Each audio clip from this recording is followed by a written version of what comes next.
Good evening, one and all. We welcome you all to the International Webinar Series.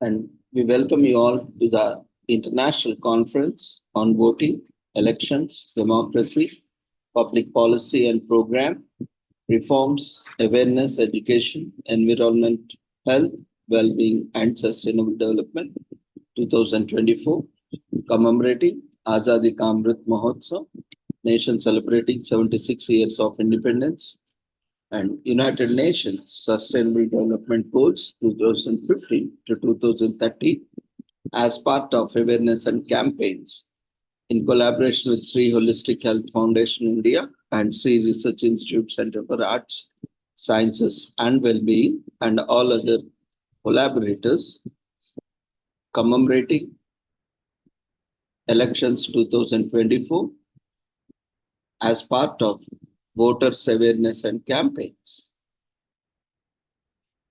We welcome you all to the 9th day of the International Conference. Before we start today's proceedings, let's quickly take the blessings of Almighty.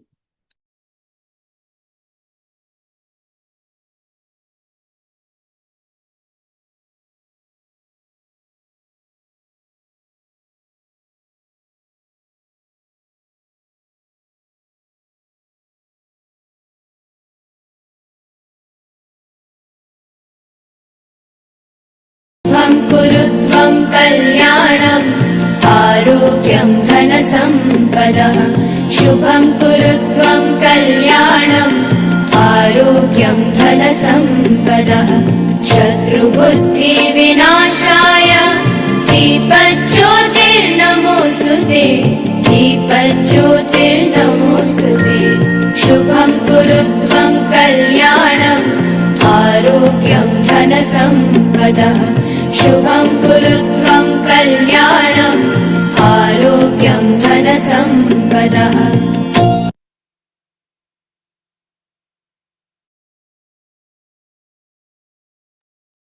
With the blessings of Almighty, we shall continue with today's sessions.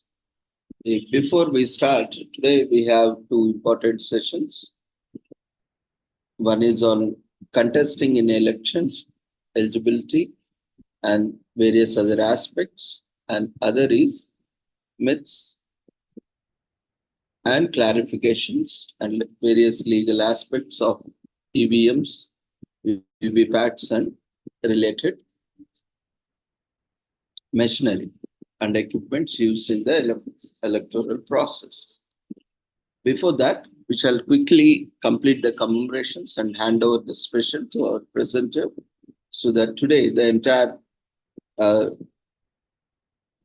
day is scheduled for the presentations. So we will complete the commemorations, then hand over the platform to the speaker, presenter.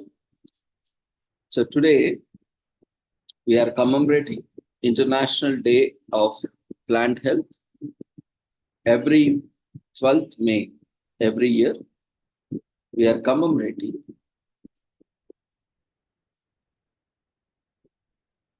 International Day of Plant Health.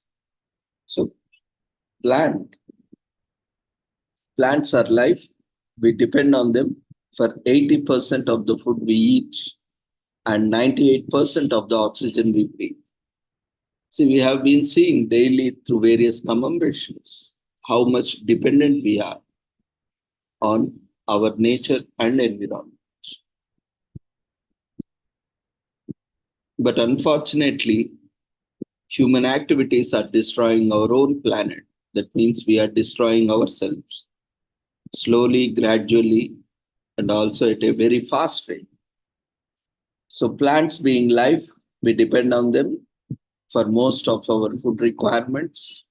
Around 80%, more than 80% of the food we eat, and most of the oxygen, that is more than 98% of the oxygen we breathe comes from the plants.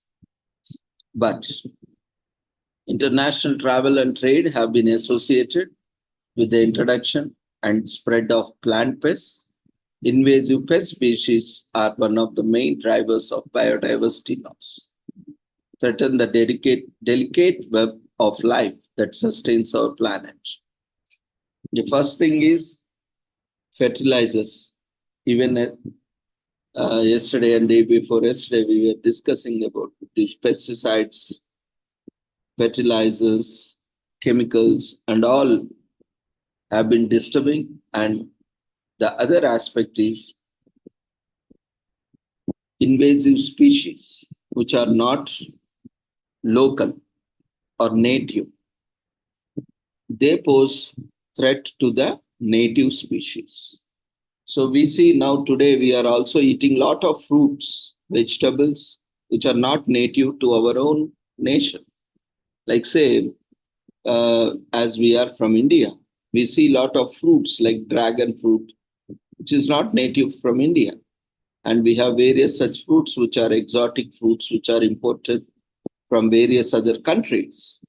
Now we are importing various plants and animals and bacteria, viruses through travel, through air, water, land, transportation. So all these which are not native to us are called invasive species.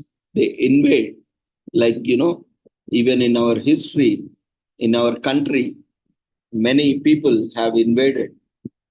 You have seen how the Muslim rulers have invaded, and even before that, the Britishers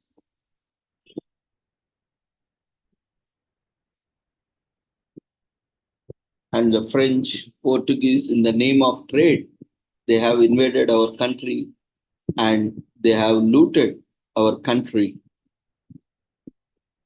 in all aspects. We have seen the history,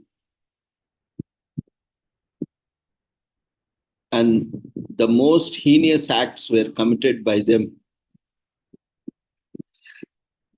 on across the world on colonist nations, those who made nations as colonies, is French, Portuguese, British, and so many, even Americans also for that matter, and many other countries and nations which invaded. They destroyed the rich nations. They looted, the heritage. They destroyed the culture, traditions, and not only that, they have killed people and they have tortured, and they have raped and whatnot. They have left no stone in committing all kinds of atrocities on the colony nations, on the people living there. So these invasions, why I'm giving a references, you can just imagine what kind of loss these invasive species will do. Even when we see, India has been a Hindu country, and see with invasion of lot of cultures, religions, now what is the impact on Hinduism or such matter, or majority of the population today? You can imagine in all aspects, you just name it, you can imagine how these invasions, it may be invasive species, it may be invasive nations, or it may be invasive people. Whatever you take, invasive religion or invasive uh, culture or tradition, it creates a huge impact on the native species, native cultures, native religions, native, traditions and languages. Even many languages are disappearing slowly, gradually, as with the influence of invasion and by various methods adopted by invasions. So these invasive species, whatever it may be, and whatever form it may come, they are detrimental to the native species, which affect the balance of the ecosystems, biodiversity, and they take away the resources. Even we have seen this immigrants population coming here to immigrating to different countries, and they take over resources. Now see, they are sharing the resources. See, and they are claiming the resources. Already there are huge burden on the natural resources, artificial resources. And imagine huge population is coming and they are fighting, they are equally competing for the very limited resources. It is a huge burden on the governments, on the nations, on also on the environment. In a similar way, here also when invasive species and plants, animals, which are brought and are planted here, accidentally or deliberately, that creates a lot of disturbance in the environment. And invasive pest species are one of the main drivers of biodiversity loss and threatens the delicate web of life that sustains our planet. Pests and diseases have also been associated with rising temperatures, which create new niches for pests to populate and spread for a healthy environment. So, protecting plant health is essential by promoting environmentally friendly practices, such as integrated pest management, international standards for phytosanitary measures, that in short known as ISPMs, in trade, and also help prevent the introduction and spread of plant pests across the borders. They not only come by land, water, and air, but also through various forms. So, International Day of Plant Health 2024 with the theme Plant Health, Safe Trade and Digital Technology. Each year, over 240 million containers move between countries through shipping, carrying goods, including plant products, posing biosecurity risks. In addition, about 80% of the international trade consignments include wood packaging material, providing a pathway for pest transmission. As a result, damages from invasive pest species incur global economies, losses of approximately USD 220 billion annually. Protecting the plant health across borders is essential by promoting global collaboration and international standards, such as the international standards for phytosanitary measures, ISPMs, innovative solutions like electronic phytosanitary certification, E-Phyto, streamline the process and making the trade quicker and more secure. The International Day of Plant Health 2024 calls on everyone to raise awareness and take action to keep our plants healthy and ensure food safety and safe trade for sustainable economies and livelihoods.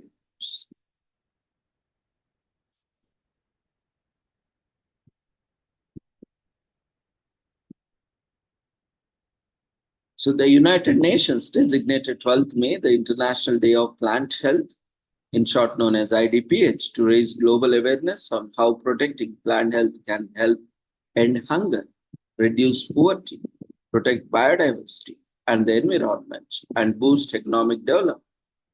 That day is a key legacy of the International Year of Plant Health 2020.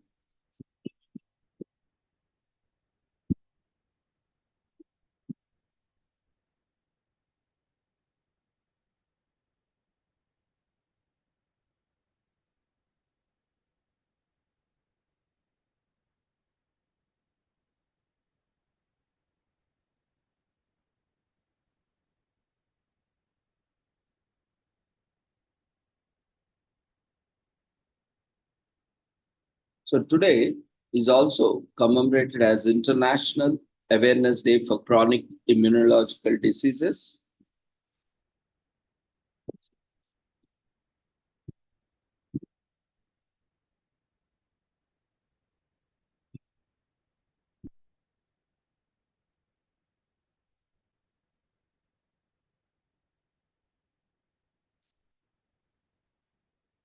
International Awareness Day for chronic immunological and neurological diseases. So when we say that, it is observed across the world on May 12th. Since 1992, the date has been designated as International Awareness Day for chronic immunological and neurological diseases on May 12th since 1992. It also marks the birthday of Florence Nightingale, the creator of modern nursing. So that's why today is also commemorated as International Nurses Day. So we will also briefly look at it.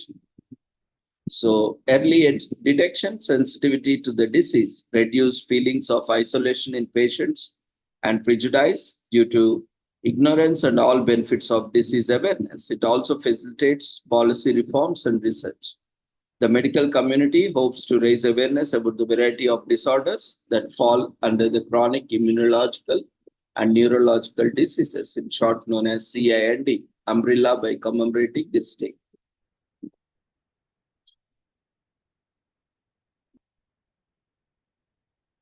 So Tom Hennessy Jr., an acclaimed advertisement executive, suffered from a severe case of ME/CFS. When he discovered the lack of awareness and knowledge about the disease, he decided to designate May 12th as International Awareness Day for chronic immunological and neurological diseases.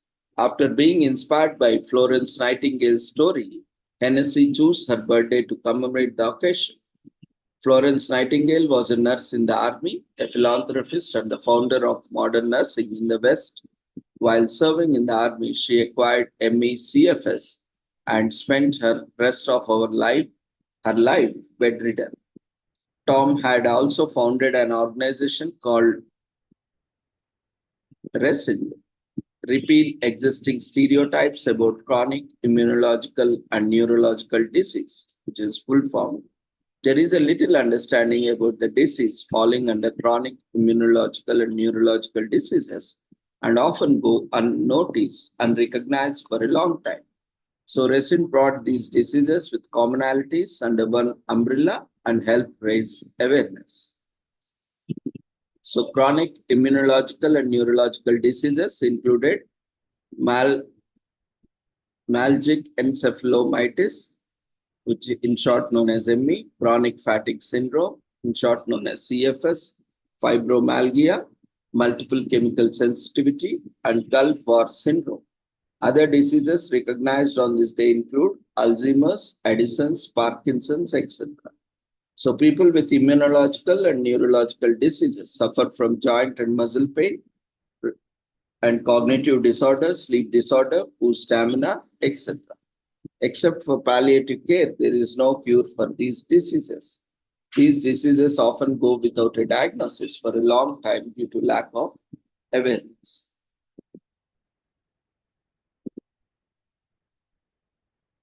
So the immunological disease is a condition induced by the immune system being overactive or underactive. The immune system either overactivates or fails to fight disease-causing microorganisms, that is low activity. Different sorts of tests are advised for various symptoms. Toxins and disease-causing proteins are detected in the body utilizing blood and urine samples. Soldiers are frequently exposed to chemical weapons on the battlefield, such as tear gas, which can lead to Gulf War syndrome later in life. So early diagnosis is difficult. The disease have a wide range of symptoms, making early detection challenging. Some ethnicities are more susceptible to certain diseases. Despite extensive research, no apparent cause or reasons of these diseases have been found yet, and there is no real known cause. Most chronic immunological and neurological diseases undergo periods of flares and remissions, where either of these phases can last from days to years. There is no cure for chronic immunological and neurological diseases, but proper care and medication the quality of patients of life can be improved significantly.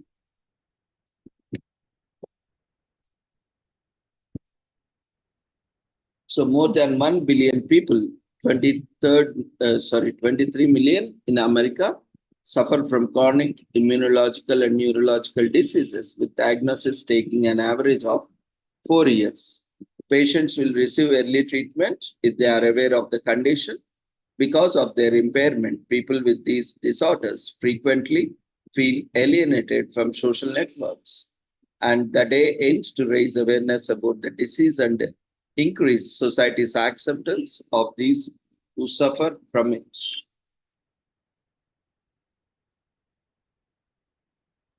Today is also commemorated as International Myalgic Encephalomyelitis Awareness Day, which we were just discussing now. It is also another name of the same commemoration. And as already mentioned, today we are also commemorating International Nurses Day.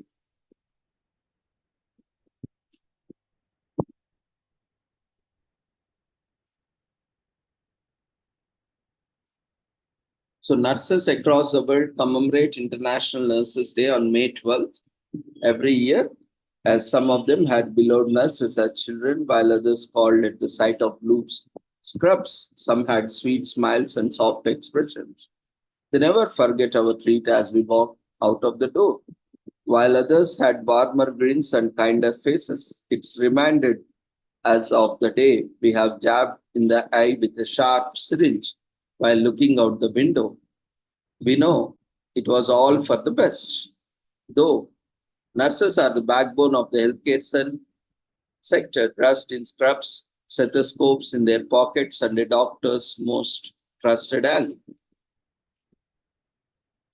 Caring for someone has changed over time, while official education and training for this have been only available for a few centuries.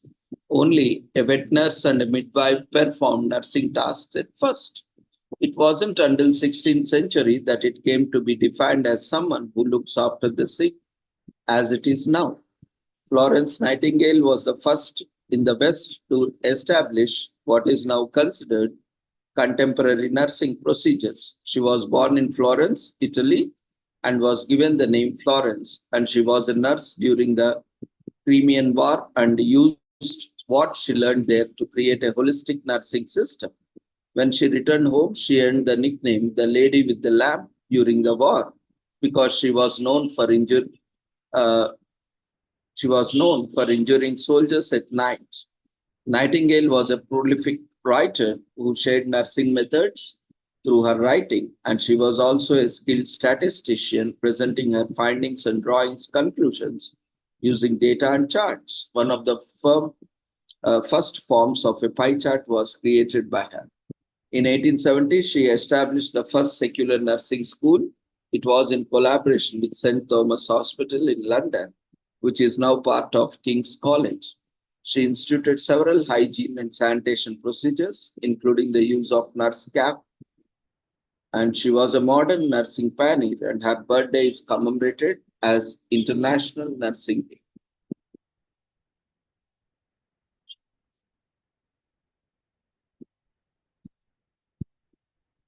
Today is also commemorated as World Topiary Day.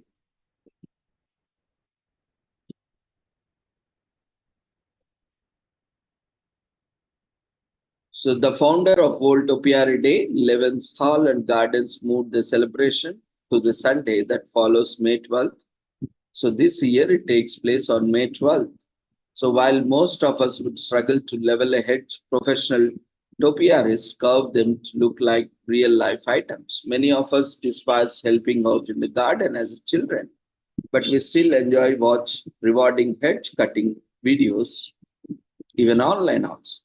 Today is the day to put aside our excuses and get our gardening tools. Begin with a simple shape, such as oval or square. If you are feeling brave, go for a mermaid or a rabbit. Even if they finish up looking like a snake or a strange rock, at least you have tried it. Topiary originated in the ancient Roman gardens and gained popularity in English gardens. The first record mentioned of topiary comes from 44 BC, although other sources place its origin between 23 and 79 BC, shaping shrubs, bushes, and trees into real life objects or geometrical figures are known as topiary. So, to accomplish unlading curves, crisp edges, and complicated shapes, many modern topiarists and topiary enthusiasts now use wire cages and automatic trimmers, while traditional topiarists still rely on simple tools, steady fingers, and patience.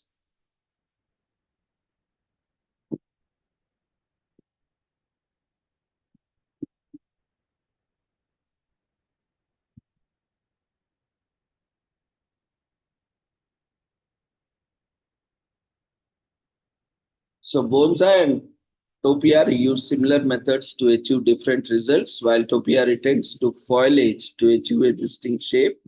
Bonsai uses similar techniques to grow miniature versions of full trees. Tree sculptures rose to prominence in areas where stone sculptures were prohibitively expensive and suitable flora fauna flourished well. Topiary swiftly became popular in England and Netherlands, but received little attention in Italy and France.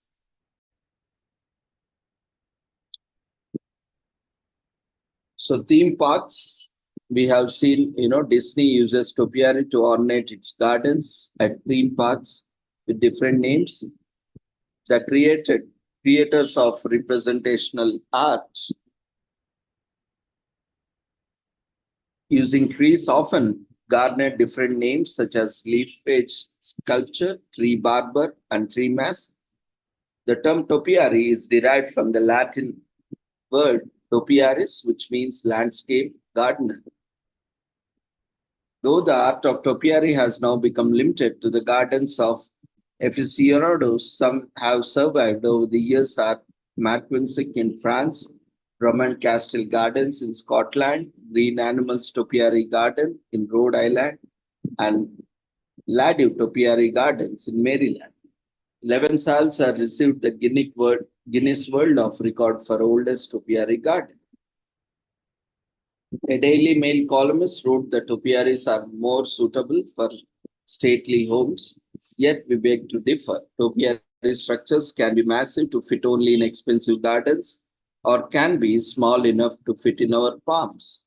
The regular practitioners wear the topiary brings peace, tranquility, and patience. Researchers have established that the plant human connection itself has significant positive impacts on the human body.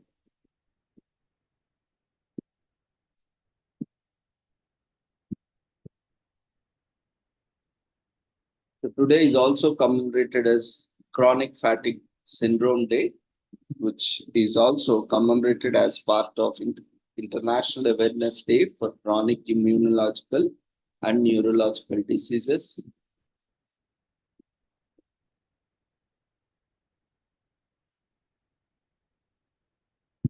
Today is also commemorated as National Mental Health Provider Appreciation Day.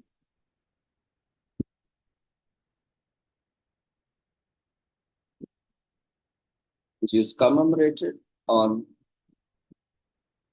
May 12th every year.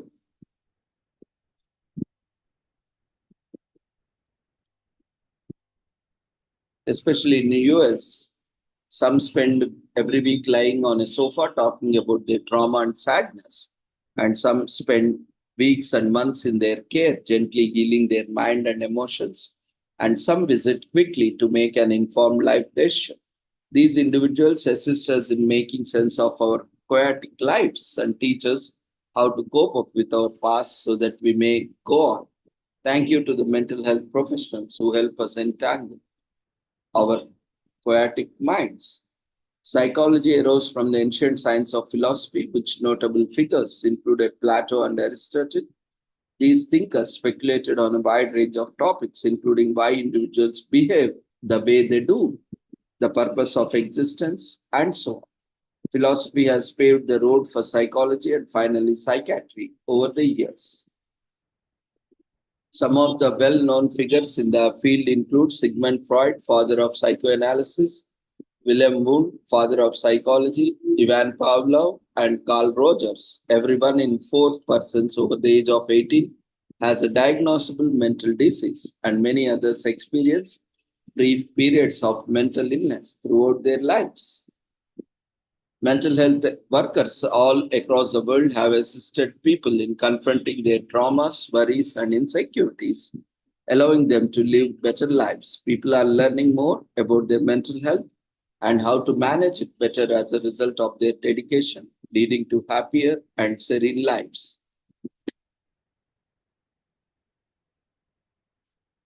Today is also commemorated as National Hospital Day, and this week is also commemorated as National Hospital Week, especially in US. This is a day dedicated to hospitals, which are essential for providing health care and aims to educate the public about medical examinations and treatments. Officially declared by former US President Warren C. Harding, this day was observed for the first time on May 12, 1921. The idea was conceived by Matthew O. Foley, a Chicago-based editor, as a way to reawaken public trust and confidence in the medical sector in the aftermath of the deadly Spanish flu, which claimed millions of lives. May 12th was chosen as a day to commemorate the birthday of Florence Nightingale, known as the founder of modern nursing.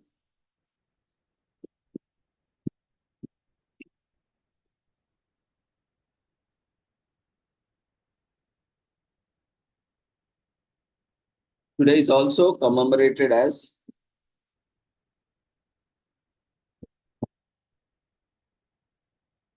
Fibromyalgia Awareness Day, especially in US. It calls attention to fibromyalgia, which has plagued many people over centuries. Fibromyalgia is a musculoskeletal disorder that causes chronic pain all over the body. Other symptoms also include fatigue, anxiety, migraines, irritable bowel syndrome, skin sensitivity.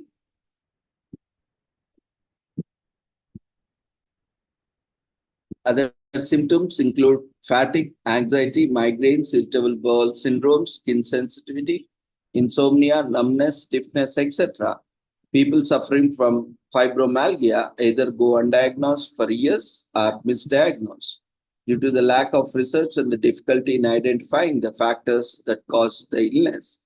Many also believe that the disease is psychological and not real. Moreover, there is no permanent cure to relieve the sufferer.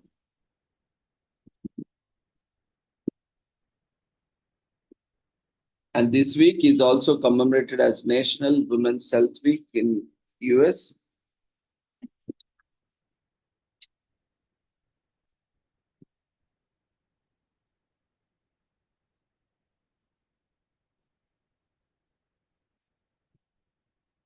Stay active, eat healthy, and get some sleep.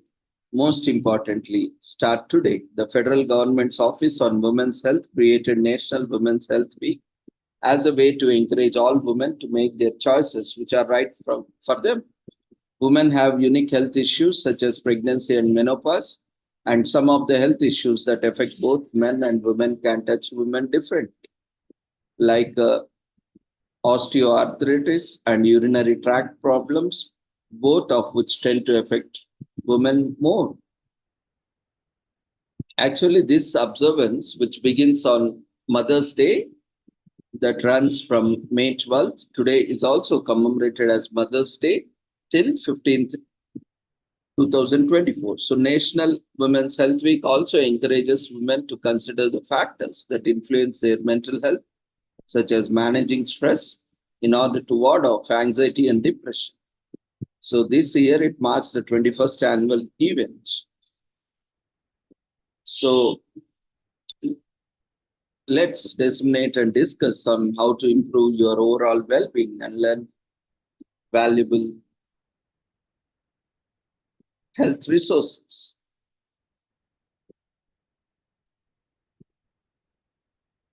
So visit your doctor. Annual checkups are absolute must for maintaining good health. If you haven't had a physical in a while, contact your doctor and book an appointment. Even if you are feeling great, analyze your diet, check your eating habits to make sure you are getting the recommended daily allotment of nutrients. It's easy to slip into an unhealthy eating routine. Make National Women Health Week a time to adjust your diet. Join the local gym and establish a regular workout routine. Better yet, if you have the resources, hire a personal time trainer who will keep you honest. Otherwise, simply engage in brisk walking or jogging. Long term stress can lead to serious health problems. Women are also more likely to develop depression and anxiety, so lose that stress. There's a limit. Put a cap on calcium. If you are under 50, try for 1000 mg per day. Over 50, push it up to 1200 mg. Calcium rich foods include milk, almonds, and so on. Check for the cervical cancer every 3 years if you are over 21. If you are over 30 to 65, you can get both PAP and HPV tests every 5 years. Studies show that the pill can lower the risk of uterine and ovarian cancer as well as regulate your cycle. Fats aren't necessarily detrimental to your health. Choose that come from avocados, nuts, seeds, and which are generally okay. So stop fearing from all fats.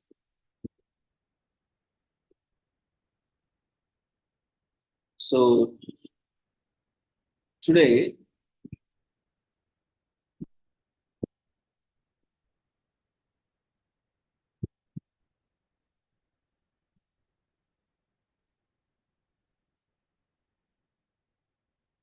is also commemorated as Mother's Day. Actually, this kind of celebrations days comes from the West because, for various reasons. One is for commemorating some uh, kind of event that has occurred or for the business purposes and commercial purposes. So remember when the Peace Corps adopted the slogan, the toughest job you ever loved.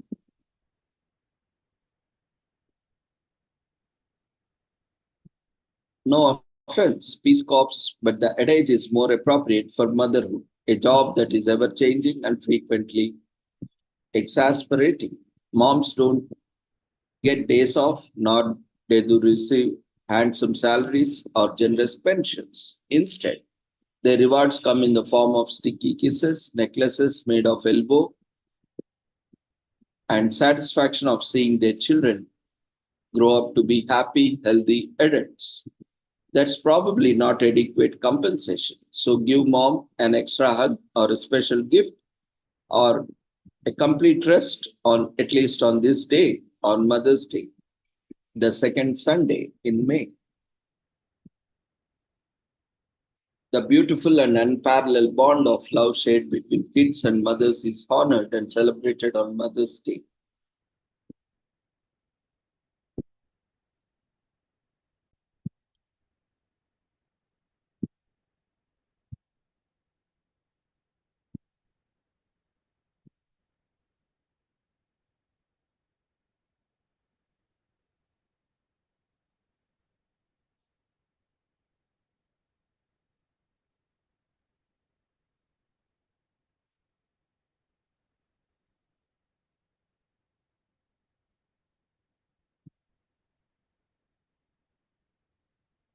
Finally, today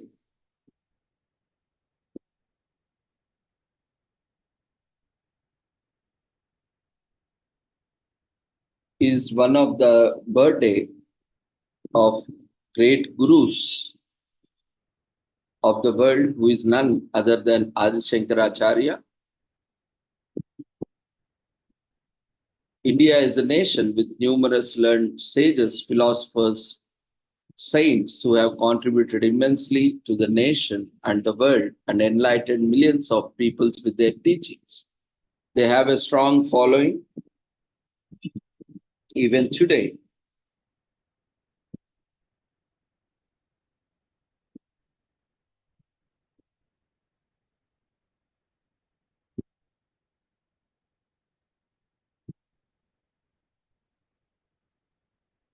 who have contributed immensely to the nation and enlightened millions of peoples with their teachings and practice.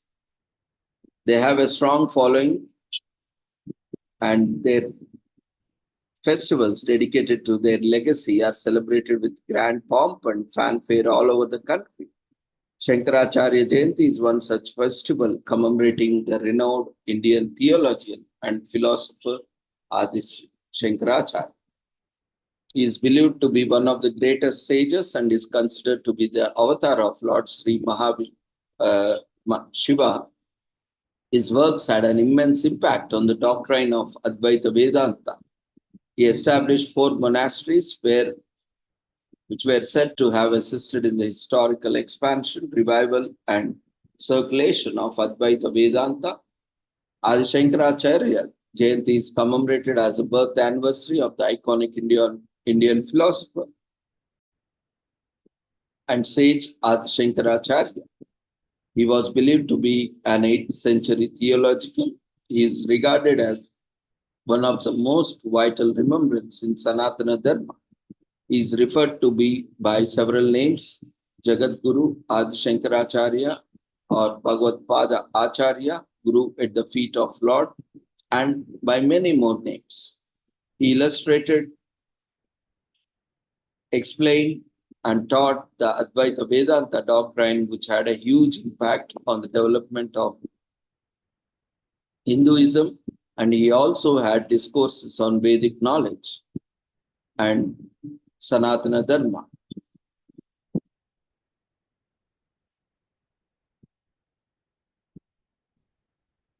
Adi Shankaracharya's birthplace was believed to be Kaladi, located in Kerala.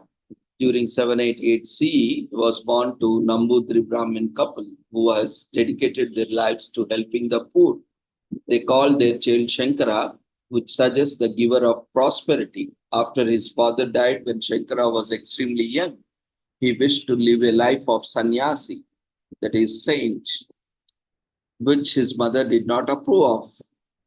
He wandered every nook and corner of India, dispersing the philosophy of Advaita, which implies that the self and God were the same. Aham Brahmasmi was what he taught his disciples and followers. It is intriguing to learn that a 16-year-old boy traveled on his feet all over the country to revive Hinduism when Hinduism was on its way to become extinct due to a lot of invasions, but which never will happen. Shankaracharya walked on his feet to awaken Hinduism in all which believed to be the way of life. He taught people about Lord Brahma, the divine. He set up 4 areas of teachings: Sringeri in the south, Badrinath in the north, Dwaraka in the west, and Puri in the east. He is considered to be the savior of Vedic Dharma and the advocate of Advaita Vedanta. He described the idea of Atma, soul, Paramatma, divine soul, Vairagya, renunciation, and Moksha, salvation. His pearls of wisdom added to the development of Hindu culture when its popularity was waning, along with the help of philosophers Madhva and Madhvacharya and Ramanujacharya. Shankaracharya is believed to have created Hinduism. More than 300 texts are credited to his name, including commentaries, original philosophical expositions, and poetry. The majority of these are not considered to be the original works of Shankaracharya and could be from his disciples, whose names were also Shankaracharya, as many of them were written by the disciples of Shankaracharya. Some of his authentic work include Brahmasutra Bhashya, his observations on Mukhya, principal Upanishads, his explanation on Bhagavad Gita and Upadesha Sastri, and many more. Apart from his extensive knowledge of philosophy, he was regarded as an excellent poet. He penned down numerous devotional prayers in his life as well.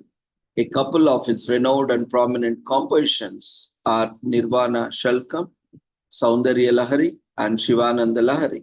He has authored 23 books wherein he had elucidated in depth the idea of undivided Brahma. Adi Shankaracharya was deemed to be the greatest philosopher and guru.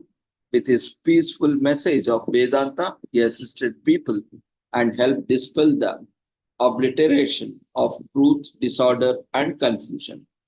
Adi Shankara is believed to have passed away when he was 32 at Kedarnath in the northern Indian state of Uttarakhand, which is a Hindu pilgrimage located in the Himalayas. It is said that he was last seen by his followers behind the Kedarnath temple, striding towards the Himalayas until he could no longer be tracked and disappeared into the Himalayas. A few texts suggest that he has died in other places like Kanchipuram, Tamil Nadu, or some place in Kerala, but has no significant support as to the earliest statements. Even though experts do not agree,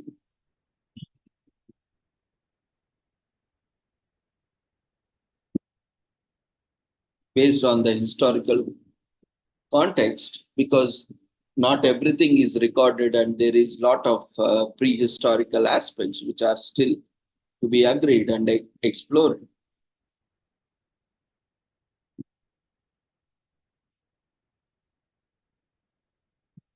Approximately 2,500 years ago, when people were not living peacefully with each other, with their intrinsic spirituality, all the deities and sages headed out to Mount Kailash and requested Lord Shiva to reinstate the universe. Lord Shiva told them that he would be born on earth, and Adi Shankaracharya was born to a poor Nambudri Brahmin couple, Shivaguru and Aryamba, in a small village of Kaladi in Kerala. Before his birth, the couple was childless. They venerated Lord Shiva, who materialized in their dream and gave them the option of son who would be intelligent philosopher, would go on to achieve greatness, but unfortunately live for only a short amount of time and pass away at 32, or a son who would live a normal life for a long time. His parents opted for the former choice, and Shankara was born, who lived for 32 years. According to a legend, Shankara tried very hard to convince his parents to let him take the vow of celibacy and becoming a sannyasi, a sage. Once, while he was bathing in the river, he was attacked by a crocodile and he appealed to his widowed mother to save his life. But she was not able to do so. When he asked her for the final time if he can celibate and turn into a sannyasi, his mother grudgingly gave her approval, but she requested that since he was her only son, even as a monk who relinquished the world, he should execute her last rites. So after he got her permission, he began chanting the mantras to achieve celibacy and a sannyas. The magical powers of the mantras freed him from the clutches of the crocodile. So that's why even today we see, even if you, I mean, if someone takes celibacy also, he is devoid of all relations, but not from the mother. So even today, mother can stay with the sannyasi, and sannyasi has to take care of mother. If not possible in ashram, but wherever it is possible. So why we have taken up this commemoration is the significance of Mother's Day today. Even in ancient text, this is, though Mother's Day was created recently, but we have in our great Indian culture and traditions, all these were there since long, and not just one day is celebrated as Mother's Day or Father's Day or Brother's Day or Sister's Day or simply Day.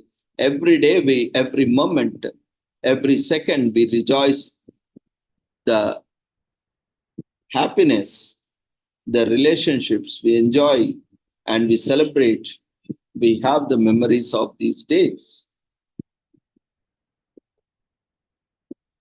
So Shankaracharya wandered and looked for a mentor who would understand and get him started on sannyasa. He stumbled upon the ashram of Govinda Bhagavat Pada, who was referred as Patanjali in his previous birth.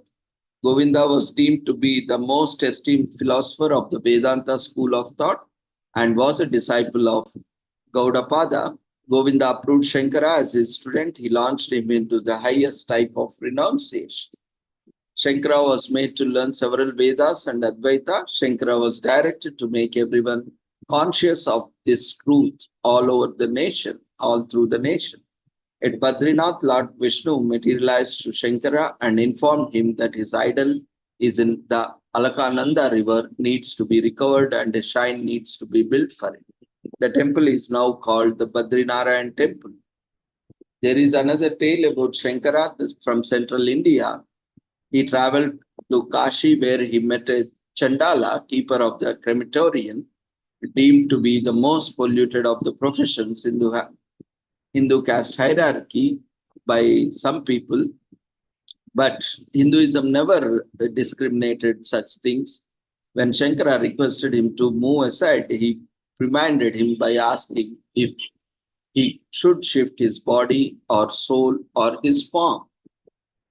See, this is, the quality of an educated, quality of the enlightened. Mere studying, getting a degree, passing out degree is not, does not make you qualified, does not make you educated. That's why I was referring to educated illiterates. For the sake of studying something, you acquire a degree, will not make you educated, unless and until you transform the data or the information into knowledge, and that knowledge is converted to wisdom, you will be still educated illiterate or ignorant educated. So see how cleverly he asked. When he asked to move, he asked whether he should move his body or soul or his form. See, with such a clarity that man has asked, that has moved. And this incident has a profound impact on Shankara, and he has begun to question the invalidity of the flesh suggested by the hermit tradition. So this occurrence resulted him in composing the Manisha Panchakam, where he looks further than divisions that produce dualities and uphold non-duality. Knowledge is meant to be a tool to rise above caste, religion, creed, and all these things. But unfortunately, after getting so many degrees, we are still fighting on caste, creed, religion, ethnicity. So what does that mean? All this education has gone into the vein, gone into the drain, and still people remain uneducated or educated illiterates or ignorant educated. Because the present education lacks what is known as common sense and what lacks value education. It doesn't provide any values. It doesn't consist of any values. It is mere, mugging up the thing in one subject on one profession, and it doesn't give anything. As a human being,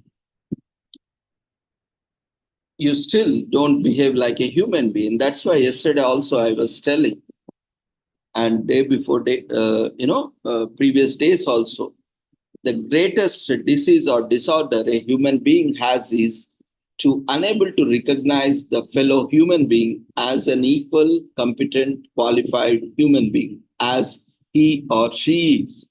That is the greatest disease or disorder the human species is suffering from. We always judge the other person based on his caste, religion, creed, color, status, occupation, educational qualification, or status. All these. This human being can't see the other human being as equal human being. That is the greatest disease for the human being, for the people living on the planet. He rebranded. So the occurrence resulted him in composing Manisha Panchakam, where he looks further into divisions to produce dualities and uphold non-duality. And knowledge is meant to be a tool to raise about everything. This materialistic aspect. So Shankara met the incredible Mimamsaka experts Madanash Mishra at Mahishmati, which would be in the central India, in the modern India. He discussed with him how knowledge, jnana, is superior to ritual karma. But when Madana's wife, Ubaya Bharati, challenged him in a good humor about the insight when it comes to the erotics, Kama Shastra, when the celibate Shankara admitted to being ignorant, she asked him how he could allege to comprehend the world without experiencing the sensual pleasure and emotional intimacy. So another tale ascribed to Adi Shankaracharya is the reason why women in Kerala are clad in white. His mother, being a widow, was not sanctioned a proper final journey, and he cursed all the women would become widows. But based on the people's atonement, women were requested to drape themselves in a white as a symbolic picture of widowhood.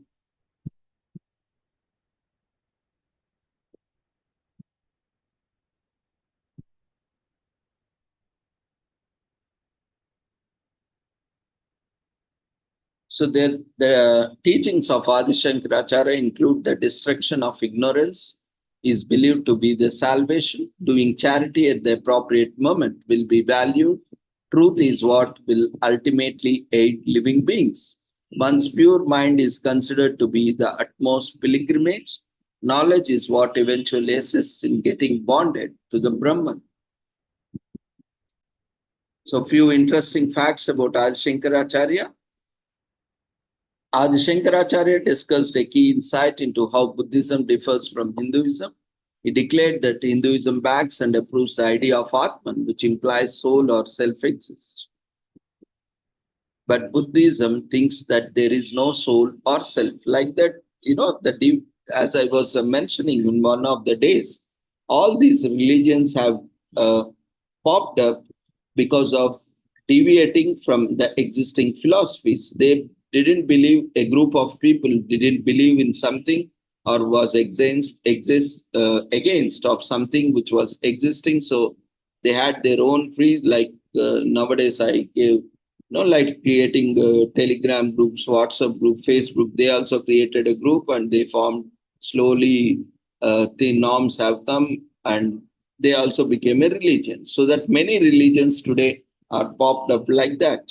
If you know the history of religions, you will know how so many religions have come up, and we are still fighting in the name of religion or belief system, or all which are created by human beings. It is as simple. If you like it, follow it. If you don't like it, leave it. Why you have to create a huge mess and create wars between the nations and between the communities, between the people, and create divisions on the name of religion? So that means it lacks, even the educated people lack that kind of enlightenment or wisdom that is lacking. That's why, in spite of getting so many degrees, doctorates, we are still illiterates and we don't understand the common things, which we are lacking the common sense. So it reinforced significance of monastic life. We see Adi Shankaracharya recognized the magnitude of life as talked about the Upanishads and Brahma Sutras.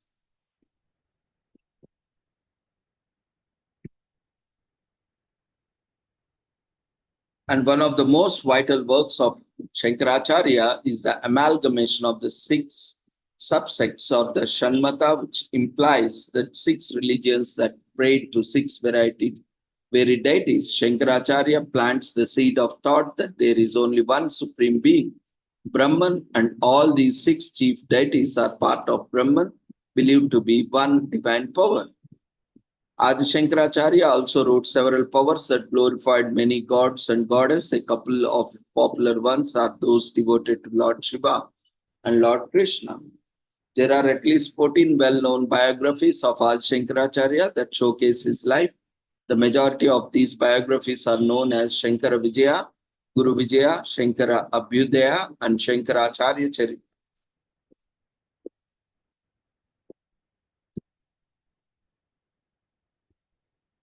So with this, we shall conclude today's commemorations, and we thank you everyone for being part of these commemorations. And now I hand over this session to our Virendra Kumar Thakurji.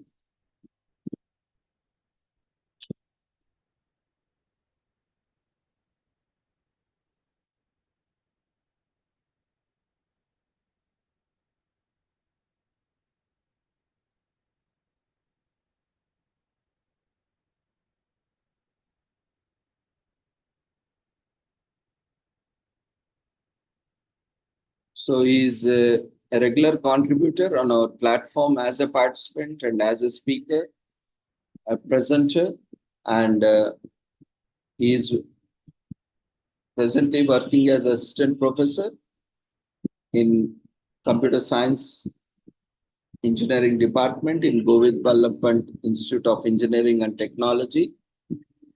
And he is an RTA resource person, regularly conducts training programs, awareness programs on RTA, and he is also an advocate. And he regularly contributes on various legal issues on our platforms. We welcome you, sir. You can unmute yourself, start your video and your presentation. Yes, sir. Good evening. Thank you for making me co-host. I'm connected from two devices.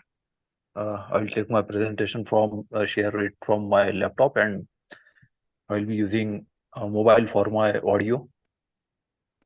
Well, yesterday evening we have seen in this series of webinars about the election laws in India. We have seen a comprehensive definition as a introduction to a very big subject, that is election laws. It's regulated by several legislations.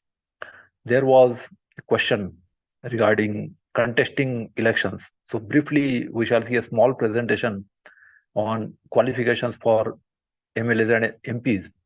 And then we shall come to the major part of presentation, that is electronic voting machines, EVMs, and VVPATs, and frequently asked questions on that from one of the most authentic websites, that is the Election Commission of India. First, we see about qualifications and disqualifications of contesting candidates. Actually, even this is also a very long topic, but we shall see only about the say provisions from the Constitution. We shall not go in detail into other acts and some rules that apply to that. So we shall see about the first for the MPs, that is members of parliaments, and then for the MLAs, that is members of legislative assemblies and legislative councils. So we shall see what are the provisions or qualifications as given in the Constitution of India. So Article 84 gives the qualifications for membership of parliament. So a person shall not be qualified to be chosen to fill a seat in parliament unless he is a citizen of India.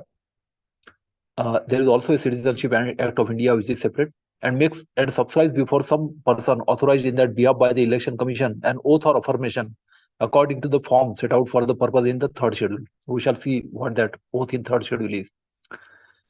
B is in the case of a seat in the Council of State not less than 30 years of age, and in the case of a seat in the House of the People not less than 25 years of age. So for Lok Sabha it is 25 years, for Rajya Sabha it is 30 years minimum age. That possesses such other qualifications as may be prescribed in that behalf by or under any law made by Parliament. And thus, the Parliament has enacted a law called Representation of the People Act 1951, which gives in detail about the some other qualifications needed. Then we see about the vacation of seats, that is the disqualifications. No person shall be a member of both houses of Parliament, and provision shall be made by Parliament by law for the vacation by a person who is chosen a member of both houses of a seat in one house or the other. So if he is elected to both houses, then he will have to vacate a seat in other house. So he cannot be a member of both houses. Or even if MLA becomes MP or MP becomes MLA, even then this becomes applicable. No person shall be a member both of Parliament and of a house of the legislature of a state. And if a person is chosen a member both of Parliament and of a house of the legislature of a state, then at the expiration of such period as may be specified in by rules made by the president, that person's seat in Parliament shall become vacant unless he has previously resigned his seat in the legislature of the state. So this prohibits simultaneous membership of, say, parliament as well as assembly, and they have to vacate one seat if MP becomes MLA or MLA becomes MP. If a member of either house of parliament becomes subject to any of the disqualifications mentioned in clause 1 or clause 2 of article 102, we shall see what it is, or resigns his seat by writing under his seat and addressed to the chairman or the speaker. In Rajya Sabha, we have chairman, who is the vice president of India. In Lok Sabha, we have speaker, as the case may be, and his resignation is accepted by the chairman or the speaker, as the case may be. His seat shall thereupon become vacant.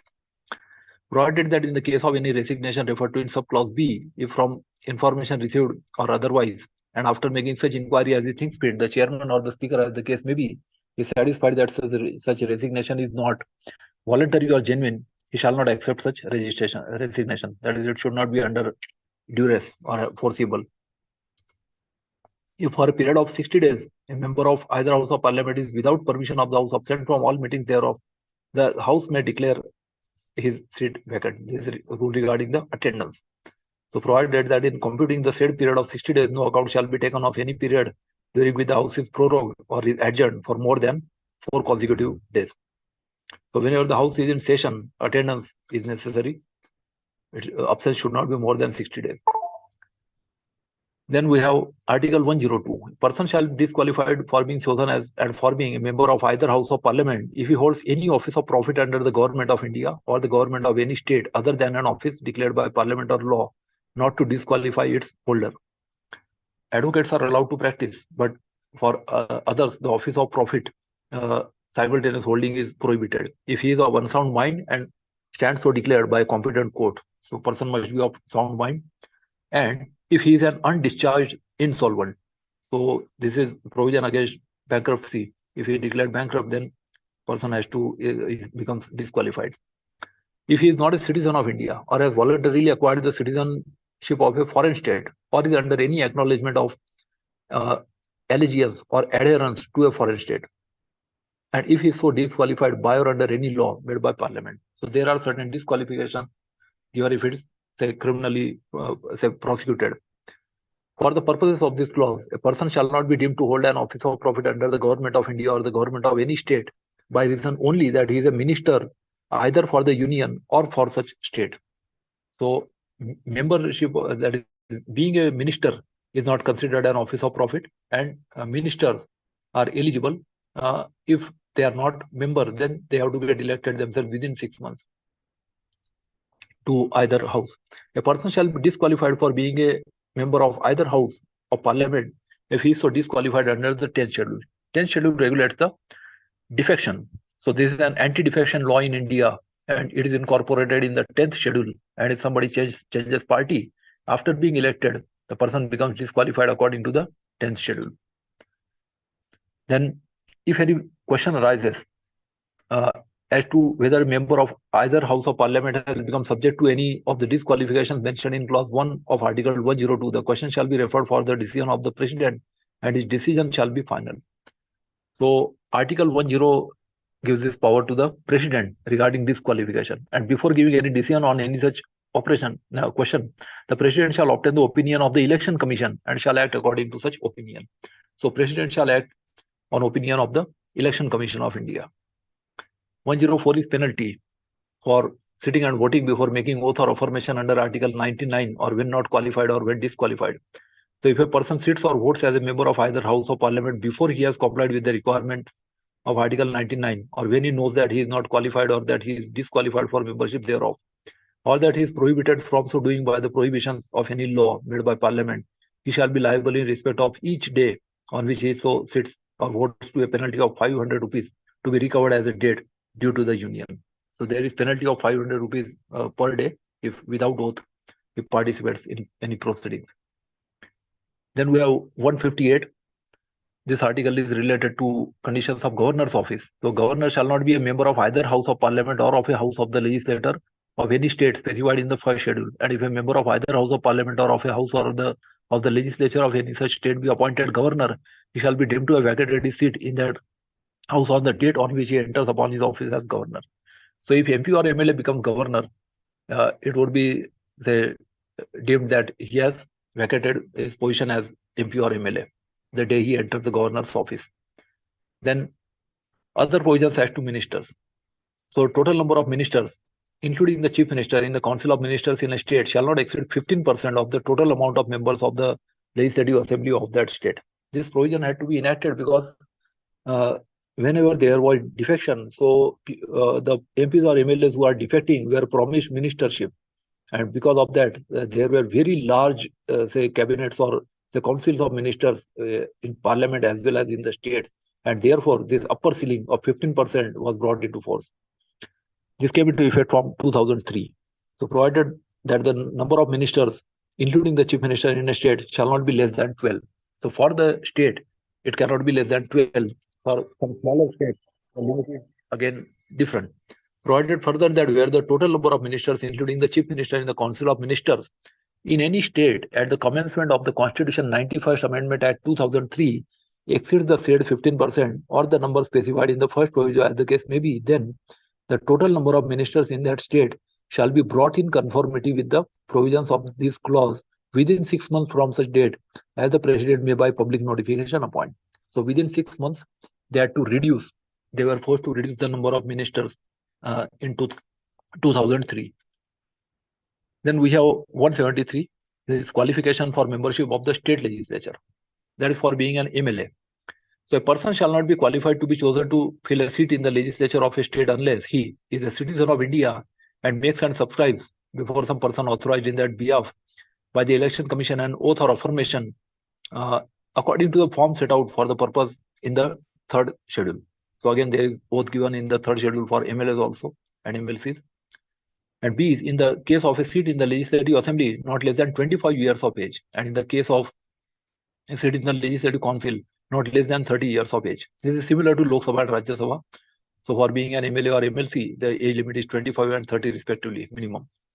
And possesses such other qualifications as may be prescribed in that via by or under any law made by Parliament. So these have been given in the RPA 1951. Then there are disqualifications. 190 article is about vacation of seats. So no person shall be a member of both houses of the legislature of a state. That is MLA and MLC cannot be simultaneously, and provision shall be made by the legislature of the state by law for the vacation by a person who is chosen by a member of both houses of a seat in one house or the other. No person shall be a member of the legislatures of 2 or more states specified in the first schedule.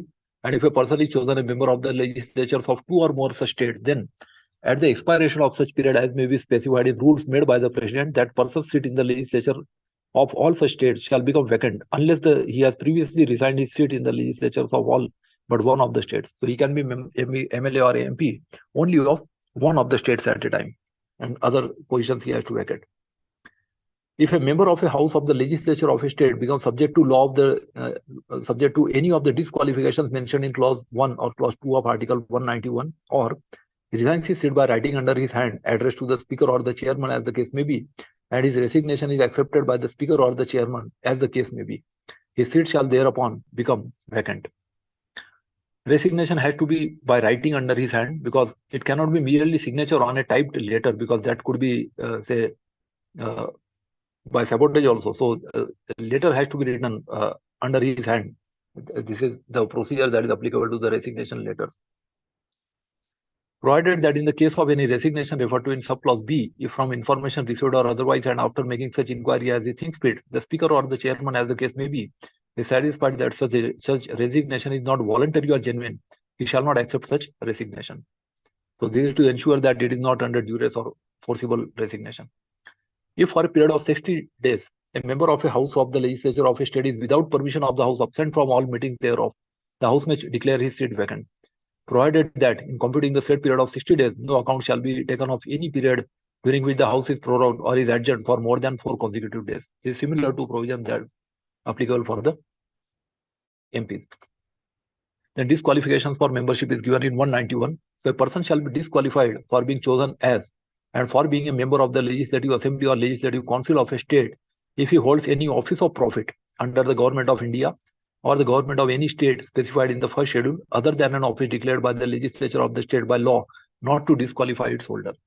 So if that person is already holding office of profit, first he has to vacate that. Secondly, if he is of unsound mind and stands so declared by competent court. And third is if he is an undischarged insolvent. And fourth, if he is not a citizen of India or has voluntarily acquired the citizenship of a foreign state or is under any acknowledgement of allegiance or adherence to a foreign state. In India, there is only single citizenship. There is citizenship only of India, not of the states. And if he is so qualified by or under any law made by Parliament. So this is applicable in case of criminal convictions as given under RPA. For the purposes of this clause, a person shall not be deemed to hold an office of profit under the government of India or the government of any state specified in the first schedule by reason only that he is a minister either for the union or for such states. So ministers are exempted. That is not considered as an office of profit to say make it disqualification. A person shall be disqualified for being a member of the legislative assembly or legislative council of a state if he is so disqualified under the 10th schedule. So the anti-defection law is applicable in these cases also.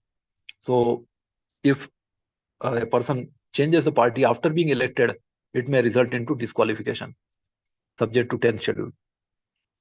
Article 192 is decision on questions as to disqualifications of members. So if any question arises to whether a member of a house of the legislature of a state has become subject to any of the disqualifications mentioned in clause 1 of article 191, the question shall be referred for the decision of the governor and his decision shall be final. So just like there is power of president, similarly at state level there is power of governor. And before giving any decision on any such question, the governor shall obtain the opinion of the election commission and shall act according to such opinion. So just like the president obtains opinion of ECI, similarly the governor will also obtain the opinion of the election commission. 193 is penalty for sitting and voting before making oath or affirmation under article 188 or when not qualified or when disqualified. So there is similar penalty of 500 rupees if a person sits or votes as a member of the legislative assembly or the legislative council of a state before he has complied with the requirements of article 188 or when he knows that he is not qualified or that he is disqualified for membership thereof or that he is prohibited from so doing by the provisions of any law made by parliament or the legislature of the state. He shall be liable in respect of each day on which he so sits or votes to a penalty of 500 rupees to be recovered as a debt due to the state. Then we come to the form. There are two forms that are given, many forms, but out of that we shall consider only two forms, one for MPs, another for MLAs. So this form is prescribed, third schedule is referred to in article 75, clause 4, 99, 124.6, 148.2, 164.3, 188 and 219. So a form of office or oath or affirmation to be made by a candidate for election to parliament is IAB, that is the name of the MLA. MP, having been nominated as a candidate to fill a seat in the Council of States or the House of the People, do swear in the name of God or solemnly affirm, depending on whether person believes in God or does not believe in God. So there would be solemnly affirm that I will bear true faith and allegiance to the Constitution of India as by law established, and that I will uphold the sovereignty and integrity of India.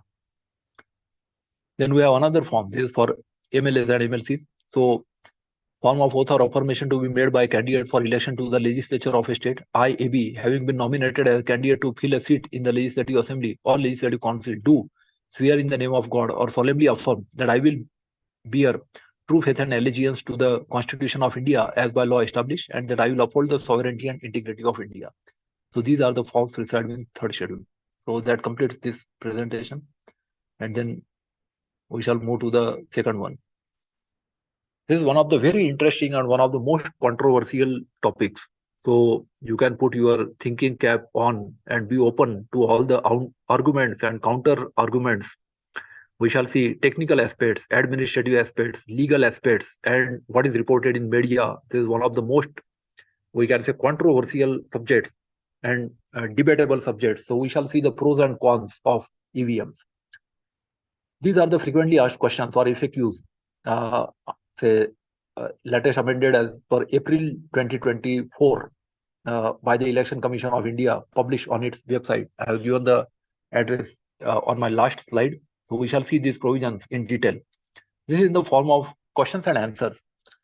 This is classified in 5 categories. First, there are general queries or introductory. There are 24 questions. Administrative procedures and safeguards are 44 questions. Technical features and safeguards are 20 questions. Legal provisions and judicial scrutiny is 7 questions. Then there are common allegations or misconceptions or fundamental queries. There are 25 questions. Thus total there are 120 questions. So we shall see these questions in detail one by one. Some questions are short, some are detailed, and some are maybe already in your mind. Some you might have read about in media, and you may or may not know answers to some of these questions. So we shall see these questions one by one. First is, what is an EVM? EVM stands for electronic voting machine. It's a device used to electronically record and count votes cast in elections. Most of you who are of, say, voting age might have already seen the EVM. So the Indian electronic voting machine EVM system is also termed as ECI EVM, meaning an EVM specifically designed, manufactured and used for elections as per election procedure and rules framed by Election Commission of India and documented in manual or on EVM, so as to differentiate it from EVMs used in other countries, because this is a proprietary product of India. Therefore, we call it as ECI EVM to distinguish from other countries' EVMs. ECI EVM consists of ballot unit, control unit, that is BUCU, and the latter added voter verifiable paper audit trail, that is VVPAT. There are 3 items that are there in every set. EVMs come under the overall category of DRE voting machines, or direct recording electronic voting machine systems, which is one of the many voting methodologies available worldwide. It is called DRE, that is direct recording electronic.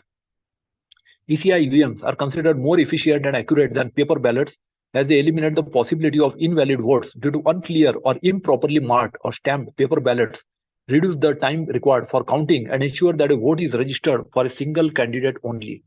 One of the biggest advantages of using EVMs is there are no invalid votes. For detailed information on various aspects of ECI EVM, the following documents may be referred. Now the ECI has prepared several documents that are available on its website. We shall see what are these. There is a presentation on EVM booklet, is a short comprehensive guide on ECI EVMs.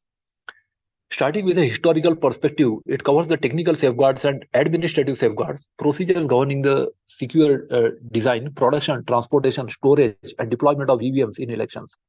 The transparent administrative processes of ECI solicit the presence and participation of recognized political parties at all stages of EVM deployment. That is, there is presence of stakeholders, that is the political parties, in many stages. The presentation covers the debate around EVMs and the oft-repeated and misplaced international comparisons, how it is different from other countries and why it is one of the best in the world. So we shall see this one by one in many questions. A few slides also cover the judicial scrutiny. We shall see some court cases in India. The EVM has endured and passed with flying colors. So we shall see some judgments of the Supreme Court of India. The manual on EVM contains the gist of all important instructions on use of ballot unit, control unit, and VVPAT, and serves as a ready reference. The manual is divided into 4 parts. Part 1 covers storage, process, and movement of EVM during election and non-election period, first level checking, that is FLC, first randomization, and training and awareness on EVMs. So all the people who are on employees of government who are on election duty, they are trained on regarding EVMs. Part 2 covers all processes from second randomization to counting of votes, and Part 3 gives the historical perspective and legal perspective, and Part 4 contains annexures and reporting formats. So there are so many forms related to EVMs. ECI takes special care through pre-poll first level checking, FLC, before conducting poll to ensure that EVMs to be used are fit for use in elections. This is called FLC when representatives of parties are present. A very secure process of handling EVMs in poll is followed with participation of recognized political parties or candidates or their representatives. The EVM storage and movement of EVM is done through EVM management system, that is EMS, to ensure efficient management and control of ECI EVM stock. The booklet status paper on EVM. There is another document prepared by ECI. In brief, the journey of EVMs in India since its conceptualization in 1977 to the present, along with the socio-political feedback on introduction of EVMs. It also highlights various legal interventions and court cases in the long journey of over 4 decades. We have been using it for more than 40 years in India, more than 42 years actually. The role of technical expert committee and this TEC is of ECI, and various aspects such as design and manufacturing protocol, EVM safety and security features, and stringent administrative procedure for handling EVMs along with international comparison. We shall see that it is not completely electronic voting machine, but rather it is a combination of automatic and manual procedures that have a system of checks and balances. Appendix 1 and 2 of this booklet provide some interesting facts on the use of EVMs in elections, which clearly bring out all possible permutations of electoral outcomes, both favoring and disfavoring national and state political parties. This is also available on the ECI website. The legal history of EVMs booklet provides a useful insight into EVM inception and milestones, first usage of EVM, legislative amendment to enable usage of EVM, because the laws were amended to enable to facilitate use of EVMs, legal provisions regarding EVM and VVPAT, and judicial decisions on EVM and VVPAT. Next, we come to the second question. In what way functioning of EVMs is different from the conventional system of voting through paper ballots? Whether technical knowledge is required for casting of vote through EVM. So we shall see the differences between manual ballot paper and EVMs. In the paper ballot system, the list of contesting candidates is printed on a paper that is ballot paper along with serial number, name and symbol of the candidates. There is a specific space allocated for each contesting candidate where a vote can be cast by voter by putting a mark. Even in Panchayat elections, that is 30 year of elections, in some places in India, still ballot papers are used. But in say parliamentary and assembly elections, we have completely EVM system.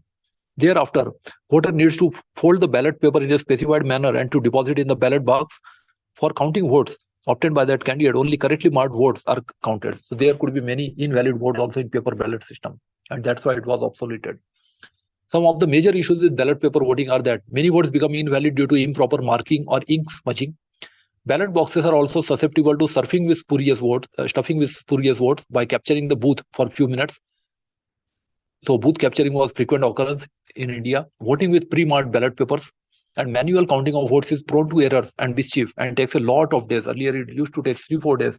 Now it is say over within 3 to 4 hours or more than that, within a day at the most. In the ECI EVM system of voting, the control unit is placed with the presiding officer that is in charge of control unit, and the ballot units and VVPAT are placed inside the voting compartment. So we have seen that machine is divided into 3 components: CU, BU, and VVPAT. Instead of issuing a ballot paper, the polling officer in charge of the control unit releases the electronic ballot by pressing the ballot button on the control unit. And after that, only one vote can be cast by one person. This enables the voter to cast his or her vote by pressing the blue button, that is candidate button on the ballot unit, against the candidate of his or her choice. When the voter presses a button against the candidate of his or her choice on ballot unit, a red LED glows against the chosen candidate's button on BU. There is also a loud beep sound. A paper slip showing the serial number, name and the symbol of the candidate of his or her choice is generated and is visible for about 7 seconds through transparent window of VVPAT. Hence, the voter is able to see the printed slip and verify that vote is cast as per his or her choice. Thereafter, the printed paper slip gets cut automatically and stored in sealed drop box or VVPAT. A loud beep is heard from the control unit, which confirms that the vote is registered successfully. The signal flow at the time of voting between BU, CU, and VVPAT is shown in Annexure 1. This is available on the ECI website. The VVPAT paper slips can be later used for verifying the electronic count obtained from control unit in case of a dispute. The record of VVPAT printed paper slips verified by voter and the process of correlating VVPAT and CU count as per established mandatory verification procedure makes the voting on EVMs trustworthy.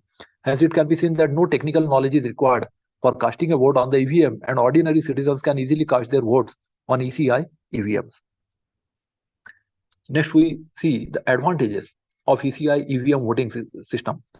So, as voting is done by pressing a button, there is no invalid vote as in paper ballot system. Booth capturing has been eliminated by technology used in EVMs because there is upper limit, say 1500 or 2000 votes, and administrative procedure such that capturing booth is not worthwhile even if attempted. So EVM voting system does not permit more than 4 votes per minute under any circumstances. See, this is the time, 15 seconds, that is no more than 4 votes can be cast in 1 minute. Thus, it takes too long a time to cast a substantial number of votes, giving sufficient time to security forces to respond to the booth capturing attempt. So, more than 4 votes can't be cast in 1 minute. No possibility of voting after close button is pressed at the close of poll. This is very important. That is, once the polling is completed, no votes can be entered after the close button has been pressed. And that has to be shown to the polling agents at the polling station. It ensures quick, error-free and mischief-free counting of votes, and voter is instantly able to verify that his or her vote has been cast correctly by verifying the VVPAT's printed slip, because he or she can see that slip for 7 seconds. Now we come to the third question. When were the EVMs used for the first time in an election? So electronic voting machines consisting of ballot unit BU and control unit CU were used for the first time in the by-elections to Parur Assembly constituency of Kerala in 1982. And when was VVPAT introduced? VVPAT is actually voter verifiable paper audit trail, which consists of a printer.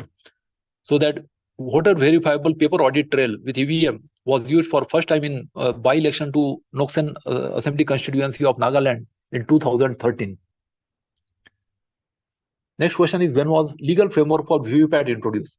So that was through an amendment on 14th August 2013. VVPAT got as a legal sanctity. What is the model of EVMs used now?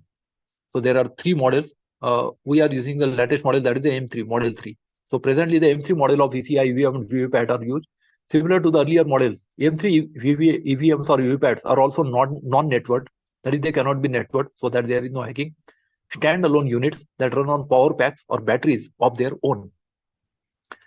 Next, we come to the other question. Which model of the EVM and VVPAT is presently in use? How many VVPATs were deployed in the general elections 2019? And what is the amount of money spent on the procurement of M3 model machines? So post Lok Sabha election 2019, ECI has been using only M3 model EVMs and VVPATs in all the elections. So M2 have been obsoleted now. M1 and M2 are obsolete. M3 EVMs were first introduced in year 2013-14 and the model gradually replacing the earlier models as and when they were phased out during Lok Sabha 2019.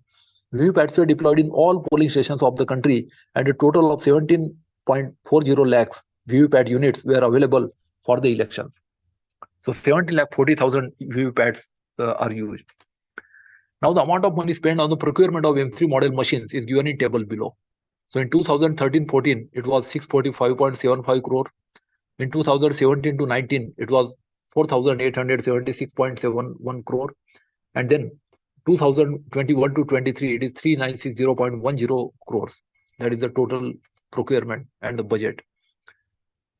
Where are the EVMs manufactured? Are they imported? So EVMs or VVPATs are not imported, but indigenously designed and manufactured by two public sector undertaking, that is PSUs, namely Bharat Electronics Limited BEL under the Ministry of Defense and Electronics Corporation of India Limited ECI under the Department of Atomic Energy under the guidance of the Technical Experts Committee TEC constituted by the Election Commission of India. So they have been manufactured under the guidance of TEC of ECI.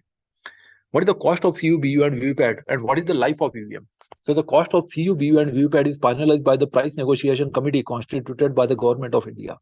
The present cost of a ballot unit is rupees 7,991. Control unit is rupees 9,812 and VVPAT is rupees 16,132. And the economic life of EVMs is approximately 15 years, after which they are carefully and by procedure destroyed. What is the maximum number of votes which can be cast in EVMs?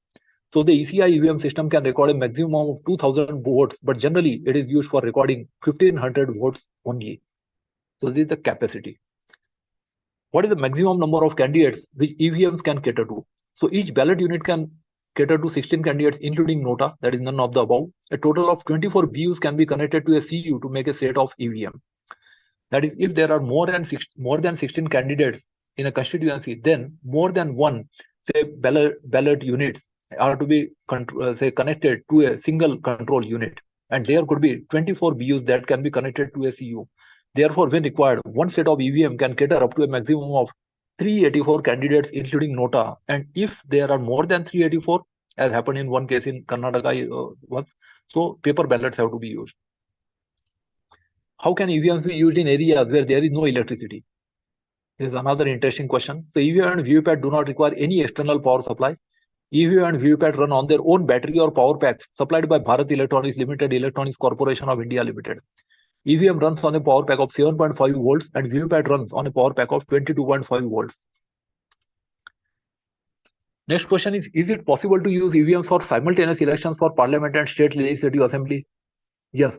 So during simultaneous elections, two separate sets of EVMs are required in a polling station, one for the parliamentary constituency and the other for the Legislative Assembly constituency.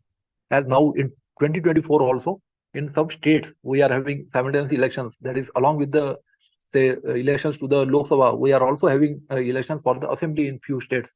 So there, two sets of EVMs are used, and there will be one vote, say for parliamentary constituency, one vote for assembly constituency. How can a voter be sure that the EVM is working and his or her vote has been recorded? So as soon as the voter presses the blue button on the BU against the serial number, name and symbol of the candidate of his or choice, and LED against the candidate button glows red, and the VVPAT prints a slip having serial number, name and symbol of the chosen candidate, which is visible for about 7 seconds before getting cut and stored in the sealed drop box of the VVPAT. A loud beep sound from the CU confirms the registration of the vote. Thus, there is both audio and visual indication for the voter to be assured that his or her vote has been recorded. In fact, it is one of the most simplest procedures, and those who have cast the votes already may be aware of this. Now, do EVMs malfunction? Yes, actually they are electronic components and they do malfunction, but that is different from tampering. So we shall see what is the difference. EVMs are electronic machines, and like any other machine, they are also vulnerable to failures. The failed machines are sent to the factories for rectification. However, there is no question of any machine malfunctioning in a way so as to favor a particular candidate, which is called tampering as per the defined EVM protocol. So we have to understand this difference between malfunctioning and tampering. This scenario is just not possible with the many safeguards incorporated in design of EVM itself. Whether the Election Commission has full control of the entire voting process through EVM? Yes, Election Commission has full control over entire voting process. All election officials were directly under the direction, supervision and control of Election Commission of India during the election period. In fact, they are considered to be on deputation to the ECI during the election period. That is from announcement of say elections to the counting of results, declaration of results. Then what are the specifications of power packs used for CU, BU and VVPAT? So rating of power pack of CU is 7.5 volts 2 ampere hour. Rating of power pack of VVPAT is 22.5 volts 4 ampere hour, and BU uses the same power pack as the CU when more than 4 BUs are used. And may also please refer general queries FAQ question number 12 that we have seen earlier. How do we know when the power pack is about to get over, that is CU and VT, and they are to be replaced? So the power packs of CU and VVPAT are periodically monitored, and the balanced power status is displayed by the control unit as high, that is high battery, medium battery, low, marginal, and change battery, along with the percentage. The power packs are replaced from the reserve power packs available with the sector officers when the change battery status is displayed by the CU. So this, whenever there is change battery warning, then battery can be replaced. It doesn't change the memory. What is the size of VVPAT slips and what are the properties of VVPAT slips? So the VVPAT printed slip is approximately 99 mm by 56 mm in size. The VVPAT slip is basically thermal paper with a print retention capability of about 5 years when stored properly. So it is not like say your bank ATMs that you have put it within say a few months. So it lasts for 5 years, this thermal paper. What are the details printed on the slips? So printed slip of VVPAT contains the following information: candidate serial number, name of the candidate, symbol of party or candidate, session number, VVPAT ID. These details could be viewed by the voter. Now, if we get hold of a VVPAT printed slip, can we know from which VVPAT machine it was printed? Yes. VVPAT slips have the unique ID number of the VVPAT that printed the slips. Therefore, from the unique ID number mentioned on the VVPAT printed slips, we will be able to identify the source VVPAT. So it is easily identifiable, even though there are say thousands or millions of such slips may be there, but they can be easily identified. Who conducts the first level checking of EVMs and VVPATs? This is called FLC. So first level checking of EVMs and VVPATs is conducted by the authorized engineers of Bharat Electronics Limited BEL and Electronics Corporation of India Limited ECIL, as the case may be, at district headquarters under supervision of district election officer and in the presence of the representatives of the national and state recognized political parties. So the stakeholders are there. There is district election officer that is in the presence of DM, and there are representatives of the national and state recognized political parties. So this is before the start of the election, first level checking is done. On the machine, it is printed whether they have been manufactured by BEL or ECIL. So it can be clearly identifiable whether they are BEL or ECIL machines. Does ECIL loan EVMs to any organization to conduct elections? Well, Election Commission of India provides EVMs on loan basis only to state election commissions, ACC, to conduct their local body elections based on the requests received, considering the following conditions. Firstly, the laws governing local bodies elections provide for use of EVMs. Only those models of EVMs which are discontinued for deployment by ECI to conduct elections to parliamentary and assembly constituencies and which are within the period of economic life of 15 years are loaned and subject to availability of such EVMs with SEI. And ECI may seek any report from state election commissions about loaned EVMs as required. So loaning can be done only to the state election commissions for their local body elections.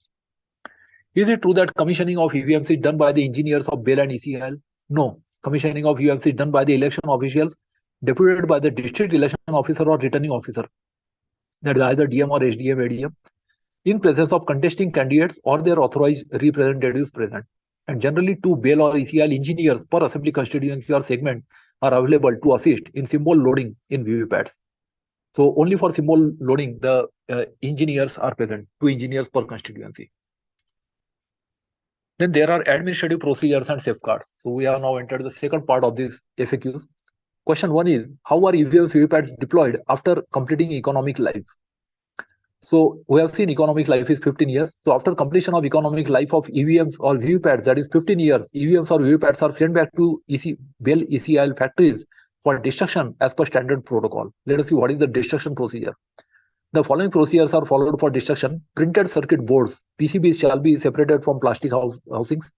All components mounted on PCBs shall be removed or chopped off and crushed. The bare PCBs shall be cut into minimum 4 pieces and crushed. The remaining plastic assemblies or housing shall also be cut into 4 to 6 pieces and crushed. So this is the procedure of destruction of machines. Plastic waste shall be recycled to ensure that environment is protected. Entire process of the disposal or destruction should be videographed. Recording of videography shall be disposed of by BEL or ECIL only after confirmation from ECI. And the guidelines or safeguard for destruction of electronic items issued by the Pollution Control Board or Ministry of Environment and Forests, etc., or any other law for the timing in force shall be followed so that there is no electronic pollution. It shall be ensured that e-wastes are channelized to registered dismantler or recycler, and a proper record of each unit destroyed or destructed should be maintained because each unit has some serial number. So that serial number before destruction is noted, just like the RBI destroyed the notes. Then whether transportation of EVMs to the polling stations is more difficult compared to the ballot boxes. In fact, those who have seen the machines know that it is very light machine. It is easier to transport the EVMs as compared to ballot boxes, as EVMs are lighter, portable, and come with custom-made carrying cases for case of carriage or transport. And generally, there are policemen or say paramilitary forces who, or say home guards, or say even other forces, security forces. Generally, they carry these cases. So EVMs are transported under extreme security and following elaborate safeguards. So there has to be presence of security personnel whenever EVMs are transported. Now, question 3, ECI claims that EVM protocols are transparent and stakeholders are involved in the various processes of EVM preparation in the run-up to every election. So how are the political parties and their candidates or their representatives involved in EVM processes, and what information on EVMs is made available to them? So let us see this. The Election Commission of India has put in place an elaborate administrative system of security measures and procedural checks and balances aimed at prevention of any possible misuse or procedural lapses on use of EVMs and VVPATs in elections to the state legislative assembly and parliamentary constituencies. The system of checks and balances ensures that whenever there is violation at any stage, immediately it can be detected at the very next stage. These safeguards are implemented rigorously and transparently with the active involvement of the stakeholders, that is national and state recognized political parties or candidates or their representatives, covering all the activities involving EVMs, VVPATs across the electoral process.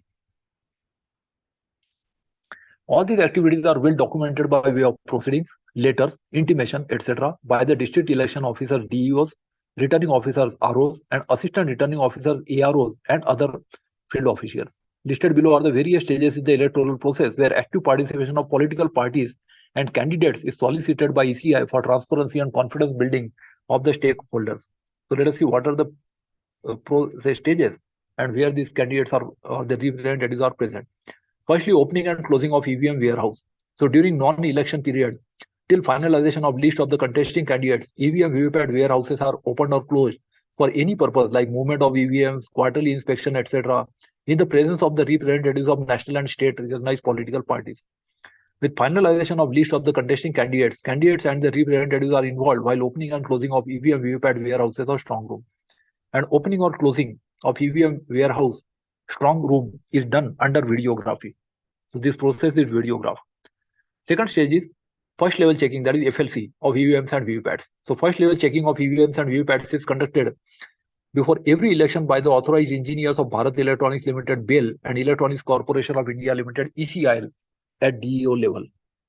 For this purpose, national and state recognized political parties at district headquarters are invited in writing by DEO concerned at least 2 days before the beginning of FLC, and a copy is endorsed to state headquarters. The representatives of national and state recognized political parties are involved to oversee entire FLC process. Then first level check is done. There is higher mock poll is conducted in 5% randomly selected EVMs, that is 1200 votes in 1% EVMs, 1000 votes in 2% EVMs, and 500 votes in 2% EVMs. The electronic result of EVM is tallied with the VVPAT slips count. The representatives of national and state recognized political parties are allowed to pick 5% EVMs randomly and also to do mock poll. This is to ensure that there is no, say, they are not, say, programmed so as to favor a particular candidate. List of FLC OK EVMs is shared with all political and state recognized political parties because there is serial number to all units. The representatives of national and state recognized political parties are allowed to sign the seals, forms, register during FLC. So their presence is ensured. And taking out of EVMs for training and awareness after FLC. Now the employees have to be trained. So after completion of FLC, maximum up to 10% EVMs and VVPATs are taken out for awareness and training purpose in the presence of national and state recognized political parties. And the list of awareness and training EVMs is shared with them. That is their serial number, etc. and number. Then randomization of EVMs. There are two steps of randomization: first randomization and second randomization. So let us see why and how it is done. First randomization of EVMs is conducted in the presence of national and state recognized political parties to allocate EVMs or EVMs assembly constituencies segment wise. This is to ensure that there is no pre-programmed candidates paid. So list of first randomized EVMs, that is assembly constituency or assembly segment wise, is shared with national and state recognized political parties. After finalization of list of contesting candidate, that is, see, at this stage, the candidates are not known. So even if there is any programming, which candidate will come at which serial number is not known at this stage. After finalization of list of contesting candidates, list of first randomized EVMs, AC or AS wise, is also shared with contesting candidates. Now the second randomization is done. So second randomization of EVMs is conducted to allocate EVMs polling station wise, as well as for marking the reserve EVMs, which are to be used for replacement of machines which become non-functional on poll day. List of second randomized EVMs is also shared with candidates. So these are the two steps of randomization. Then next stage is commissioning of EVMs. So commissioning of EVMs for use in poll is done in the presence of contesting candidates. Candidates or their representatives are allowed to sign the seals used in sealing EVMs. Higher mock poll is conducted in 5% randomly selected EVMs by casting 1000 votes. The electronic, this is to ensure that machine is functioning correctly and there are no pre-polled votes, pre-entered votes in machine. The electronic result of CU is tallied with the VVPAT slips count. Candidates or their representatives are allowed to pick 5% EVMs randomly and also to do mock poll. Now dispersal of EVMs with polling parties. So dispersal of EVMs is done in the presence of the contesting candidates. The next step is mock poll and actual poll on poll day. So mock poll actually starts 1 hour before the poll. So for example, if the poll is at 7 or 8 a.m., then the mock poll starts at maybe 6 or 7 a.m. So mock poll on poll day is conducted at every polling station in the presence of the polling agents nominated by the contesting candidates. This is to ensure that the polling party has not pre-fed some data while the machines were in their custody during the night. So polling agents nominated by the contesting candidates are allowed to remain in polling stations to observe polling process, and polling agents are allowed to sign the seals used in sealing CU, BU, and VVPATs before commencement of poll and after close of poll. So these signatures are there and they can be tallied on the counting day. Now the transportation of poll EVMs from polling stations to collection center. So candidates or polling agents are allowed to follow vehicles carrying poll EVMs from polling station to collection center. So they are allowed to follow the vehicles to ensure that they are following the prescribed path. And even GPS tracking is done nowadays. Storage of poll EVMs. So poll EVMs are stored in the strong room in the presence of candidates or their representatives. Candidates or their representatives are also allowed to put their seals on the locks of the strong room. And candidates or their representatives are also allowed to monitor storage and security of poll EVMs. So they put their signature along with signatures of the DM, that is the district election officer. Now the counting day. On counting day, polled EVM strong room is opened in the presence of candidates or their representatives, returning officer, ECI observer on counting day. Counting of votes is done in the presence of candidates and counting agents appointed by them. And after completion of counting of votes, VVPAT slips are taken out from VVPATs and stored in black envelope in the presence of the candidates or their representatives. Then we have, after counting of votes, CU, BU and VVPAT slips are kept in the strong rooms in the presence of candidates or their representatives, and they are allowed to put their seals on the locks of the strong rooms. This to ensure, because there is no tampering that can be done. As can be seen from the above, all stakeholders, representatives of political parties and candidates witness and participate in all electoral processes on EVMs and are also kept well informed about the status and list of EVMs to be used for various purposes during the election. So we have seen these 10 processes in which stakeholders are involved.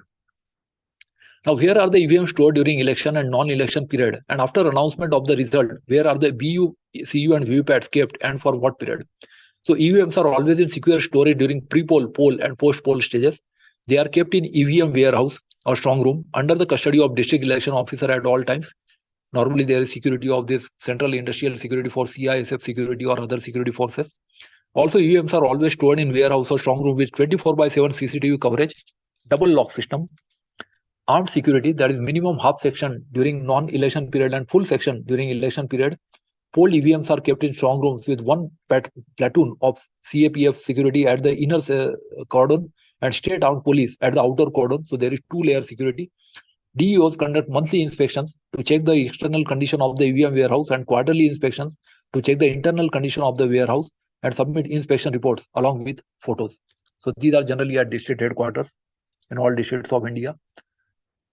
After announcement of result, in the presence of the candidates or their representatives, BU, CU are sealed in their carrying case and VVPAT slips are taken out from the VVPATs and sealed in black envelopes. The BU, CU and VVPAT slips and other election materials are kept in the strong room under the custody of the district election officer concerned till the time frame for filing election petition gets over, that is 45 days from the date of declaration of result. So they remain in that strong room. If any election petition is filed before the Honorable High Court concerned, the respective units are kept till final disposal of the petition, and VVPAT slips are kept as per Rule 94 of the Conduct of Elections Rules 1961. So they are preserved even after the elections for 45 days, and if required more than that, if election petition is filed. Now, whether representatives of recognized political parties or candidates are present while opening and closing of EVM warehouse or strong room? The answer is yes. EVM warehouse or strong room is always open and closed under prior intimation to and in the presence of the stakeholders, namely representatives of recognized political parties or candidates, and under videography. Question 6 is, the integrity of VVPAT slips and the EVM machines during the entire time after polling and before counting and auditing must be ensured in a manner that is verifiable by all. There should be no trust requirement on the custody chain, because this custody chain has to be monitored. So after the poll, how this is done? After the poll, the EVMs are stored in a strong room with a single access door and a 2-layered security cordon. Agents appointed by the candidates are allowed to keep watch over the EVMs round the clock till the counting. So even they can keep a watch along with the security candidates if they so desire. Locks to the strong rooms where the EVMs are stored are sealed with signatures of election officials as well as those of candidates or their representatives, so that they can't be opened even by the DM. The extant instructions of ECI make sure that all stakeholders are involved in all the steps of EVM storage and movement. Thus, there is no implicit trust requirement, and all stakeholders jointly guard the polled EVMs. It is also duty of the political parties. Some of the safeguards to maintain integrity are as under. So, list of serial numbers of EVMs used in the poll is shared with candidates or their agents, along with the detail of number of votes polled in respective EVMs to verify the same at the time of counting of votes. So, they can actually verify that during 30-40 days or whatever period the machines remain in strong room, there is no change in the machines. After poll, EVMs are sealed in their carrying cases at the polling stations in the presence of polling agents, and they are also allowed to put their signatures on the seals beside the polling officer, and those seals are then shown on the day of counting to them. The only power source or battery available for the VVPAT to function is removed at the polling station in the presence of the polling agents after completion of the poll, because it is a consumable device. Live feed of CCTV covering entry of strong rooms of polled EVMs is given to representatives of candidates camping at counting center. So this live feed of CCTV recording is also given to them.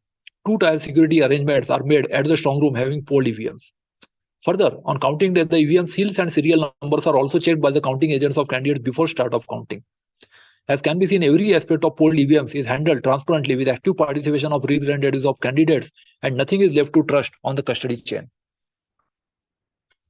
That completes the answer to question 6. Now, whether the political parties are present in the first level checking process. We have seen earlier FLC. So yes, first level checking of EVMs is conducted in the presence of the representatives of the recognized political parties, and for this purpose, a written invitation is given to the recognized political parties by the district election officer at district headquarters and copy endorsed to the state headquarters of the political parties. Next question is, what happens to the FLS rejected EVMs and VVPATs? It often happens that some machines come from factory which are rejected in first level checking itself. So after completion of FLC rejected units are sent to BEL ECIL for rectification, and upon rectification, the units are available for deployment in the field for subsequent elections. So FLC rejected units are also analyzed by the manufacturers and technical expert committee for future improvements to reduce field rejections. So only those machines that pass FLC are deployed. What is done to the VVPAT slips generated during FLC? So VVPAT paper slips generated during FLC are disposed on daily basis or regularly through paper shredding machine. So they are destroyed so that they can't be misused. The purpose of shredding VVPAT slips is to prevent from any kind of misuse of VVPAT slips to generate fake stories or misinformation. It is to be noted that VVPAT slips printed during the FLC have only dummy symbols, because at that stage it's not candidates names or symbols are not allotted yet. First and second randomization are still pending. Whether Election Commission of India provides the list of EVMs and VVPATs to be used in elections to the political parties or candidates. We have seen it is yes. After completion of FLC, the list of FLC accepted EVMs and VVPATs containing unique ID of each unit, that is ballot unit, control unit, and VVPAT, is provided to all the recognized political parties and also to candidates when candidates are finalized. So after candidates are finalized, it is given to those candidates. Whether any repair of EVMs and VVPATs is done by the engineers in field during FLC. No, electrical repair is strictly prohibited in the field. Only mechanical repair like changing of button, flaps, latches, etc. is allowed during FLC, in which no electrical repair is involved. So in FLC, needless to say that the representatives of the recognized political parties are invited to witness the entire process. So mechanical repair can be done, electrical repair can't be done. Where are the FLC OK units kept after first level checking of EVMs and VVPATs? So after FLC OK units are stored in the strong room under double lock in the presence of the representatives of the recognized political parties. The strong room has 24/7 CCTV coverage and one section of armed security. The strong room is only open in the presence of the representatives of the recognized political parties or candidates under videography whenever prescribed to distribution. Now, what will happen if the EVM in a particular polling station goes out of order during poll? This is a common occurrence. Sometimes it happens, maybe say to few percent machines. So we have seen earlier that malfunction is different from manipulation or tampering. So during poll, as per defined replacement protocol, if a BU or CU or a particular polling station goes out of a particular polling station goes out of order, the fault is displayed on CU display. Then the full set of BU, CU and VVPAT is replaced with a new set from the reserve EVMs in the presence of the polling agents appointed by the candidates. So these are given to the sector officers. They have reserve machines with them. The votes recorded until the stage when the EVM went out of order remain safe in the memory of the control unit and the VVPAT ballot slips compartment. So the first set as well as the second set both can be counted, or the first set is kept in custody. So the memory remains safe even if the machine goes out of order. In case only the VVPAT goes out of order, the votes recorded in the CU remain safe in its memory, and therefore the polling is resumed after replacing the non-functional VVPAT with another VVPAT from the reserve machines. So if only VVPAT goes out of order, then there is the procedure. And on the counting day, votes recorded in all EVMs used in that polling station are counted to give the aggregate result of that polling station. And if the recorded votes in the control units cannot be ascertained due to any technical reason, then VVPAT slips of the respective control units are counted to get the result. So this is happen when the machine goes out of order, then result can be counted from VVPAT units, that is manually. So VVPAT slips serve as a type of manual backup, we can say. How long does the control unit store the result in its memory? Very interesting question. The control unit can store the results in its memory until the data is deleted or cleared. So post every election, after the election petition period, ECI ascertains the status of election petitions filed with the Honorable High Courts and releases the EVMs for further use if no election petitions have been filed. So there is limitation period. And in cases where election petitions have been filed, the related EVMs are returned securely as per defined protocol till the final disposal of the petition, because they may have to be demonstrated before the court or counted before the court. In cases if the honorable court orders a recount, the control unit can be reactivated by fitting the battery to display the results stored in its memory. Moreover, VVPAT slips are also preserved till final disposal of election petition. So this is in the disputed cases. Question 15 is the ballot unit has provision for 16 candidates. Now, if in a constituency there are only 10 candidates and the voter presses any of the buttons from 11 to 16, will these votes not be wasted? Very interesting question. Those who are aware or have seen the process know that these are masked. So there is no wastage of any vote in EVMs. The unused BU buttons are masked. For example, if there are only 10 candidates including Nota in a constituency, the unused candidate buttons provided at serial numbers 11 to 16 will be physically masked or covered. That means they can't be pressed at the time of preparation of EVMs by returning officer. Therefore, there is no possibility of any voter pressing any of the masked buttons at serial numbers 11 to 16. And whether changing of thermal paper roll of VVPAT is allowed at polling stations. So changing of thermal paper roll is strictly prohibited at polling stations. So in case the thermal paper roll gets exhausted by any chance, a reserve VVPAT is used as replacement.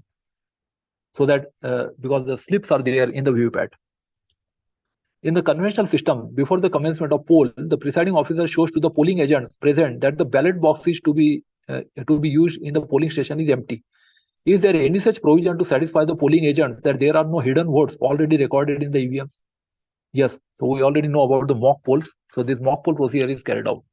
So on the poll day, before the commencement of poll, the presiding officer demonstrates to the polling agents present that there are no hidden votes already recorded in the CU by pressing the result button on CU. The CU display shows 0 vote against all candidates. Similarly, the PO, presiding officer, also opens the ballot compartment of VVPAT and shows to polling agents that it is empty. See, there is one compartment that is sealed by the RO and that can't be opened even by the presiding officer. But the ballot compartment of VVPAT can be opened. So VVPATs are also shown that they are empty and there are no slips already in it. Thereafter, he or she conducts a mock poll with at least 50 votes in the presence of the polling agents and tallies the electronic result stored in the CU with VVPAT slip count.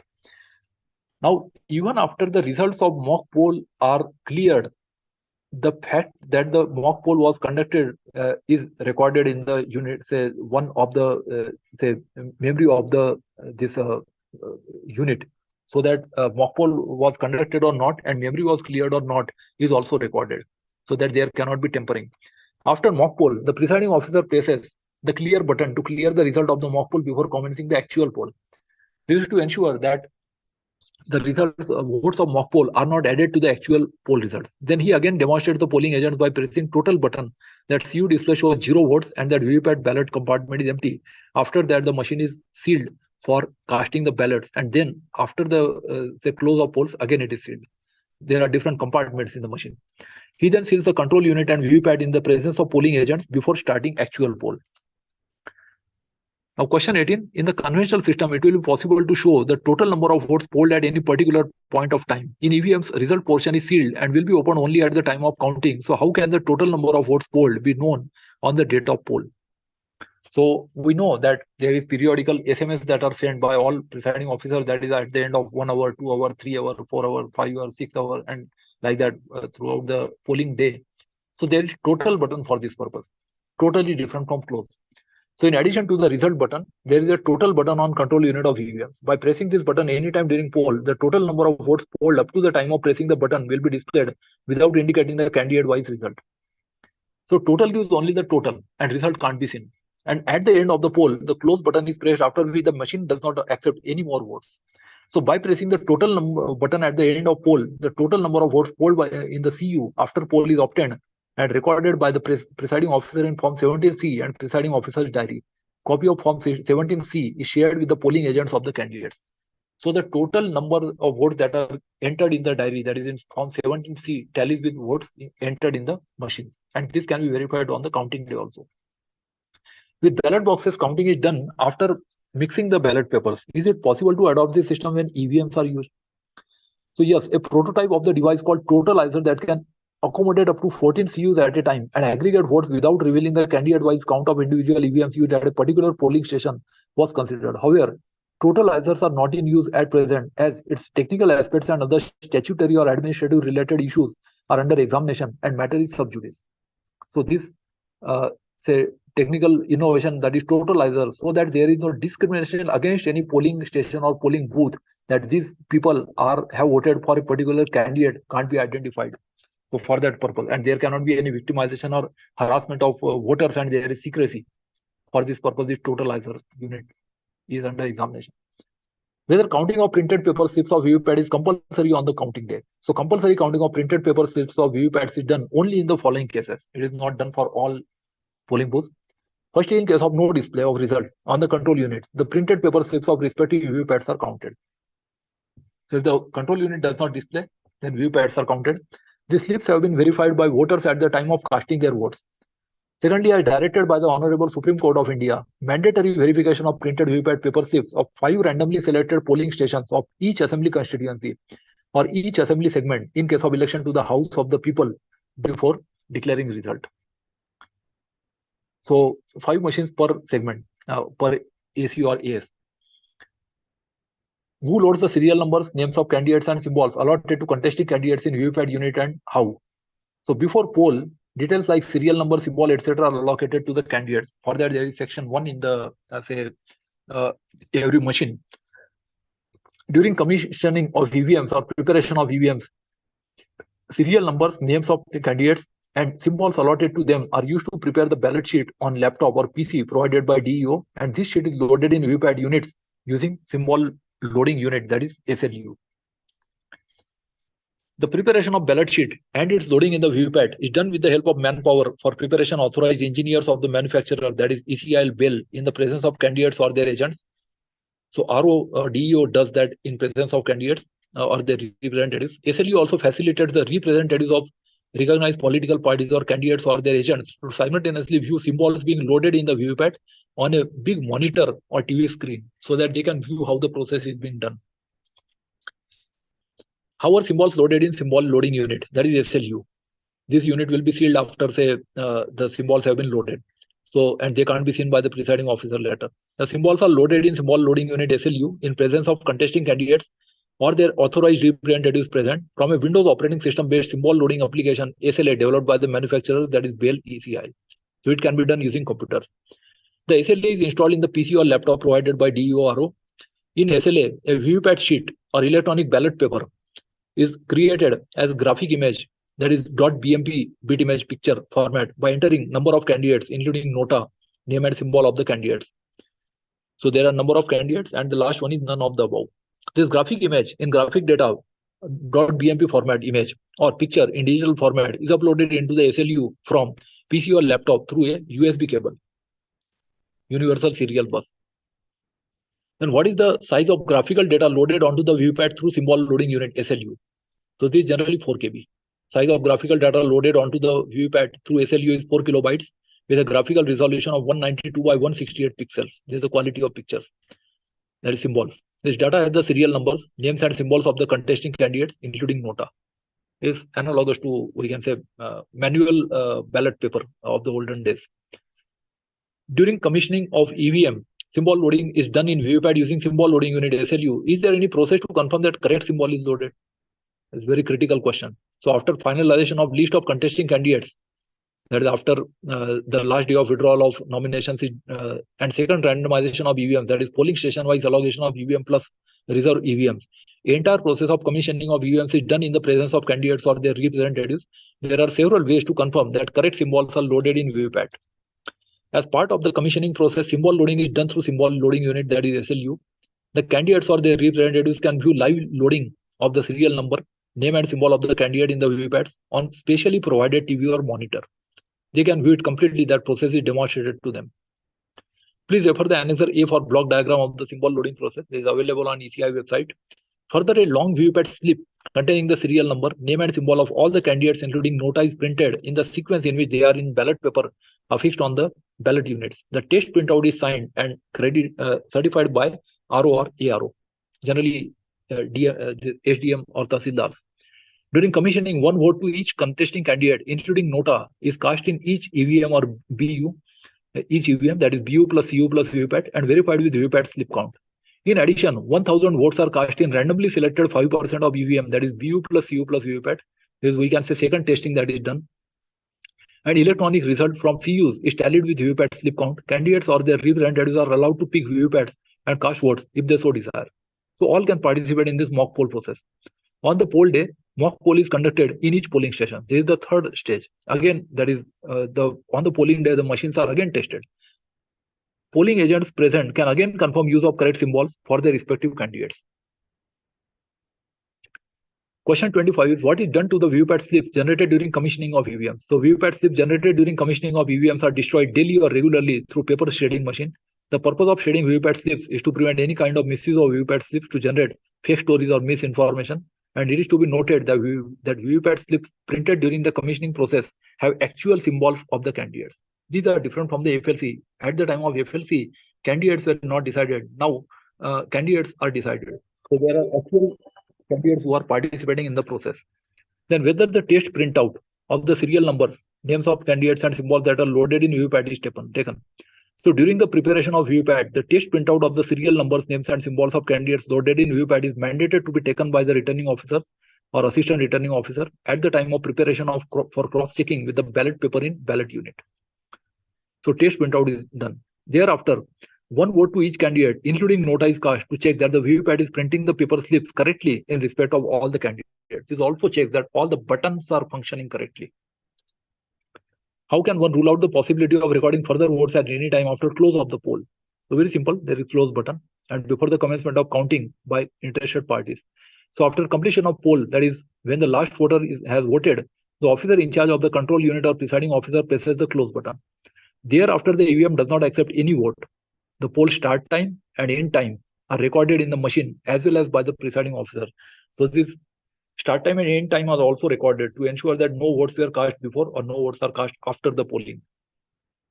After the close of poll, the control unit is switched off, and thereafter the ballot unit is disconnected from the control unit and kept separately in their respective carrying cases and sealed.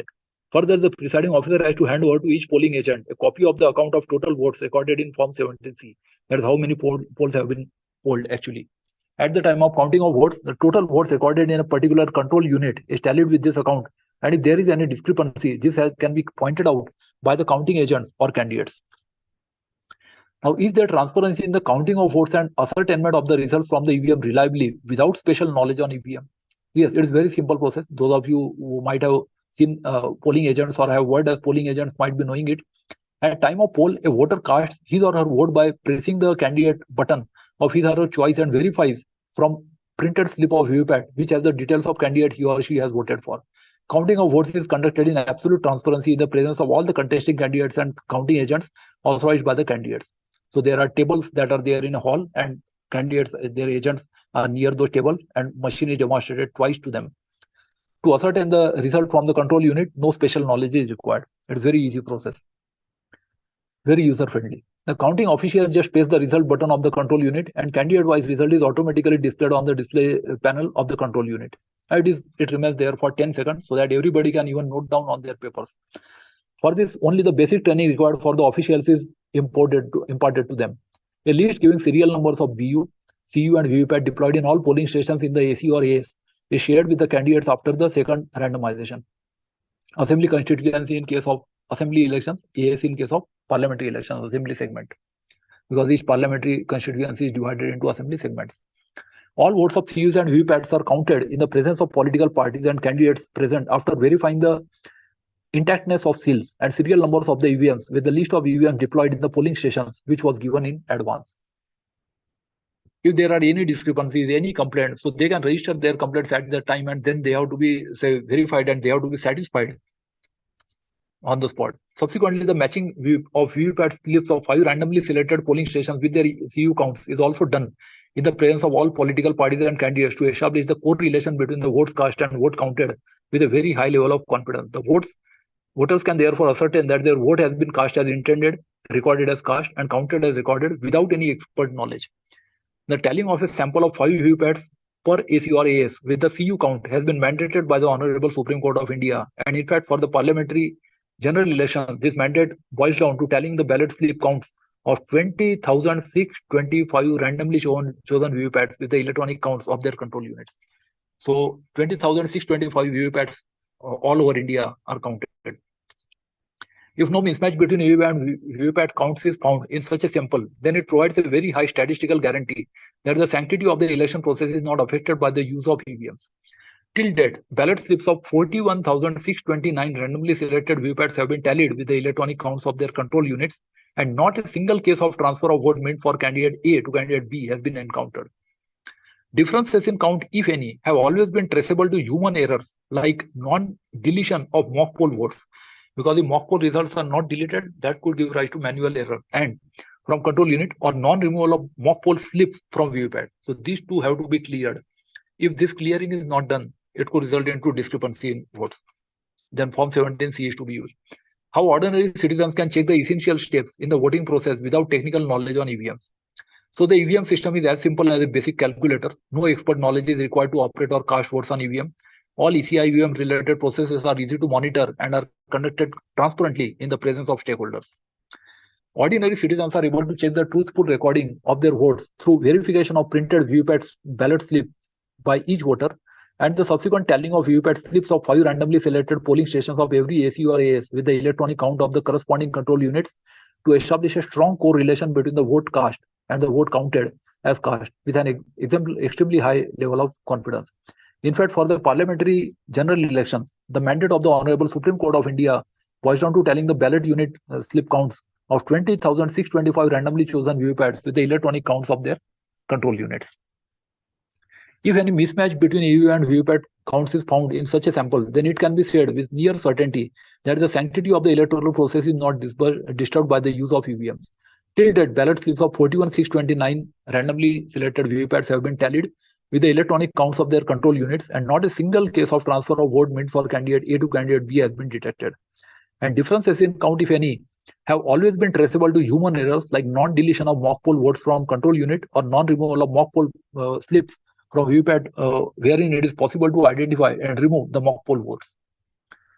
Next question is, in EVM, a vote is recorded electronically by process of a button, but the voter cannot examine what has been recorded. There is no way to provide a guarantee to a voter that his or her or his vote is cast as intended or recorded as cast and counted as recorded. How then can elections conducted with EVMs be democratic, and how then can India continue to be considered as electoral democracy? So ECI EVM has always been a truthful machine. A close look at the results of Legislative Assembly elections and the Lok Sabha elections, these are given on the ECI website. Annexure 2 and Annexure 3 shows how the party with maximum number of seats has changed over time and amply proves the integrity of the EVMs. There have been even change of governments. So it can't be said that the party in power can manipulate it to its advantage. With the introduction of VVPAT, the ECI EVM system enables voters to immediately verify that their vote is cast as intended by observing the VVPAT ballot slip, which contains the name, serial number, and symbol of the candidate for whom vote is cast, and the votes are counted as recorded in control unit. The correlation between the ballot slip printed by VVPAT and the vote recorded in the EVM is established statistically with a very high degree of confidence.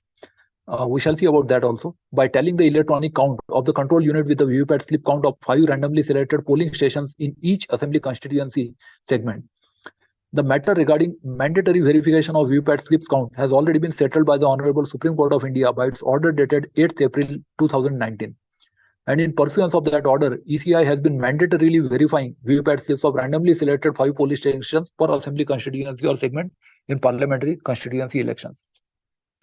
It is highlighted that apart from the above, verification of VVPAT slips is done at various stages of the election process in the presence of representatives of recognized political parties or candidates as follows. There are 3 steps as we have seen. First is the FLC first level check. In 5% machines selected randomly 1200 votes in 1%, 1000 votes in 2%, and 500 votes in 2%. During commissioning, that is after second level randomization, in 5% machines selected randomly 1000 votes. Third is on the polling day. So mock poll before actual poll in 100% machine, that is at least 50 votes.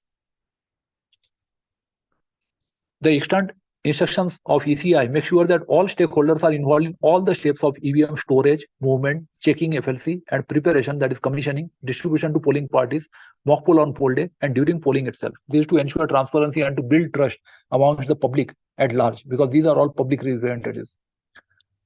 Next question is, there must be stringent audit of the electronic vote count before the results are declared. The post-counting audit should not be biased on ad hoc methods, but by counting a statistically significant sample of the VVPAT slips according to rigorous and well-established statistical audit techniques. Why can't the audit or verification counting of VVPAT slips be done in some cases depending on the margin of victory?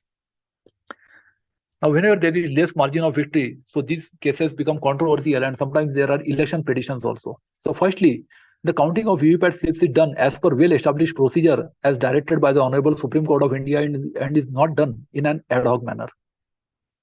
Further, the statute also provides an opportunity for the candidates to request for the VVPAT slip count under Rule 56D of the Conduct of Elections Rules 1961. So in fact, all the candidates, those whosoever want, they may request counting of VVPAT slips if they so desire. The option of filing an election petition after declaration of results. So all can go to court also. That option is also with them. It is also available for the contesting candidates, wherein each and every VVPAT slip may be counted as per direction of the Honorable Court. So this liberty is given to the candidates. What happens if the power pack of a CU or VVPAT gets drained out completely at the time of voting? There is difference between say discharge and drain. In discharge, battery can be charged again, but if it is drained out, it can't be charged again. So if power pack of control unit of EVM gets drained out on voting day, the power pack is replaced with reserve power pack of the EVM by the presiding officer in presence of the polling agents and sector officer. And upon replacement, the power pack section of the control unit is resealed with address tag, and signatures of the polling agents are also obtained on the tag. So it is done in their presence. If power pack of VVPAT goes non-functional on voting day, the power pack is replaced with reserve power pack of VVPAT by the presiding officer in presence of the polling agents and sector officer. However, the need to change power packs occurs rarely, because generally the status of battery is indicated, percentage is also indicated, how much the battery is charged. Whether any awareness program on use of VVMs and VVPATs is conducted by Election Commission of India? Yes. The awareness campaign of VVMs and VVPATs is conducted approximately 3 months prior to announcement of election. So all the employees involved in election duty, as well as the polling party candidates, their representatives or agents are trained. This is done by way of physical display and or demonstration of the machines in public. For physical demonstration come awareness on use of EVM and VVPAT. EVM demonstration centers is set up at District Election Office and at the returning officer headquarters, revenue subdivision offices. A mobile demonstration van is deployed for every assembly constituency or segment to cover all polling locations or clusters at least once. After announcement of election, no physical demonstration or awareness on use of EVMs and VVPATs is conducted, just to avoid any fake narrative or misinformation. So after announcement, training can't be done. Thereafter, only digital outreach, that is various digital medium, is conducted. Whether the candidates have information regarding which EVM is to be used in which polling station and which EVMs are in reserve? Yes, candidates have the information because their serial numbers are shared. So before commissioning of EVM, second randomization of EVMs, BU plus CU plus VVPAT is done through EVM management system, that is EMS, to allocate them polling station wise. The unallocated EVMs are kept as reserve EVMs. The list of randomized EVMs, including reserve EVMs, is generated through EMS, that is randomly through software. The signature of candidates or their representatives are obtained in the list. A copy of this list is provided to each candidate. On dispersal day, that is when the polling party departs along with the polling material and machines, polling officials are instructed not to test VVPATs by connecting with ballot unit and control unit to ensure functioning of VVPATs. Is there any reason for such instruction? Yes, because that disposal of VVPAT unit slips is a problem. So as the purpose of such instruction is to prevent the printing of VVPAT slips with actual symbols of the candidates, and hence to prevent any kind of misuse of VVPAT slips so printed in terms of generating fake stories or disinformation, spreading rumor, etc. So this testing of VVPATs is prohibited on polling day or before polling. It was claimed that polled EVMs can be replaced with other EVMs with desired polled votes. Is it true? This is again a ground of suspicion that polled EVMs can be replaced with other EVMs with desired polled votes. Now, since there are serial numbers, so it can't be done. So we have to understand this. There was no such incidence as claimed. The statement is false and baseless. As claimed, polled EVMs cannot be replaced with any other EVMs. Any such reporting is only in the nature of fake news or disinformation. Replacement of EVMs is not possible, as List of EVMs and VVPATs to be used in elections are shared with the national and state recognized political parties or candidates in advance at the time of FLC and commissioning. Then during commissioning of EVMs and VVPATs, signatures of candidates or their representatives are taken on the seals used in sealing EVMs and VVPATs at that time. The same can be verified during counting. See, these are paper seals. So once broken, they can't be, say, affixed again. So they are usable only once. So these seals can't be broken except before counting. And if they are broken before that, they can be easily detected. On poll day, also machines are sealed in presence of polling agents and signatures of polling agents appointed by the candidates are taken. The same can also be verified during counting. After completion of polled EVMs and VVPATs are escorted back to reception center. Moreover, candidates or polling agents are allowed to follow the vehicles during polled machines. Polled machines are stored in the strong room in the presence of candidates or their representatives under double lock system, 24/7 CCTV and 24/7 armed security. Candidates or their representatives are allowed to station and watch the strong room till EVM VVPAT are taken out for counting in their presence. Opening and closing of EVM warehouse or strong room is done in the presence of the recognized political parties or candidates or their representatives under videography, and political parties or candidates are well aware about the above facts. So addition of other machines is not possible, or replacement of machines is not possible. It is circulated in social media that sometimes pre-voted EVMs were used on poll day and these votes were added with votes polled on poll day. Is it true? So it is factually incorrect. There can be no question of pre-polled votes because prior to actual poll, mock polling is conducted at every polling station in the presence of candidates or polling agents appointed by them. This is the third level counting. In mock poll, at least 50 votes are cast by the polling agents appointed by the candidates. Mock poll result of EVMs is tallied with VVPAT slips count to ensure machines function correctly, and then both these are cleared. And then actual poll starts. After mock poll result is cleared from the EVM and VVPAT, mock poll slips are kept in black envelope and sealed. It is also shown to them that EVM has no vote and VVPAT has no slip. Thereafter, EVM and VVPAT are sealed in presence of them. Signatures of polling agents are obtained on seals that can be verified during counting. There were some instances in which mock poll result had not been deleted or mock VVPAT slips had not been removed due to human error of polling staff. To deal all such cases, there are comprehensive instructions of the Commission in the public domain and in the training manual. In such cases, they are set aside. That is, counting of votes is not done from these machines.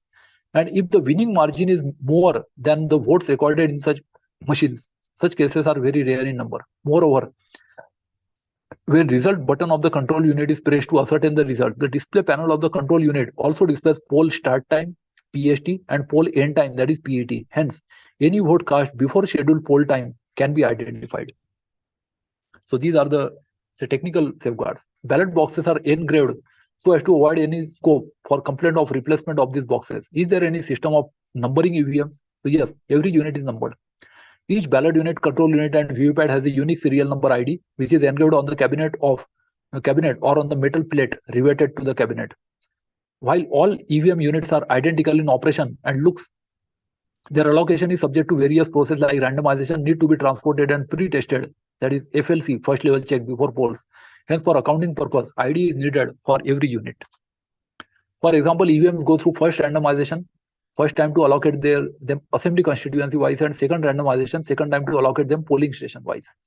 The list containing unique ID number of EVM, that is ballot unit, control unit, and VVPAT, all have different serial numbers. To be used in a particular assembly constituency and polling station is provided to the contesting candidates or their agents. The same can be tallied anytime during the polling or counting. Unique ID of control unit also displayed on display panel of control unit. Unique ID of VVPAT is printed on each VVPAT slip. Next question is whether it is possible to know much beforehand about the sequence of names on the ballot paper of the BU or about deployment of an EVM in a particular polling station. It is not possible, so they can't be pre-programmed. No, the arrangement of names of candidates in the ballot paper of the ballot unit is in alphabetical order. First for the national and state recognized political parties, followed by other state recognized parties, and then by independent candidates. This is the sequence. Thus, the sequence in which the candidates' names appear on the ballot paper or the BU is dependent on the names of the candidates and their party affiliation and keeps changing from one election to another. Therefore, the sequence cannot be ascertained much in advance. EVMs are allocated to polling station after 2 stages of randomization process through EVM management system and EMS software application developed by the Commission. After first level checking FLC of EVMs, first randomization of EVMs is done at the district election officer level to allocate them assembly constituency wise in the presence of the representative of recognized political parties. Thereafter, before commissioning of EVMs, second randomization of EVMs is done at the returning officer level to allocate them polling station wise in the presence of candidates or their agents. And two levels of randomizations eliminate any scope of determining beforehand the polling station wise deployment pattern of machines. So this rules out the possibility of pre-programming. What is first level checking of EVMs VVPATs? Why is it so called? First level checking FLC of EVMs VVPATs is a process in which the units are checked before using in elections. Only the FLC passed EVMs or VVPATs are used in election. FLC is conducted in the presence of the representatives of the national and state recognized political parties. The process is called first level checking because well before the announcement of election by the Election Commission of India, the units to be used in elections are checked by the authorized engineers of the manufacturers to ensure only functional EVMs and VVPATs are available for using in upcoming elections. Normally, the life is 15 years, so they can be used for 3 elections. Memory is cleared after, results are cleared after every election. The FLC is carried out under the supervision of the district election officer. During the life cycle, EVM VVPAT travels long distances to various states or UTs with different environmental conditions like extreme heat, extreme cold, extreme ranges of humidity, etc. So there are good carry cases with ultimate goal of minimum replacement rate. To avoid any inconvenience to voters during actual poll, first level check is mandatory process prescribed by the Commission before actual deployment of units in the elections. Manual on electronic voting machines chapter 2 may be referred for further details on FLC. This is available on ECI website. Now, who conducts the first level checking of EVMs? So before every election, all EVMs to be used in an election undergo a thorough physical and functional check to ensure poll worthiness. These checks are called FLC first level check. And manpower in FLC consists of only authorized engineers of the manufacturer, namely Bharat Electronics Limited BEL and Electronics Corporation of India Limited ECIL, who conduct the first level checking FLC of EVMs and VVPATs under control of district election officer and district supervision of deputy DEO in the presence of representative of recognized political parties. Remember, this is not random sampling, this is 100% testing. What are the processes involved in first level checking of EVMs? So following processes are involved in first level checking of EVMs and VVPATs, which are conducted in the presence of the representatives of the recognized political parties. Firstly, there is cleaning of machines. It includes dusting and removal of earlier address tags, ballot papers, cleaning of unwanted superscriptions from EVMs or VVPATs. Then there is visual inspection. So visual inspection of BU, CU, VVPAT, connecting cable, connector, latches, carrying cases, etc. is conducted to ensure there is no physical damage or breakage of plastic parts, latches, switches, etc. That is mechanical parts. Then internal inspection of BU, CU or VVPAT. So in order to provide assurance to the political parties, the authorized engineers ensure opening of cabinets of BU and CU in the presence of the representatives of national and state recognized political and parties during FLC and carry out visual inspection of PCB and check for spurious components, if any. Authorized engineers certify the same in prescribed format. So they have to sign the certificates. Functionality checks using pre-FLC unit. So the functionality and electrical checks of CU, BU and VVPAT are conducted using pre-FLC unit, that is PFLCU. Then symbol loading in VVPAT using symbol loading unit, SLU, once the candidates are finalized. So voter verifiable paper audit trail, that is VVPAT, is moved to symbol loading stage. Symbol loading in VVPAT is done using symbol loading unit SLU, this is a software, and having facilitation of simultaneous viewing of symbol loading or TV or monitor, at least 24-inch, to the representatives of national and state recognized political parties who are present during the FLC. It may be noted that only dummy symbols are loaded in the VVPATs for conduct of FLC and mock polls. So for FLC and mock polls, there are dummy candidates, then there will be actual candidates. Then casting of 96 votes. So FLCU pass CL, BU and VVPAT after symbol loading are connected and 96 votes are cast. That is 6 votes to each candidate button of the BU. That is 16 into 6, 96. Electronic result of EVMs and paper count of VVPAT slips are verified. Thereafter, result is cleared from control unit. This process is conducted for all units available for FLU, that is BU, CU, VVPAT. This is to ensure that all buttons are working correctly. FLC sticker labeling. So once the unit passes the above stages, green FLC OK sticker is pasted on control unit CU, ballot unit BU, voter verifiable paper audit trail VVPAT. Red sticker with reason is pasted on FLC rejected units. Signatures of Bell ECI engineers and the representatives of DU are made on both the stickers as applicable. Pink paper seals are pasted on CU and signed by FLC engineer and FLC supervisor. The representative of the recognized political parties are also permitted to sign on the seals. Then the conduct of mock poll. So mock poll in 5% of randomly selected EVMs, that is 1200 votes in 1% EVMs, 1000 votes in 2% EVMs, and 500 votes in 2% EVMs using VVPATs is conducted in the presence of representatives of recognized national and state political parties. Counting of printed ballot slips of each VVPAT is verified or tallied with the electronic result of the respective CU. The results are shown to the representatives of the recognized national and state political parties, and their signatures are taken in a prescribed register. This is to ensure that the engineers have not pre-programmed it to favor any particular candidate. It is to be noted that for the purpose of mock poll and also to do the mock poll, the representatives of the recognized political parties are allowed to pick machines randomly themselves. So they can choose on their own any machines. When is the first level checking of EVMs or VVPAT conducted? So first level checking of EVMs and VVPATs for use in election is conducted before every election. In case of general elections to State Legislative Assembly and Lok Sabha, FLC is generally conducted at least 4 months and 6 months respectively before election, and then they may be deployed for training and actual polls. In case of by-election, FLC is conducted generally within 1 month of occurrence of vacancy. VVPAT system should be redesigned to be fully voter verified. The question is, voter should be able to approve the VVPAT printout before the vote is finally cast and be able to cancel if there is an error. So why shouldn't ECI implement this? So every vote is verified by the voter, and given the available provision in the statute, that is Rule 49MA, for the voter to report any discrepancy between his choice of vote in the BU and VVPAT slip, such a modified system may be superfluous. So they can register their complaint. This form Rule 49MA prescribes for that. They can complain on the spot if there is any discrepancy. And technical features and safeguards. So is there any prescribed cutoff of range for classifying FLC rejection rate as high? So there is no prescribed cutoff or range for the same. The Commission has only prescribed minimum availability of 120% BU, that is 20% surplus machines, that is reserve, 120% CU, that is 20% reserve, and 130% of VVPAT, so 30% reserve, after FLC compared to number of polling stations. Electronic processes, if they are to be used for voting, should be in sync with changing technologies and technological practices and be subjected to public scrutiny and examinability. So has ECI taken any steps in this regard? So design of ECI EVM has indeed been periodically updated to take advantage of advancements in technology. For example, the current model M3 of the ECI EVM uses public key encryption and digital certificates for mutual authentication by units of the EVM.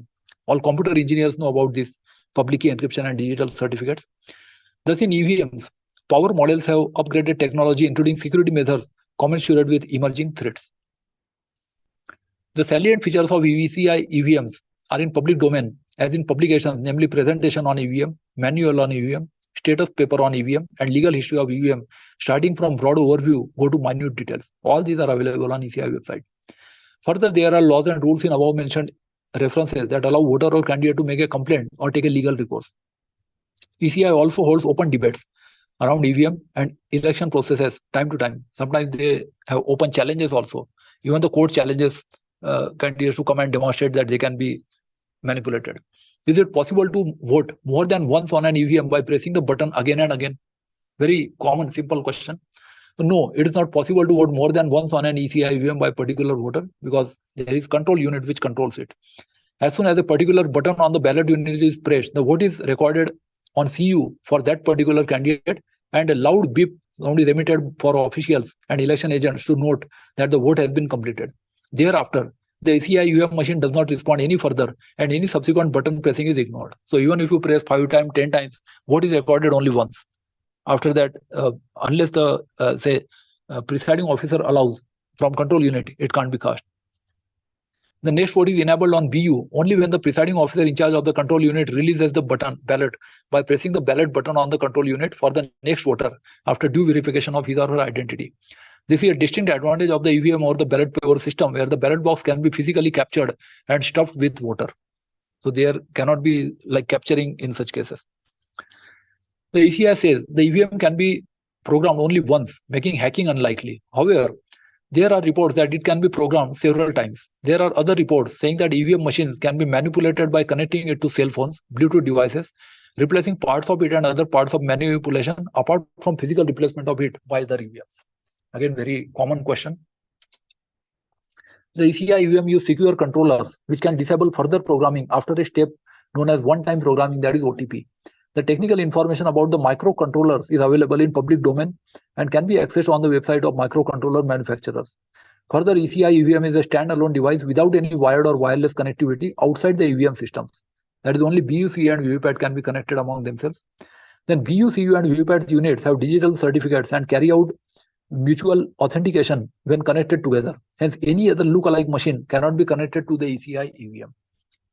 So external networking is ruled out using Wi-Fi or Bluetooth. There are elaborate and robust technical safeguards and administrative safeguards, procedures for use of EVMs, unauthorized access to EVM units during storage, transportations, randomization, allocation, conduct of FLC, commissioning, conduct of mock polls, conduct of main poll, result counting, etc. is not possible. All these steps are carried out in the presence of stakeholders, and there is no way anybody can approach the machines to attempt modification of the EVMs.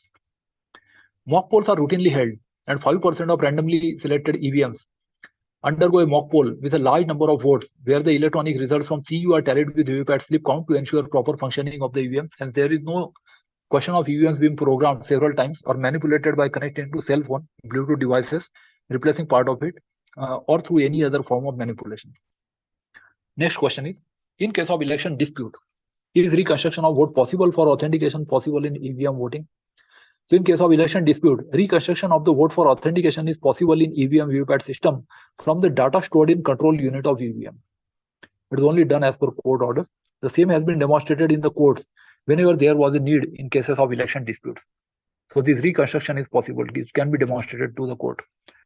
Can the details of the EVM microcontrollers be explained along with the OTP features? So both BEL and ECI use standard microcontrollers available off the shelf, and hence all information on the microcontrollers is available in the public domain via manufacturer's data sheets or application notes and user manuals. The one-time programmable, that is OTP feature, is just activated by any hardware or pin-based signal or command at external pins of the microcontrollers. Rather, this code or command is fed via a software programmable program, and in the first time run at power on sets an internal register to shut off any reprogrammability. Once this is done, the program cannot be changed. So the procedure is available in public domain in the data sheets or user manuals on use of the microcontrollers. Now, next question is, it is claimed that EVMs cannot be assumed to be tamper-proof, so the electronic voting system should be redesigned to be software and hardware independent in order to be verifiable or auditable. So views on the same. So if a DRE produces a voter verifiable paper audit trail, it is software independent. The ECI EVM produces a paper audit trail and is therefore software independent. So there is manual backup system called VVPAT. Firstly, ECI EVM is thoroughly verifiable, as the voter verifies the vote cast on ballot unit for candidate of his choice from the slip printed on paper by VVPAT that has details, that is serial number, name and symbol of the candidate voted for. Secondly, the correlation between the ballot slip printed by VVPAT and the vote recorded in the EVM is established statistically with a high degree of confidence by tallying the electronic count of the control units with the VVPAT slip counts of 5 randomly selected polling stations in each assembly constituency segment. This is done as mandated by the Honorable Supreme Court of India. Then evaluation of ECI EVM design at its formulation stage as well as prototype and pilot stages are done traditionally by testing for worst case considerations and performance measured on established statistical principles. Hence, EVM design as well as voting through EVM is reliable. The extant instructions of ECI make sure that all stakeholders are involved in all the steps of EVM storage, movement, checking FLC, and preparation, commissioning, distribution to polling parties, mock poll on poll day, and during polling itself. This is to ensure transparency and to build trust amongst the public at large. Next, we see question 8. Testing is never adequate to declare an electronic system as complicated as an EVM, fail-safe and verified. So what are the extra precautions and control mechanisms of ECI on this matter? So ECI EVMs are simple to operate and use, standalone and robust vote recording machines. EVMs use advanced cryptographic methods to maintain their overall integrity. EVMs cannot be connected by wires or wirelessly to any unauthorized device. By design, the EVMs are safe and tamper-proof. However, to build trust and confidence, various testing or checking or observation And mock poll protocols have been introduced across various stages of EVM deployment. And with the addition of VVPATs to the BU and CU, the voter can instantly verify if his vote has been cast as intended. And all processes of EVM handling are in full view and participation of stakeholders. Next question is, EVM with VVPAT introduction is no more a standalone device since it has to be connected to the symbol loading unit for symbol loading, sensors, printer, light mechanism, needs drivers along with microcontroller. Hence, how can it still be called a rudimentary device? So symbol unit loading unit SLU is part of the EVM infrastructure. The CU-BU with VVPAT still remains a standalone device. In order to print the VVPAT slips, VVPAT needs to have the symbol information and the candidate information loaded as data in graphical format. So for that, there is Windows-based software. This can only be done through an authorized EVM-specific device known as symbol loading unit. And does the VVPAT have a programmable memory? If yes, then at what stages in the location in the election process is it accessed by an external device? And if so, if no, from where are the names and symbols of the candidates stored in the VVPAT for it to print the same in the VVPAT slip letter? So VVPAT has two different memories. We have seen there are two different units. One where the program instructions are kept for the microcontrollers is one-time program OTP. The VVPAT firmware is stored in the one-time program memory. After the firmware is ported in the microcontroller at the manufacturer site, no changes in the program are possible subsequently. So this is one-time programmable. The other memory is for storing graphical images containing serial number, name, and symbol of the candidate's site data. This is done by the RO. This is done with the help of symbol loading unit during the commissioning of VVPATs before each election. Like live display of the symbols being loaded into the VVPAT is done during the commissioning process in presence of candidates or their representatives to make the process more transparent. And hence they are invited by the SDM or Tahsildar. Do BEL ECL share the confidential software program with foreign chip manufacturers to copy it onto microcontrollers used in the EVMs? Actually, it is their proprietary technology. This question had arisen this year also before the Supreme Court. So Supreme Court has also endorsed that this is not shareable. Microcontrollers are ported with firmware by BEL ECL inside their factories under high level of security and safeguards. Out of a 4-layered secure manufacturing process, SMF, the microcontrollers are ported in the L3 area where only designated engineers are authorized access through access cards and biometric scans. No external agency, either indigenous or foreign, is involved in loading the firmware program in microcontrollers. With modern data analytics, it may require targeting the EVMs in just a few polling stations to swing the election results for a constituency. So what are the safeguards against such targeted attacks? So ECI EVMs are absolutely standalone machines without any scope for wired or wireless connectivity with any other system or machine. Having no communication channel from outside ensures that there is no mechanism to influence data from outside. Moreover, the firmware of the microcontrollers is one-time program, that is OTP, and runs out of a read-only memory and hence cannot be updated, modified, or enhanced in terms of functionality. Therefore, the election results cannot be modified by anyone, and the results will be exactly as per votes cast by the voters through process of voting. And in addition to the technical safeguards, the administrative safeguards, procedures ensure that unfettered access to EVMs is denied to attackers. The technical safeguards and administrative safeguards together ensure the impregnability of EVMs. Why is it not worthwhile to bias the EVMs in absence, that is during production or storage, to favor a particular symbol or candidate? So this issue has been dealt with in common allegations or misconceptions or fundamental queries, FAQ number 1617 and administrative procedures and safeguards FAQ number 38. However, it is being elaborated below for more clarity. The BU, CU and VPAT units are manufactured using a secure manufacturing facility SMF, where all steps used in the manufacturing process are strictly monitored and automatically recorded to prevent insider attacks on the machines, that is by the employees.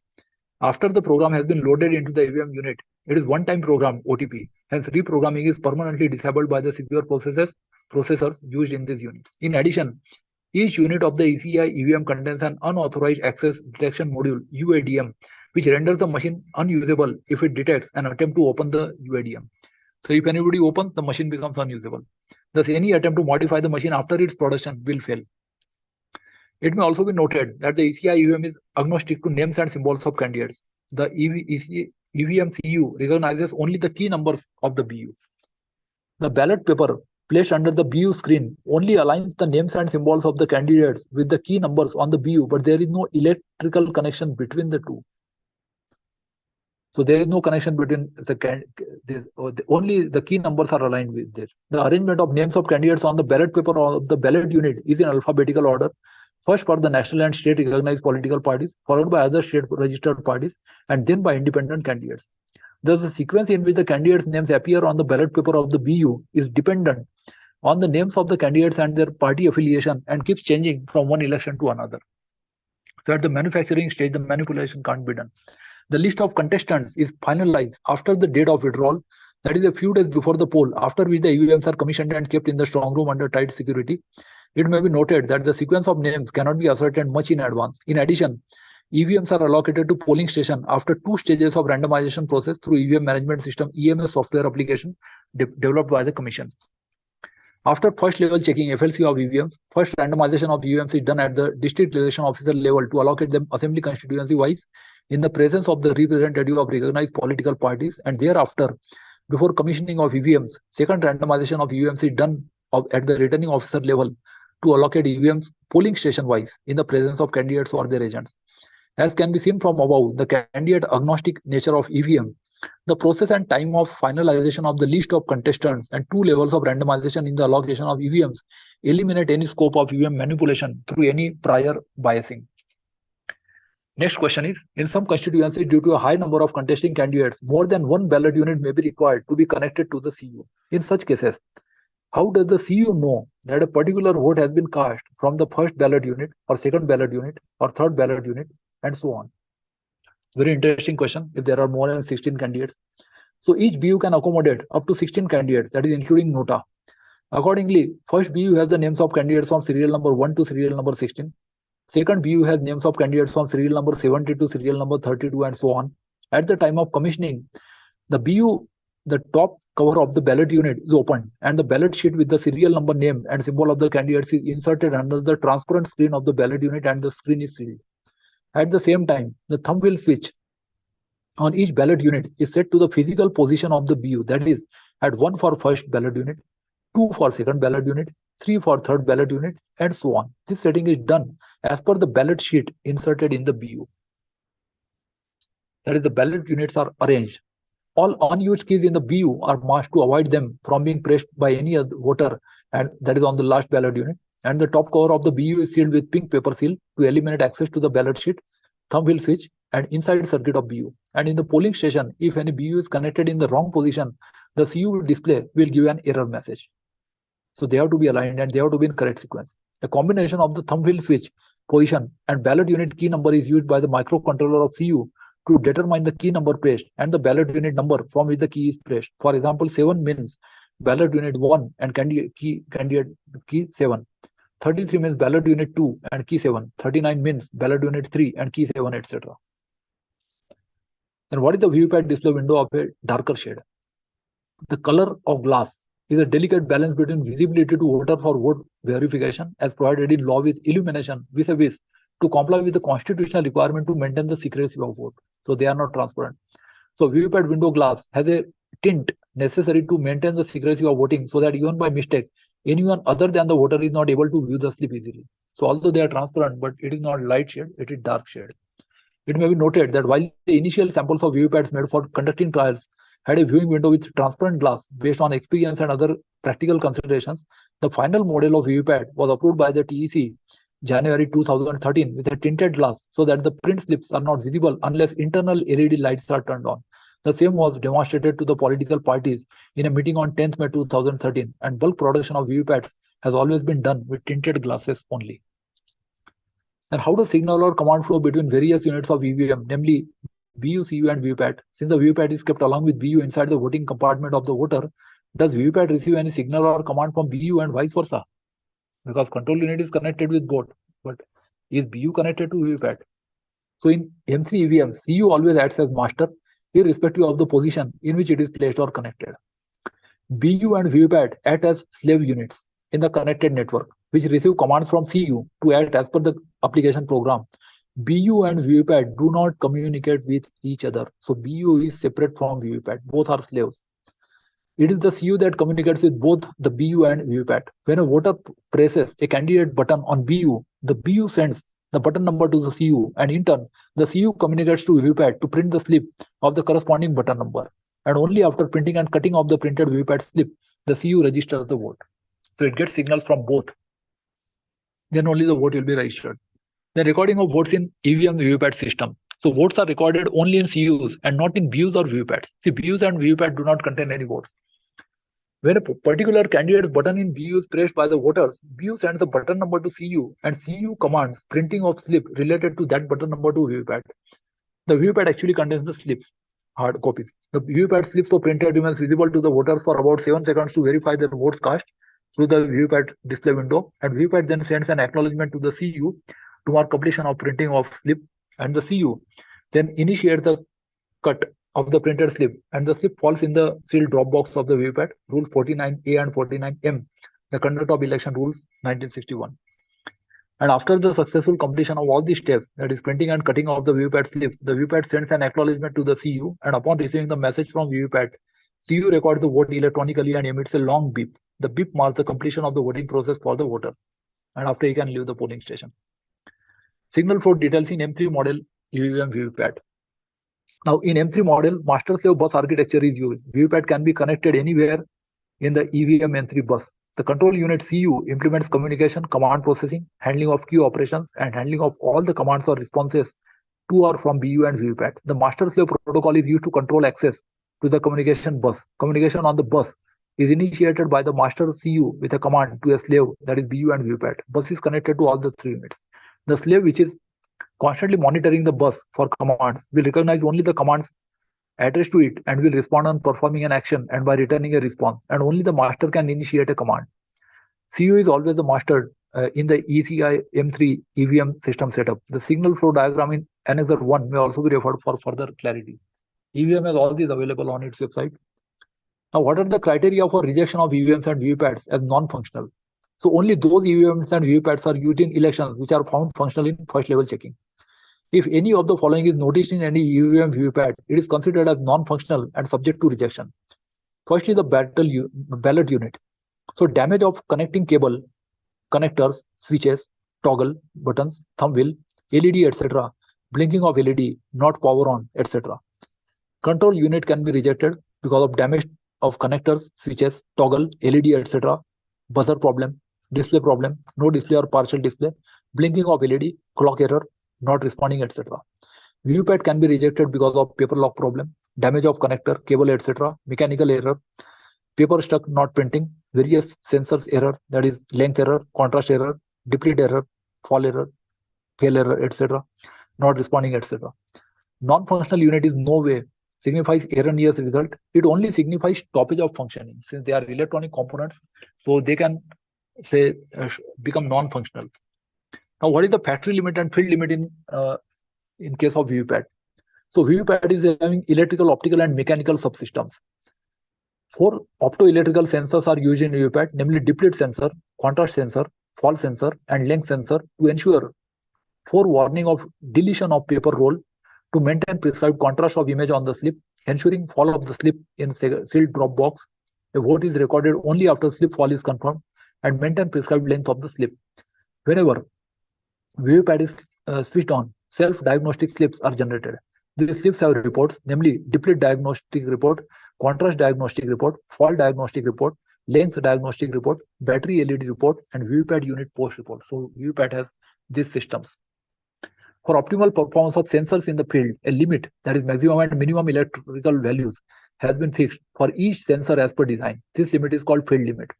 These limits are mentioned in the self-diagnostic reports generated as above, and measured electrical values of each sensor must be within the prescribed limit. Otherwise, the units can be rejected during FLC.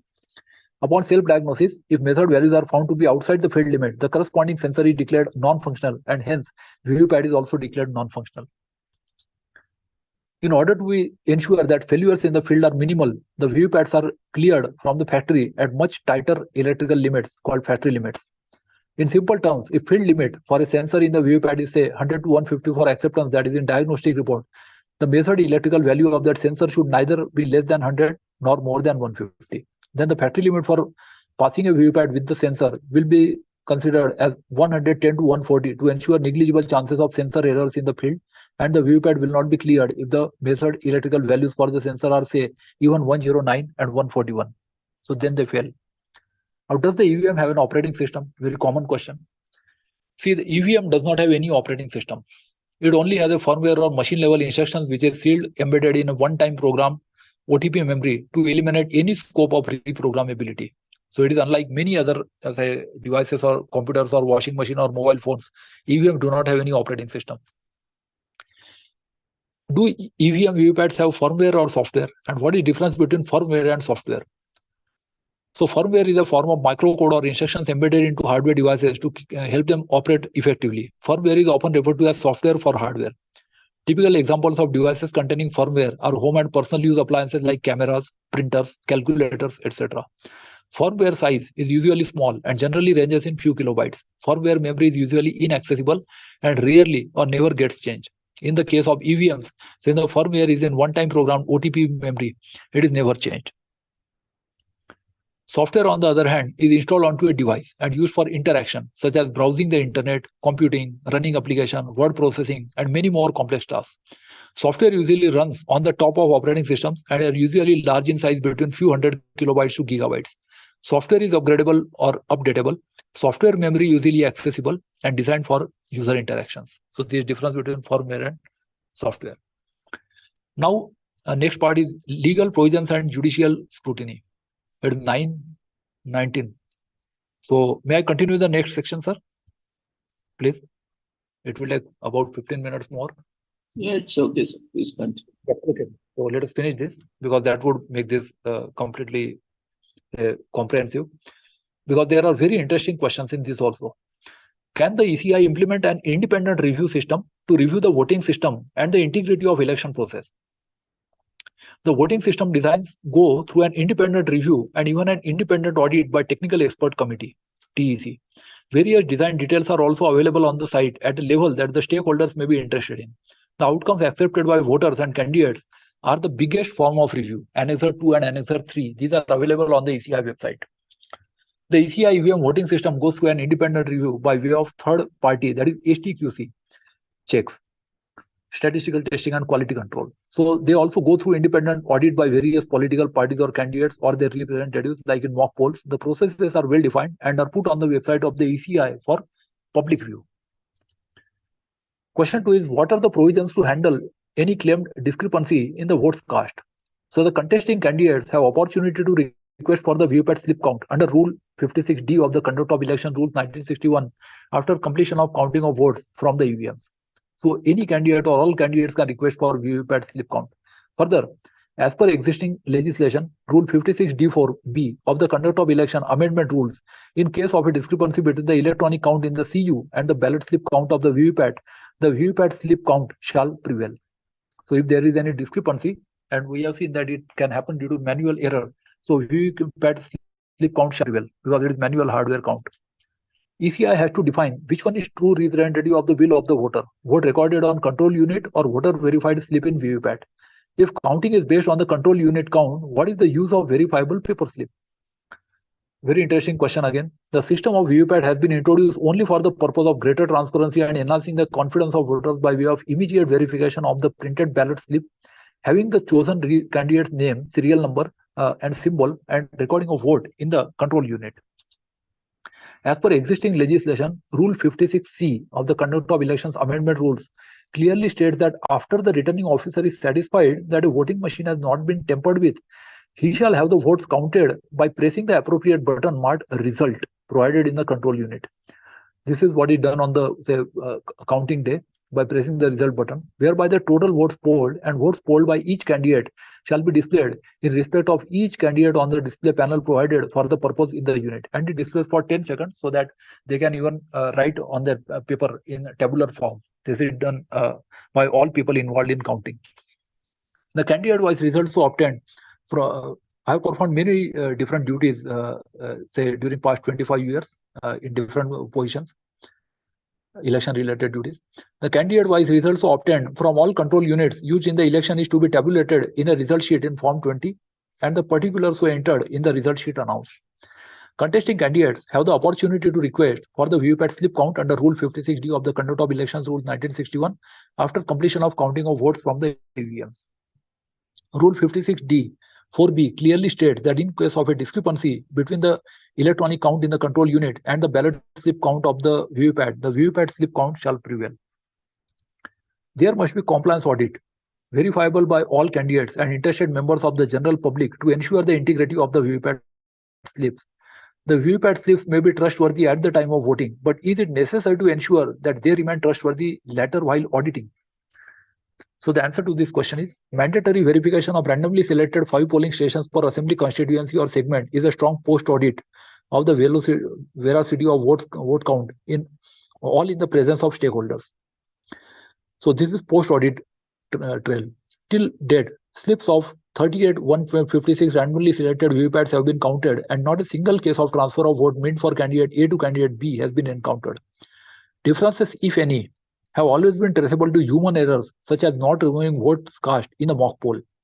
Moreover, contesting candidates have opportunity to request for the VVPAT slip count under Rule 56D of the Conduct of Election Rules 1961 after completion of counting of votes from the EVMs. And remember, there are also this printed electoral votes, electoral rolls that also contains the names and photographs of people who have actually voted. So that can be compared or matched with that also.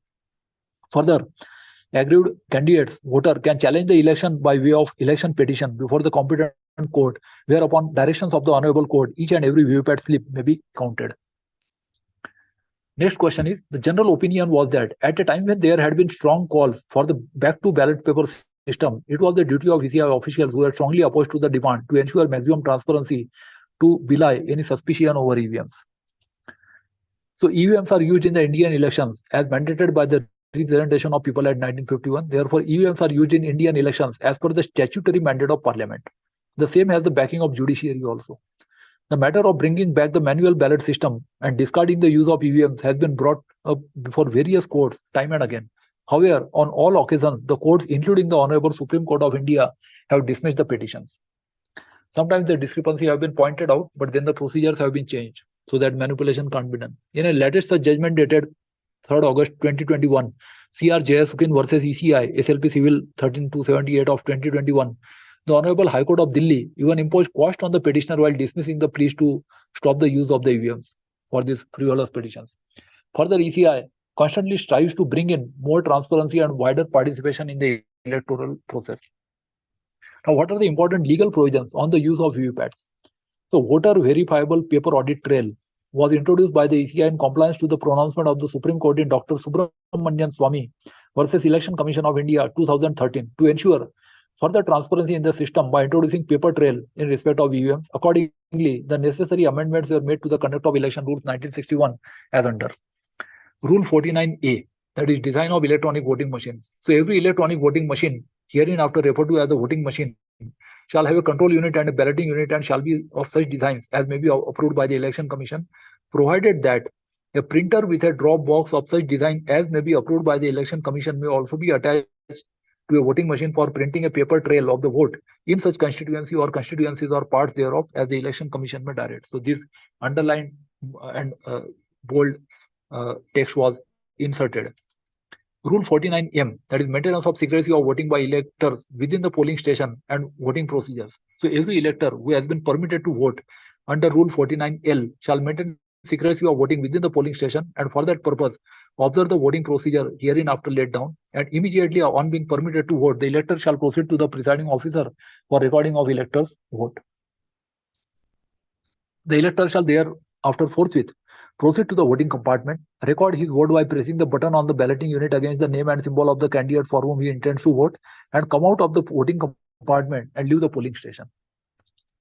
Provided that where printer for paper trail is used, upon casting the vote by pressing the button under clause B, the elector shall be able to view through the transparent window of the printer kept along with the balloting unit inside the voting compartment the printed paper slip showing the serial number, name and the symbol of the candidate for whom he has cast his vote before such paper slip gets cut and drops in the drop box of the printer. So the underline and bold text was added.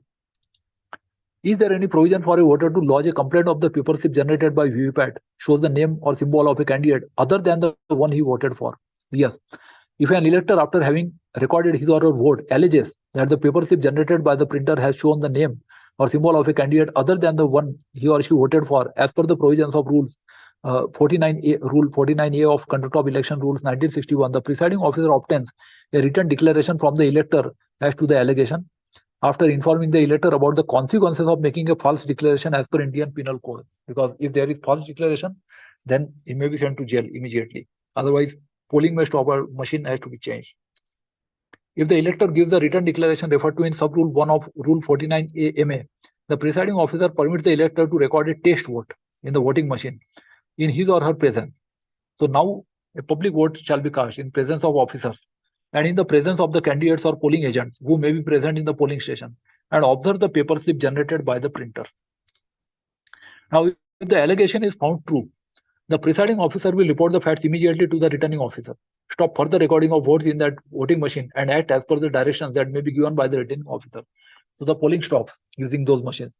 If, however, the allegation is found to be false and the paper slip so generated under sub-rule 1 matches with the test vote recorded by the elector under sub-rule 2, then the presiding officer shall make a remark to that effect against the second entry relating to that elector in Form 17A, Rule 49L, mentioning the serial number and name of the candidate for whom such test vote has been recorded, and obtain the signature or thumb impression of that elector against such remarks, and make necessary entries regarding such test vote in item 5 in part 1 of Form 17C. That is, the test vote shall be accounted that it was test vote, so that it shall be actually deleted at the time of counting of votes.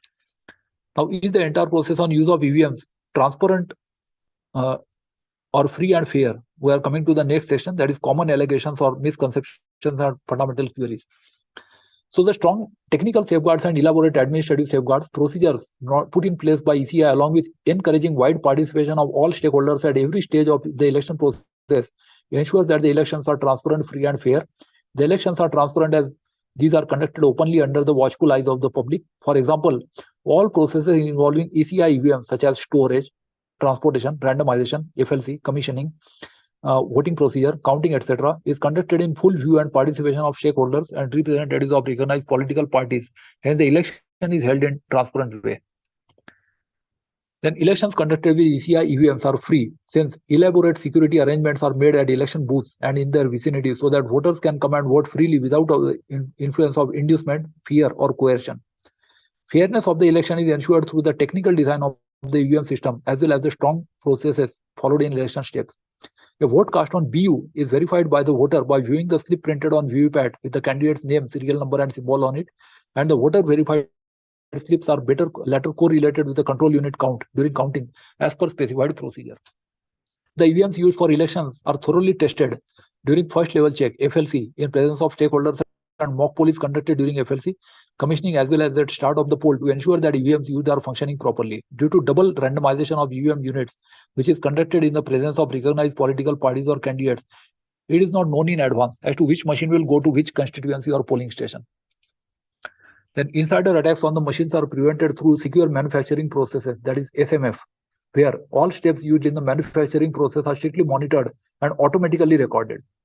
Thus, it can be seen that the strong technical safeguards in EVMs and elaborate administrative safeguards, procedures, and security put in place by ECI, along with encouraging wide participation of all stakeholders at every stage of the election process, ensures that the elections are transparent, free, and fair. Next question is, the voting system design should be subjected to independent of the government and the ECI review, and the integrity of the election process should be subjected to an independent audit. The findings should be made public. So ECI is an independent constitutional authority in itself. The technical review of EVM is done by the TECU of ECI. The printed paper slip of VVPAT is duly verified by the voter, and the correlation between the electronic count of control unit and corresponding VVPAT slip count is established statistically with high level of confidence level. Next question is it true that many petitions have been filed against EVMs in courts? What is the outcome? Again, very interesting question. After declaration of result, if candidate has any grievance on the voting in his or her constituency, he or she can file an election petition in the court. Over the decades, there have been numerous election petitions. Multiple courts, including the Supreme Court of India, have reposed their faith in the Indian EVMs. A comprehensive study in the booklet, it is available on the ECI website, legal history of EVMs provides a useful insight into the relevant statutory framework governing ECIs and VVPATs. Next question is, at the request of the Election Commission, a committee of eminent experts in statistics providing a report describing how many EVMs should be cross-checked and why. This is regarding the sampling procedure. The report recommends the cross-checking of only 479 EVMs across the country, independent of how many total EVMs are used. Some reports mention that a total of 10.35 lakh EVMs were used in general election 2019. It says that if a fraction of 2% or more of the EVMs are faulty, cross-checking 479 chosen at random across the country will be sufficient to detect this fact with near certainty. Therefore, the faulty EVMs in a random sample will be detected only if the number of such EVMs in a parliamentary constituency is more than 20,000. That is 479 sufficient? And the presumption that the entire quantity of EMS used in the country can be considered as the population is incorrect. So can this be elaborated and explained? So the following 2 points are raised in the question above. First is the margin of error in the report of the committee was put as 2%. Hence, a random sample of size 479 will detect a mismatch between EVM and VVPAT count with virtual certainty only if the number of such mismatches in EVMs in a parliamentary election is more than 20,000. Secondly, the premise of using the whole country as the population is profoundly mistaken. Let us see this further. Regarding the first point, a general perception is that a small sample will not be able to make any valid inference about the large population. That is generalizability problem in research methodology. There have been several suggestions that ECI should sample a certain minimum percentage of EVM systems and verify the electronic counts with the slip counts for ensuring that there are no mismatches between EVM and VVPAT counts. The suggested percentage of EVMs to be sampled varies from 10% to 50%. This, of course, is completely erroneous, as any of the suggested figures of 10% or 30% or 50% has no statistical basis whatsoever, and the numbers have no sanctity. Now, the accuracy of the results obtained by sampling procedure mainly depends on the absolute sample size and not on the sample size as a percentage of the population size. So we have to see the absolute number, not percentage. While non-intuitive, this is the standard statistical result and is well validated in all standard books on sampling theory. While it is true that a 2% margin of error has been considered in the report, but the confidence level considered is also far higher at 99.993665752%, 4 sigma level. If we compare this with, say, 6 sigma in statistical quality control, 4 sigma is actually 8 sigma, that is positive negative side. So it is actually 8 sigma level, that is 1 in a million, we can say, can go faulty. So then considered by most commentators. So it is 99.99% more than that, 4 sigma level, or rather 8 sigma level if we double it, positive and negative deviations. Similarly, the question about what is in normal distribution. Similarly, the question about what to use as the population for the study. So to answer this question, it was first necessary to decide over the level at which the statistical guarantee was required. In this case, the basic unit of the study was the EVM machine, and it was required to check the working of the EVM through VVPAT counts. It is noteworthy that all EVMs are similar, having come up through the same manufacturing and testing process. So every machine is connected to a VVPAT. Before poll, each EVM undergoes FLC. This is 100%. And multiple mock polls and verifications as per established protocols in the presence of political parties. So there is 3-level testing. It is also to be noted that there is no systematic bias in allotting particular EVMs to particular states' constituency booths. This is ensured through first and second randomization. Machines are randomized twice, first time for allocating to assembly constituencies and second time for allocating to polling stations. Thus, the report considered as a unit all the elections that are announced on a given day and typically counted on the same day. This could be any combination of assembly elections in a few states or Lok Sabha elections along with assembly elections and by-elections and so on. All were considered as one set of elections. And since the statistical unit of study was the EVM, the population consisted of all EVMs being used in a particular set of elections for which counting was done on the same day. So this is actually the population. However, the mandate of the Honorable Supreme Court to the ECI to tally 5 random or randomly chosen VVPAT systems for assembly constituency segment goes far beyond the recommendation of taking a sample size of 479 as given by the expert committee. In fact, for the parliamentary elections, this mandate boils down to testing 20,625 randomly chosen VVPAT systems, that is 5 in each of the 4125 assembly segments. So this is 2625 is far higher as compared to 479 statistical requirement. So if no mismatch in the EVM and VVPAT count is found in such a sample, then it can be said with very high level of confidence, we are talking of more than 99.99%, or with near certainty that the sanctity of the election process is not affected by the use of EVMs. Next question. It is reported in various media that the developed countries do not use EVMs. Why does India use EVMs? So it is understood or gleaned from open sources that direct recording machines are being used in several countries, including in USA, where 27 states use DRF, and out of which paper trails are used in 15 states. Australia, Canada, Argentina, Brazil, Namibia, and Bhutan are some other countries learn to be using direct recording machines. Then optical scan paper ballot systems, ballot marking devices, and punch card ballot are other forms of voting machines being used in various other countries. Use of particular voting method in any country depends on its legal framework and history of elections. So it is difficult to judge or say anything about why particular voting methods are being used in any other countries. The Indian EVM is also a direct recording machine which has legislative approval, further backed by various judicial pronouncements. So it may be noted that even in India, Honorable Supreme Court of India ruled in an election petition 01 of 1982 filed by AC Jose on 5th March 1984 that EVMs cannot be used in elections unless specific provisions are made in the law, and therefore the law was amended. Consequently, the Parliament of India, in its wisdom, amended law to introduce legal framework for use of EVM in elections in December 1988. The Supreme Court of India upheld the constitutional validity of such legal amendment. So please refer to status paper on electronic voting machine EVM. It is available, edition 4, it is available on ECI website.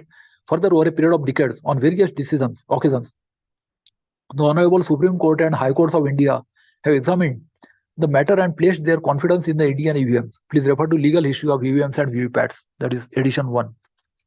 Such electoral reforms take time to culminate and establish. It is an establishing example of extremely progressive, bold, and forward-looking polity of India to have adopted such a progressive measure so early in its electoral history. Therefore, it could be appreciated that ECI EVM VVPATs have strong constitutional validity and are being used under strong legal framework, advanced technical security, and strong inclusive administrative protocol. How to conduct free, fair, and transparent elections. Elections must be conducted assuming that the EVMs may possibly be tampered with. The long time window over the cycle of design, implementation, manufacture, testing, maintenance, storage, and deployment may provide ample opportunity for insiders or criminals to attempt other means of access. There is an overwhelming requirement of trust on such custody chains. So assumptions of trust in various mechanisms make the election process verifiable. What are the actions taken to address this important aspect? So the EVMs were introduced for the first time in 1982, 40 years ago, and have been continuously used since 2000, with all possible permutations of electoral outcomes, both favoring and disfavoring all national and state political parties. These are available in Annexure 2 and Annexure 3 on the ECI website. This would not have been possible if there was even a remote possibility of tampering the machines. So proof of the pudding is in eating. It has been time-tested system. The strong technical safeguards and stringent administrative safeguards, procedures underwritten by publicly available disclosures of its movement, checking, randomization, and special disclosures of detail to the national and state political parties and candidates ensure the integrity of the EVMs.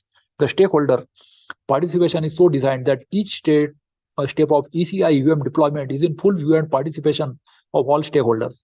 More than trust on individuals or groups of persons, the system-based safety and security protocols are the foundation of ECI EVM secure handling.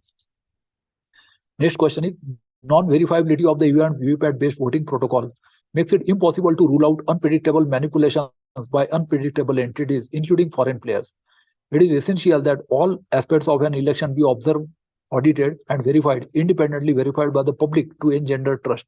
What are the mechanisms of ECI to avoid such a possibility? So first is the ECI EVM is thoroughly verifiable as the voter verifies the vote cast on BU for candidate of his choice from the slip printed on paper by VVPAT that has details, name, serial number, and symbols of the candidate voted for.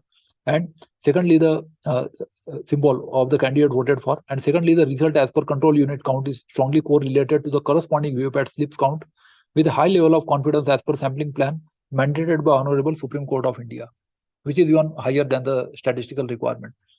Evaluation of ECI EVM design at its formulation stage as well as prototype and pilot stages is done traditionally by testing for worst case considerations and performance measured on established statistical principles. Hence, EVM design as well as voting through EVM is reliable. Also, The extant instructions of ECI make sure that all stakeholders are involved in all the steps of EVM storage, movement, checking, FLC, and preparation, commissioning, distribution to polling parties, mock poll on poll day, and during polling itself. This is to ensure transparency and to build trust among the public at large.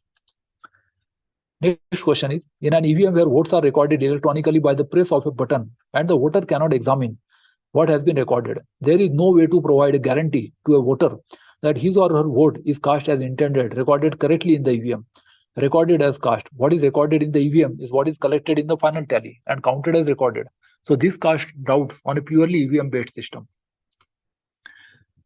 Answer is the voter verifies the vote cast on VU for candidate of his or her choice from the slip printed on paper by VVPAT that has details, serial number, name, and symbol of the candidate voted for. Thus, there is verification that the vote has been cast as intended.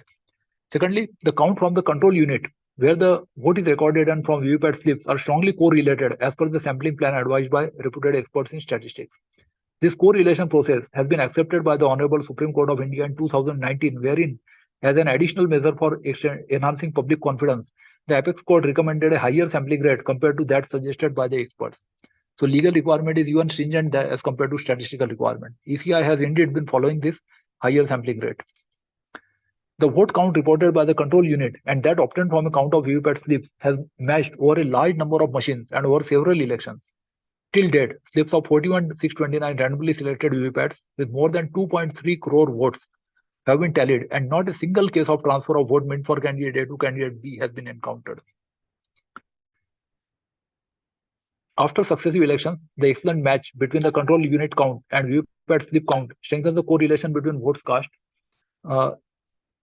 votes recorded, and votes counted. A close look at the results of Legislative Assembly elections and Lok Sabha elections, that is Annexure 2 and Annexure 3, these are the actual electoral election results, shows how the party with maximum number of seats has changed over time and amply proves the integrity of the EVMs. This should remove all doubts cast on EVM-based systems used in India. In addition to the technical strengths, as summarized above, the exam instruction of ECI make sure that all stakeholders are involved in all the steps of EVM storage, involvement, checking, FLC, and preparation, commissioning, distribution to polling parties, mock poll on poll day, and during polling itself. This is to ensure transparency and to build trust among the public at large. Next question is, it is circulated in media that sometime there was discrepancy in total votes mentioned in Form 17A, Register for Voters, total votes mentioned in Form 17C, and total votes mentioned in EVM. All three must be tallied. Is it true? So let us understand what is 17A, what is 17C. The above statement is factually incorrect. Only EVM total count displayed in EVMs and total votes mentioned in Form 17C should be same. Following may be noted in this regard. Form 17A is the register of voters. Form 17A has the list of electors who has come to the polling station and signed or provided the thumb impression on the register. Form 17C is the account of votes recorded. Part 2 is the result of counting. Part 1 has the details like total number of votes as entered in Form 17A, number of voters deciding not to vote. This is in Rule 49O. Number of voters not allowed to vote. This is Rule 49M. Then taste vote recorded. That is Rule 49MA, etc. And that's why the tallying is different. And the total number of votes recorded as per voting machine. So it may be appreciated that Form 17A and Form 17C capture different sets of details and they both may not tally. And they do not tally in many cases. This is because the total number of voters who have come to the polling station to vote and signing the register and the number of voters who have actually voted in the voting machine may not be the same. Any such difference is reported in the Part 1 of Form 17C. Now on closure of poll at each polling station, total count of votes in EVM is shown to the polling agents present and recorded in the Form 17C. So only 17C should match with the EVM. Candidate or polling agents also sign the Form 17C and copies of Form 17C are provided to all polling agents present on the spot as a measure of transparency and their use during counting process. So many copies of Form 17 are there. In fact, total number of candidates plus one with the polling party. EVMs are sealed in their presence and paper seals with serial numbers used are also countersigned by the polling agent present. Unique IDs of relevant seals are also recorded in Form 17C. Law and ECI instructions do not provide for giving copies of Form 17A to polling agents present so as to ensure secrecy of vote is maintained. So 17A is not given to them and it is not supposed to tally with 17C.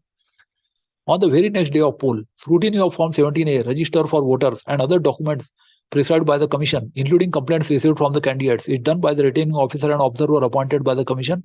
This is carried out in the presence of all the contesting candidates or their election agents. And after scrutiny of Form 17A and other documents, the returning officer and observer make necessary recommendation in the prescribed form to the Commission for repoll if warranted and considered necessary. So whatever, if there is any difference, repoll may be necessary. On the counting day, in the presence of candidates or counting agents appointed by them, the total votes recorded in EVM as mentioned in the Form 17C is tallied with the total vote displayed on the display panel of the control unit. And if tallied, then result button is pressed to ascertain candidate whose result from EVM and mentioned in part 2 of the Form 17C. Signature of candidates or their counting agents are obtained in the part 2 of the Form 17C. And in case of any difference in votes recorded in EVM as mentioned in the Form 17C and the total vote displayed on the display panel of the CU, then the CU under question is set aside. Now the margin is decided. So votes of these machines are not counted if the winning margin is more than the votes recorded in such machines. These are where discrepancy is recorded. If the winning margin is equal to or less than the votes recorded in such machines, VVPAT slips of the respective machine is counted. However, such cases are rare and are only due to human error by the polling personnel and not due to any technical issue of EVMs. So these disputes are settled generally on the spot on the polling day. This is the standard certified codified procedure. Further reference may be made to the manual on electronic voting machine. Now, it was circulated in social media that in recently held elections in a state, one political party caught EVMs which are being transported in vehicles of a political party. What are the protocols for transporting polled EVMs? So as per the ECI protocols for transporting polled EVMs, EVMs and VVPATs are transported only in the vehicles provided by the district election officers or returning officer along the predefined route. There is also GPS monitoring done. EVM vehicles can be escorted back after polling by authorized representatives of candidates. If any violation of ECI protocols or instructions is found, strict disciplinary action along with criminal charges is taken against the officers concerned. Law is different from crime. Are the news or reports in social media about EVM kept in private premises, etc. true? Is it possible that such things can happen? So EVMs are not kept in private premises. EVMs are stored in the EVM warehouse or strong room in double lock system, CCTV coverage, and 24/7 armed security. Polled EVMs are stored in two-layered security cordons, apart from other non-force and transparency measures. EVM storage room is open for any purpose like movement, FLC, commissioning, dispersal for poll, storage of polled and reserve EVMs, counting of votes, etc. only in the presence of the representatives of the recognized political parties or candidates under videography. Now, next question. In the past elections, some instances have been noticed through local newspapers, etc., that EVMs were found in hotel or private premises, etc. All such cases were examined thoroughly and found to be related to reserve EVMs and attributable to human mistakes. The factual instances were brought to the notice of the candidates or media to clear their doubt, and if any violation of ECI instructions is found, disciplinary action is taken against the sector officer or polling officer concerned. It is to be noted that reserve EVMs with designated pink or white stickers on carry cases are provided to sector officers on poll day with security and their vehicles move as per given route chart. Movement of vehicles is also monitored through GPS or mobile-based app tracking. Now there are mobile-based apps also. The list of reserve EVMs are also provided to all the candidates for reference and transparency.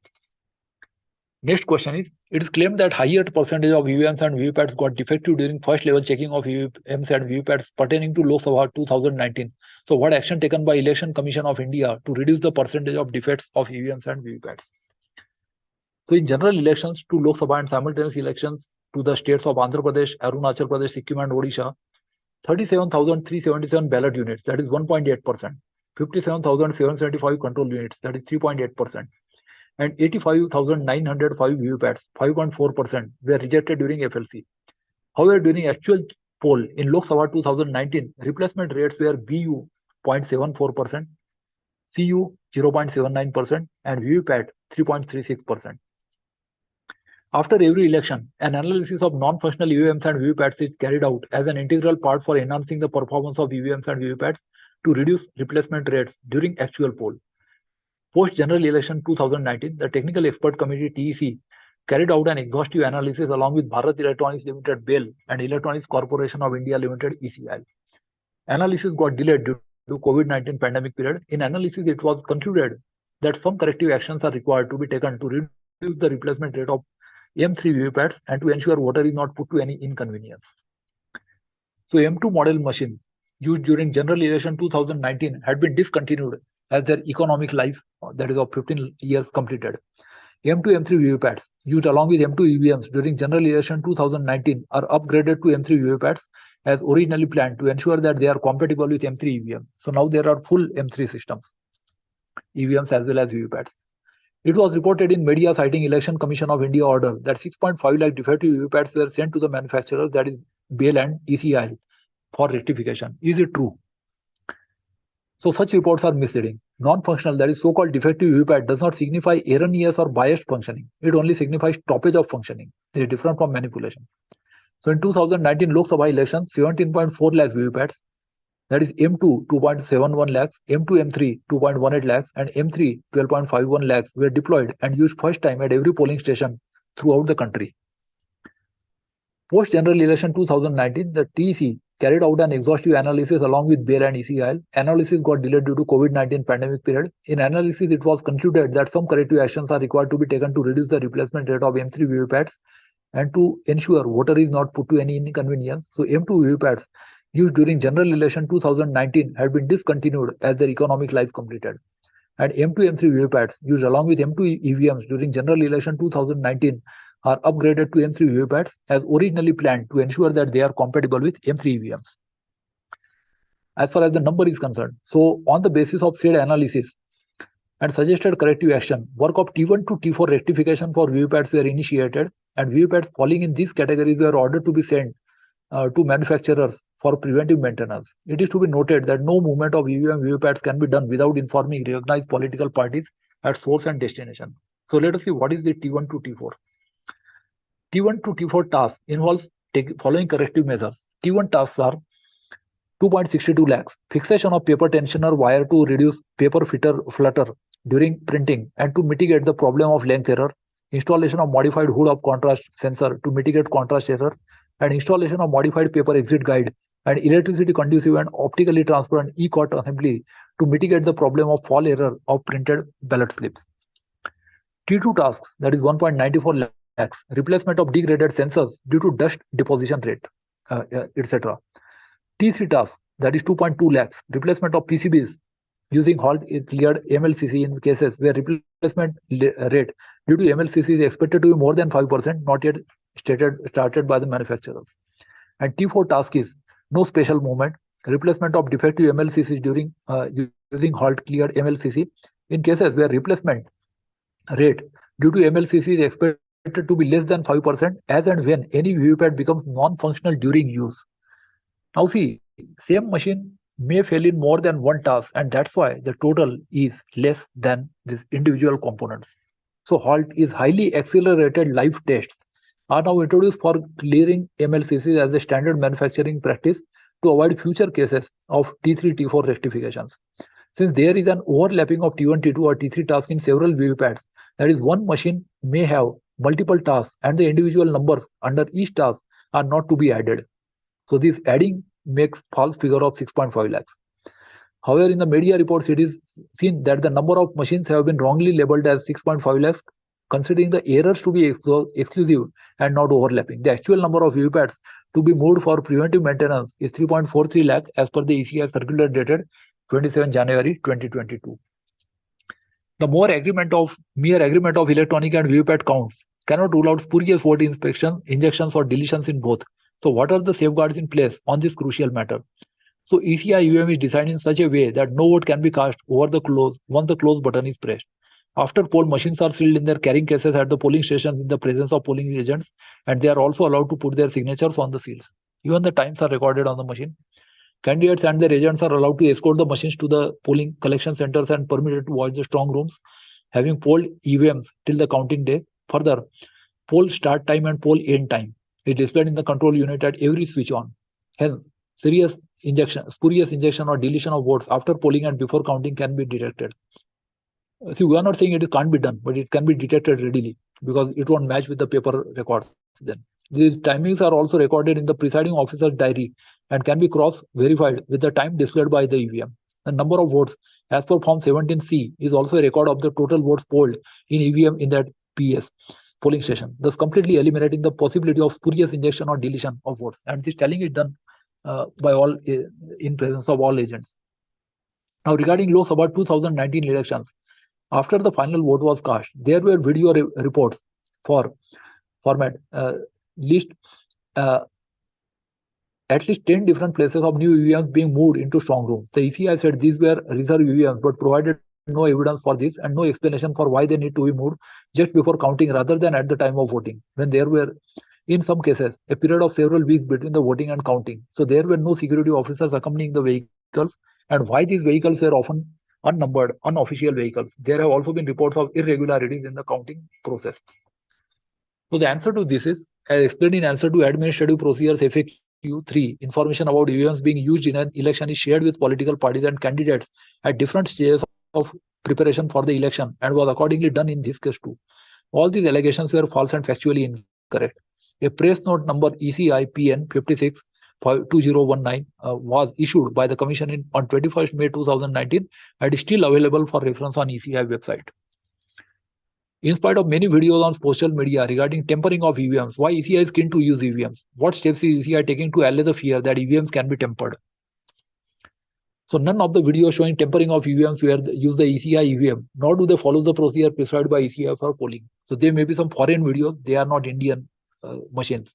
ECI has put in stringent technical safeguards and administrative safeguards, procedures for the EVMs so that the machines cannot be subjected to tampering or manipulation at any time. Further, all the election activities related to the EVMs are carried out in the presence of stakeholders, namely the political parties or candidates, in the most transparent manner. Additionally, it is worth noting that EVM units are connected only to each other and cannot be accessed by any external machine. In this sense, the ECI EVM units are a standalone system. Then the BU, CU and VPAT units are manufactured using a secure manufacturing facility SMF. This is to prevent insider attacks. After the program has been loaded into EVM unit, it is one-time program OTP, hence reprogramming is permanently disabled by the secure processors used in these units, and each unit of the ECI EVMs contains an unauthorized access detection module, that is UADM, which renders the machine unusable if it detects an attempt to open the UADM. Thus, any attempt to modify the machine after its production will fail because machine becomes dysfunctional. Is it possible to program the becomes non-functional? Is it possible to program the EVMs in such a way that initially some votes will be recorded exactly in the same way as blue buttons of BU are pressed, but thereafter votes will be recorded only in favor of one particular candidate, irrespective of whether the blue button against that candidate or any other candidate is pressed? Does the date, time and session information available with EVM units not introduce a possible way to bypass the mock poll? Very interesting question, because mock poll is done. So can it happen after first 50 votes? So answer is no. The original program is ported onto the microcontroller during manufacturing at the factory and is done many months before it is deployed in elections. So it is impossible to know the name and serial number of any candidate so much in advance to be able to pre-program the EVM in favor of any particular candidate. After loading the original firmware during production, the microcontroller is one-time program OTP to eliminate any programmability subsequently. And during production in the factories, all EVMs are checked to ensure that they carry the original program. Once the original program is ported onto the microchip and it is one-time program OTP, it cannot be reprogrammed at all. One machine is used election after election with different sets of alphabetical names of candidates and recognized political parties. See, life is 15 years, so one machine is used at least up to 3 times.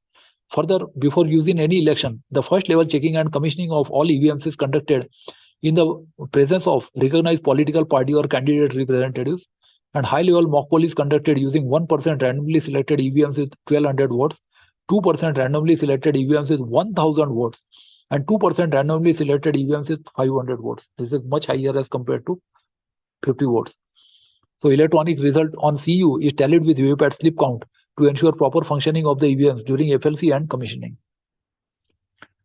The EVMs are standalone machines which are not accessible from any wired or wireless network, nor are they connected with any external devices outside the EVM system. There is no operating system used in these machines. Therefore, there is absolutely no chance of reprogramming or manipulation of the program of EVM in a particular way to favor a particular candidate or political party. Various administrative safeguards, procedures, and the participation of political parties or candidates or their representatives during different processes and add strength to the overall robustness and transparency in the use of EVM systems, and till date, slips of 41,629 randomly selected VVPATs have been counted, and not a single case or of transfer of vote meant for candidate A to candidate B has been encountered, and differences, if any, between CU and VVPAT count have always been traceable to human errors, like during mock poll, say EVM or VVPAT not cleared. It is claimed that EVM machines can be manipulated by connecting it to cell phones, Bluetooth devices, replacing parts of it, or other forms of manipulation apart from physical replacement of it by other EVMs. So we have seen this earlier. The claim is baseless and unscientific claim. The technical information about the microcontrollers is available in public domain and can be accessed on the website of microcontroller manufacturers. The EVMs or VVPATs use controllers which are one-time programmable, OTP. This feature is activated by a code or command fed via a software program, and in the first time run at power on sets an internal register to shut off any programmability capability. The code or command and procedure are also available in public domain in the data sheets or application notes on use of this microcontroller. So any electronics engineer can understand this. If these controllers had internal Bluetooth or Wi-Fi module, then information in the form of features, internal block diagram of the microcontrollers, pin assignment, and signals at all pins of the module would be available in the datasheets. Also, if such transmitters or receivers were available in the microcontrollers, then power supply pins, antenna pins, frequency assignment pins, crystal oscillator pins, etc., that are specific to Bluetooth or Wi-Fi would also be available in datasheets. The microcontrollers used by Bell or ECI do not have any such modules, and this can be verified by information in the datasheets available in the public domain. So in spite and despite above available technical information, the ECI EVM is subjected to strong quality checks by electromagnetic testing to verify that no Wi-Fi, Bluetooth, or unwanted frequency capability is present. So RF testing is done, radio frequency testing. Hence, if ECI EVMs are standalone devices without any wired or wireless connectivity with units outside the EVM system, advanced technical features and robust administrative safeguards are in place to rule out any such possibility of manipulation. The BU, CU, and VVPATs have digital certification and carry out mutual authentication when connected together before communicating. This is using digital signature and cryptography. Any other look-alike machine, therefore, cannot be connected to ECI EVMs. Apart from the technical safeguards, there are very elaborate and tight administrative safeguards, procedures mandated by ECI to ensure the physical safety and security of the EVMs at all times. In addition, only the authorized, well-trained engineers on the roles of the PSUs, that is Bell and ECIL, are entrusted with the critical task of carrying out the FLC and loading of symbols and providing other technical support as per need. The entire process is carried out in a transparent manner in the presence of the stakeholders. Now, experts have declared that the ECI machines are non-temperable and safe, but this does not make EVM plus VVPAT. None of the ECI experts have credentials in computer security, and the majority of them are not even computer scientists. In addition to experts, the ECI is also dependent on many other entities and organizations, including hardware manufacturers, software developers and testers, system assemblers, and unmodeled custody chains for the integrity, safety, and security of the machines, and is thus not entirely in control. So in this situation, what is the need to use EVMs for elections in India? So comments on ECI experts are uncalled for. The EVM detractors, self-appointed technical experts, and certain social media personnel have repeatedly failed to realize that the EVMs cannot be compared to a computer which runs on an operating system. The microcontrollers of EVMs and VVPATs run on a specific program designed to faithfully record the voter's choice. That the EVM is a truthful machine has been proved over decades of usage through changes in several governments at the state and central level whenever the public wanted to. In fact, the EVM has made elections safe and virtually eradicated booth capturing by limiting the rate of vote casting to 4 votes a minute, and thus significantly increasing the time required for stuffing false votes. Invalid votes, a bane of the paper ballot system, was at times greater than the winning margins and have been completely eliminated by the EVMs. So vote cast is verifiable by voter on VVPAT, and the control unit VVPAT vote count matches are done on well-established principles of statistics to provide a very high level of confidence. So going back to manual system is ruled out. An EVM has not yet been hacked, provides no guarantee whatsoever that it cannot be hacked. This is one of the basic principles of security. Therefore, elections must be conducted assuming that the electronic voting machines may possibly be tampered with. So what is the view of the Commission? So indeed, the design of security mechanisms incorporated in the ECI EVM units start with the assumption that attempts may be made to tamper their contents. So based on various scenarios for such attempts, strong security features have been incorporated in the EVM design. So ECI EVM design incorporates a mutual authentication process so that EVM units cannot connect or communicate with any external device. These undergo strict quality checks to ensure that there is no Wi-Fi or Bluetooth connectivity. Wi-Fi range is generally 100 meters, Bluetooth is 10 meters, 10 to 100 meters. Wi-Fi could be 100 to 1000 meters. These are so designed that they can detect an attempt to tamper the unit, and on detection of such an attempt, EVM unit is set in a mode where it simply cannot be used in a poll. It has to be sent to the factory for enabling it to function as an EVM again. Additionally, administrative safeguards and robust security and stakeholder participation and media scrutiny ensure that there is no other scope for manipulating the EVMs. Further, every EVM that is to be deployed for the election process undergoes rigorous testing and 3 stages of mock polls coupled with double randomization of EVMs. While ECI supervises and controls the election process, it encourages stakeholder participation across all stages. In addition to the above, ECI regularly undertakes the repair of EVMs VVPATs that may have become non-functional in the field. It conducts pre-checks and preventive maintenance on EVMs to weed out machines likely to fail during elections. Now, there are numerous examples of hacking electronic devices through electromagnetic and other channels from all over the world, including of the software guard extensions of sophisticated Intel processors. In view of such possibilities, the claims that the EVM has no external communication channels appear to be naive, especially considering that so much is at stake. So the reply is, designers of ECI EVMs are aware that electromagnetic interference can impair the operation of some electronic devices. Accordingly, sufficient care has been taken in the design and testing of these EVMs to ensure that externally applied fields or a wide spectrum of frequencies do not affect the correct operation of EVMs. So many radio frequencies have been tested. Additionally, emissions from the EVM units are monitored to ensure that these do not emit significant levels of RF which could provide an external communication channel. RF is radio frequency. During functional testing of EVM, CU, BU, and VVPAT units are subjected to RF fields from 10 kHz to 6 GHz, that is from 10,000 to 6 billion cycles per second in specified steps as per IEC standards. RF emissions from these units are monitored to rule out the presence of RF communication devices such as Wi-Fi or Bluetooth, etc. These measures ensure that no hidden external channels exist, and EVM units are indeed a closed system with no communication with the external world during their operation. Now, it is claimed that ECI is silent in respect of serious discrepancies in the two sets of data, that is, data initially shared by the ECI and the final voter turnout or votes polled data on the EVMs in 373 constituencies which went to elections in the first 4 phases of the elections of Lok Sabha 2019. Recently, also, one such petition is currently before the Supreme Court in 2024. Why this happens? We have to understand this. There is no case where any candidate or his agent complained that there is any discrepancy in the total votes polled in EVM and result obtained from the EVM. So what happens is there are hourly SMS. Then polling doesn't stop at 5 p.m. or 6 p.m. Sometimes those who have already entered the polling booth, so polling may go until late in the night, like 9 p.m., 10 p.m. in some polling stations.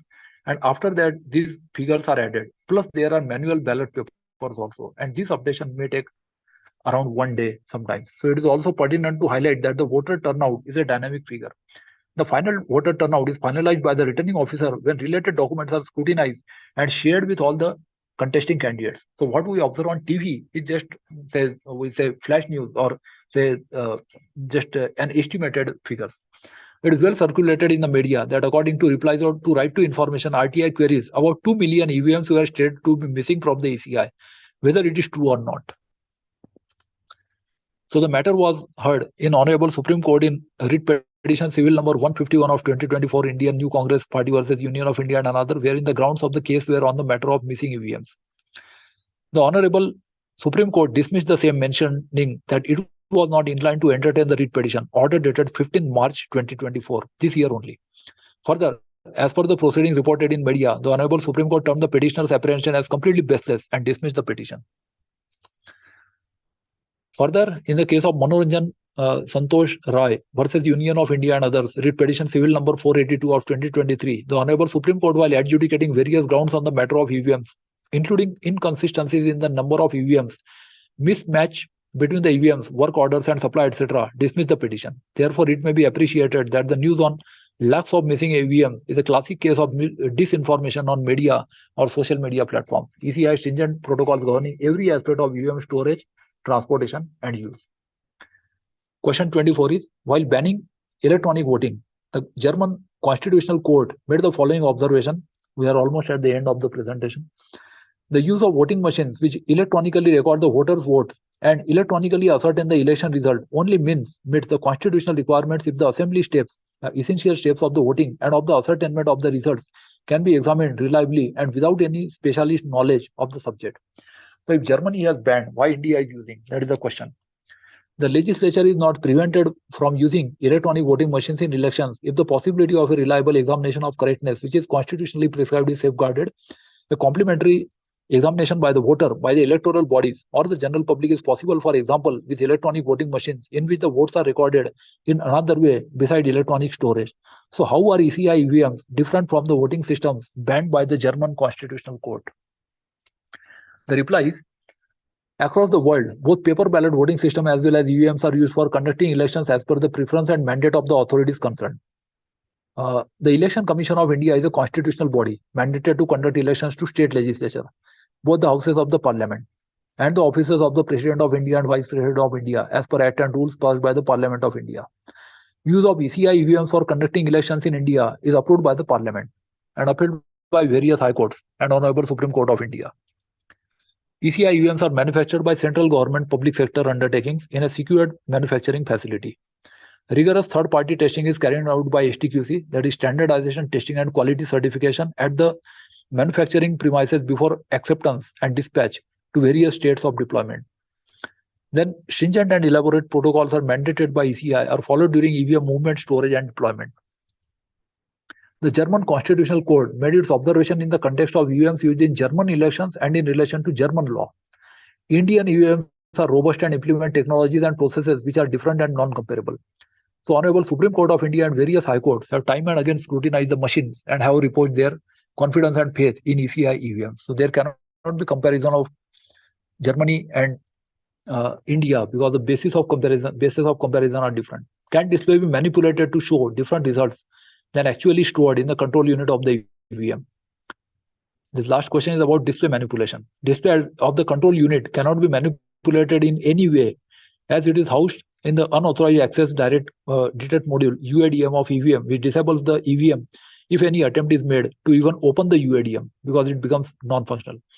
Also, EVM has no radio frequency transmission or reception capability to receive any signal. Hence, manipulation of the result by replacing display module of the control unit of EVM with dishonest display or using Bluetooth-based display device, etc., is not possible. So that concludes it. This is the website www.eci.gov.in EVM FAQs. So I'm thankful to all for allowing this to make this long presentation. If there are any questions, I would be glad to answer those questions. I'm sorry for having taken more time than allotted.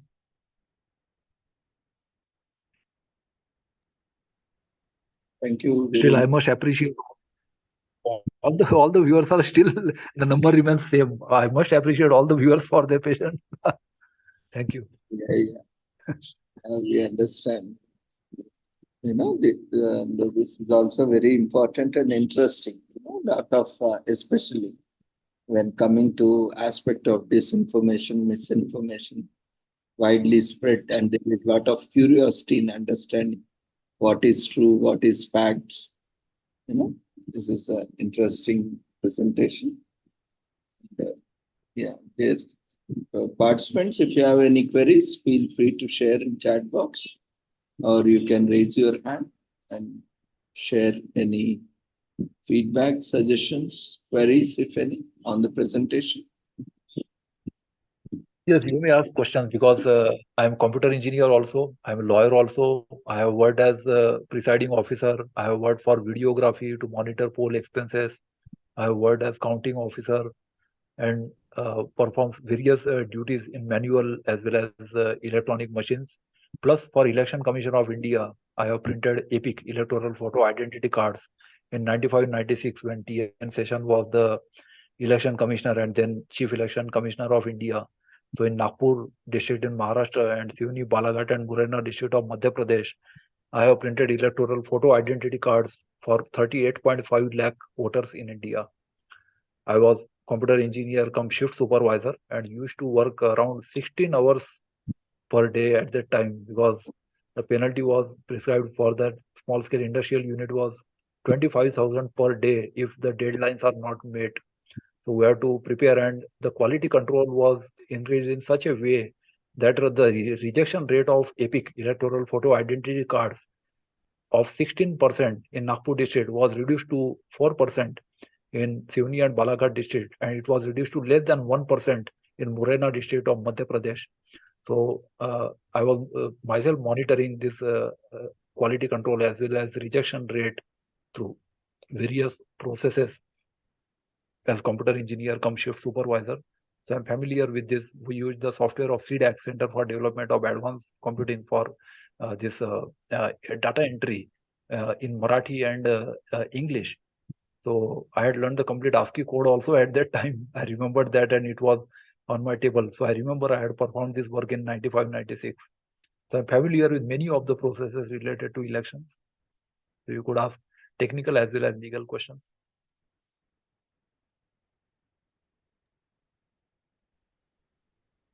I think there are no queries after this detailed presentation. So anyway, no problem. As of now, you can also share your queries, if any, through the feedback form as well. If there are any queries, then we'll take it to the speaker and we'll update you. So thank you once again, everyone, and Virendra Kumarji for the detailed and insightful presentation with the latest updates included in the presentation to near this almost this month and year. And it was very insightful and very elaborate. And we wish you all the success and congratulations once again for being part you, of sir. this international conference. I'm sorry for some spelling mistakes because I prepared very hurriedly within a day. But I'm thankful to Dr. Ravindra. I'm also thankful to the Holistic Health Foundation of India and Sri Research Institute and Center for Arts, Science and Well-being for giving me this opportunity to make this presentation. And I'm thankful to all the participants for their patient listening to this very long presentation. Thank you so much. Thank you and good night. Thank you, sir. So thank you, participants, everyone, for your participation. And I think with this, we may need not extend this conference further. So I think today marks the end of the conference. So those who couldn't present, in this conference, those who have any presentations, you can continue to present. Even from tomorrow onwards, like every day we have presentations, commemorations going on. So you can present on any day. You can just fill the respective registration form and with prior intimation, you can present on any day. So we thank and appreciate all the speakers, especially the presenters, for being part of this 9 days international conference, and hope we could bring some significant awareness and also could motivate our participants in becoming aware of various aspects of voting, election, and the electoral process, and various provisions, rights, duties of electors and election officials, and also the candidates, and who are all involved in the process. Hope our little efforts on this would be beneficial. And tomorrow we have almost, after the schedule has released. Even tomorrow also we have elections, especially in some states there are also assembly elections as well as the parliamentary Lok Sabha elections going parallelly like Andhra Pradesh and few other places. So we wish you all happy voting and do take part in the voting process and cast your vote. It's a one-time opportunity once in 5 years. And that too, as the voting is decreasing, there might be a threat of losing our vote of right.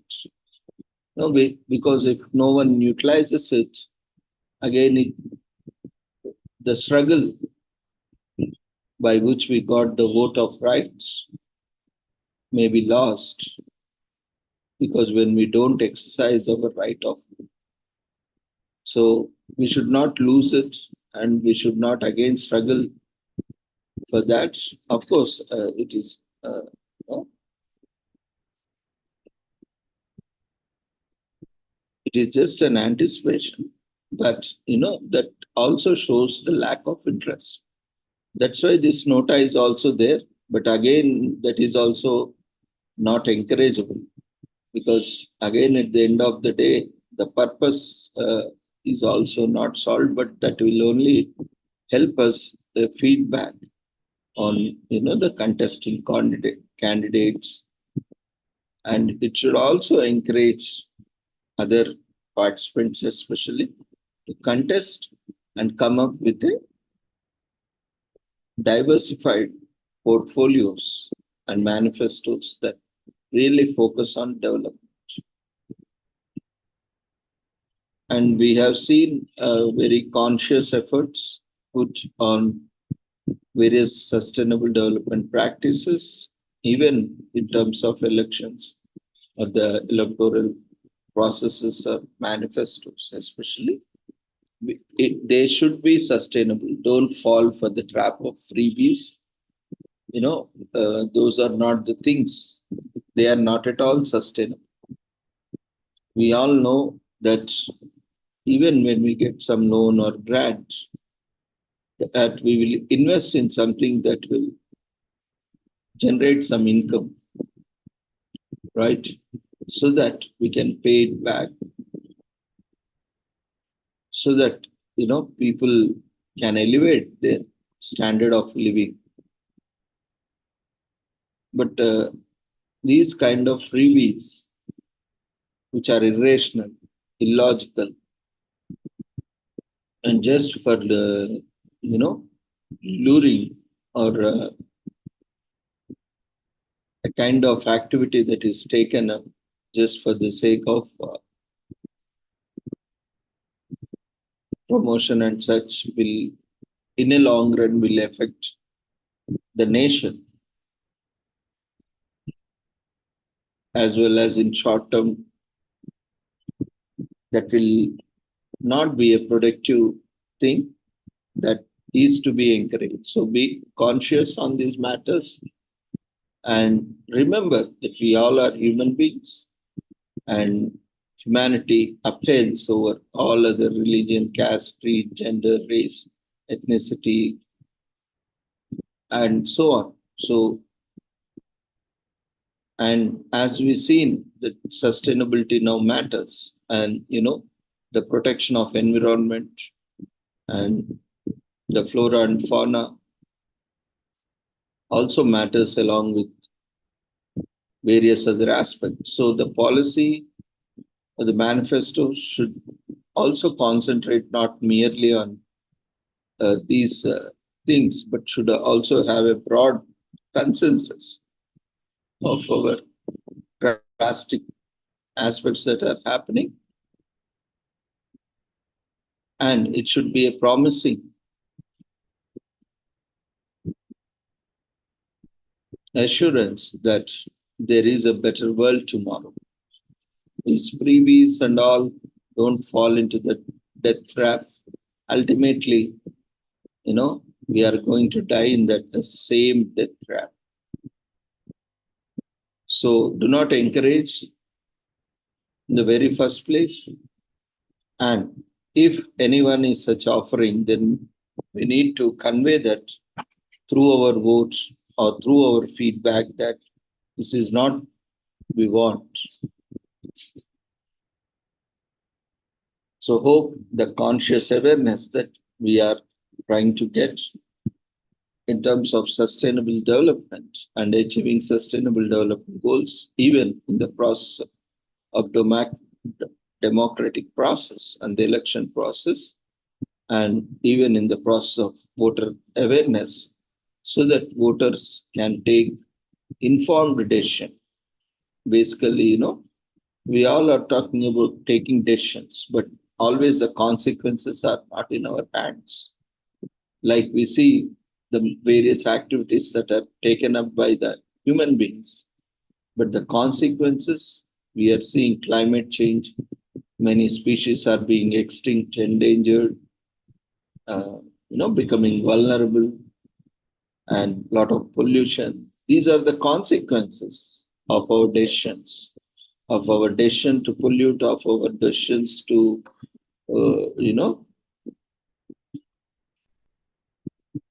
for capitalism, consumerism, excessive capitalism, excessive consumerism. So all these are leading to consequences which are beyond our control. And that is aggravating the pain, suffering. So this should be minimized, prevented. This is only possible when we have conscious of what is happening and what can happen. So don't go for the short-term benefits when the long-term benefits are going to be taxing, are going to be a burden, are going to create a huge negative impact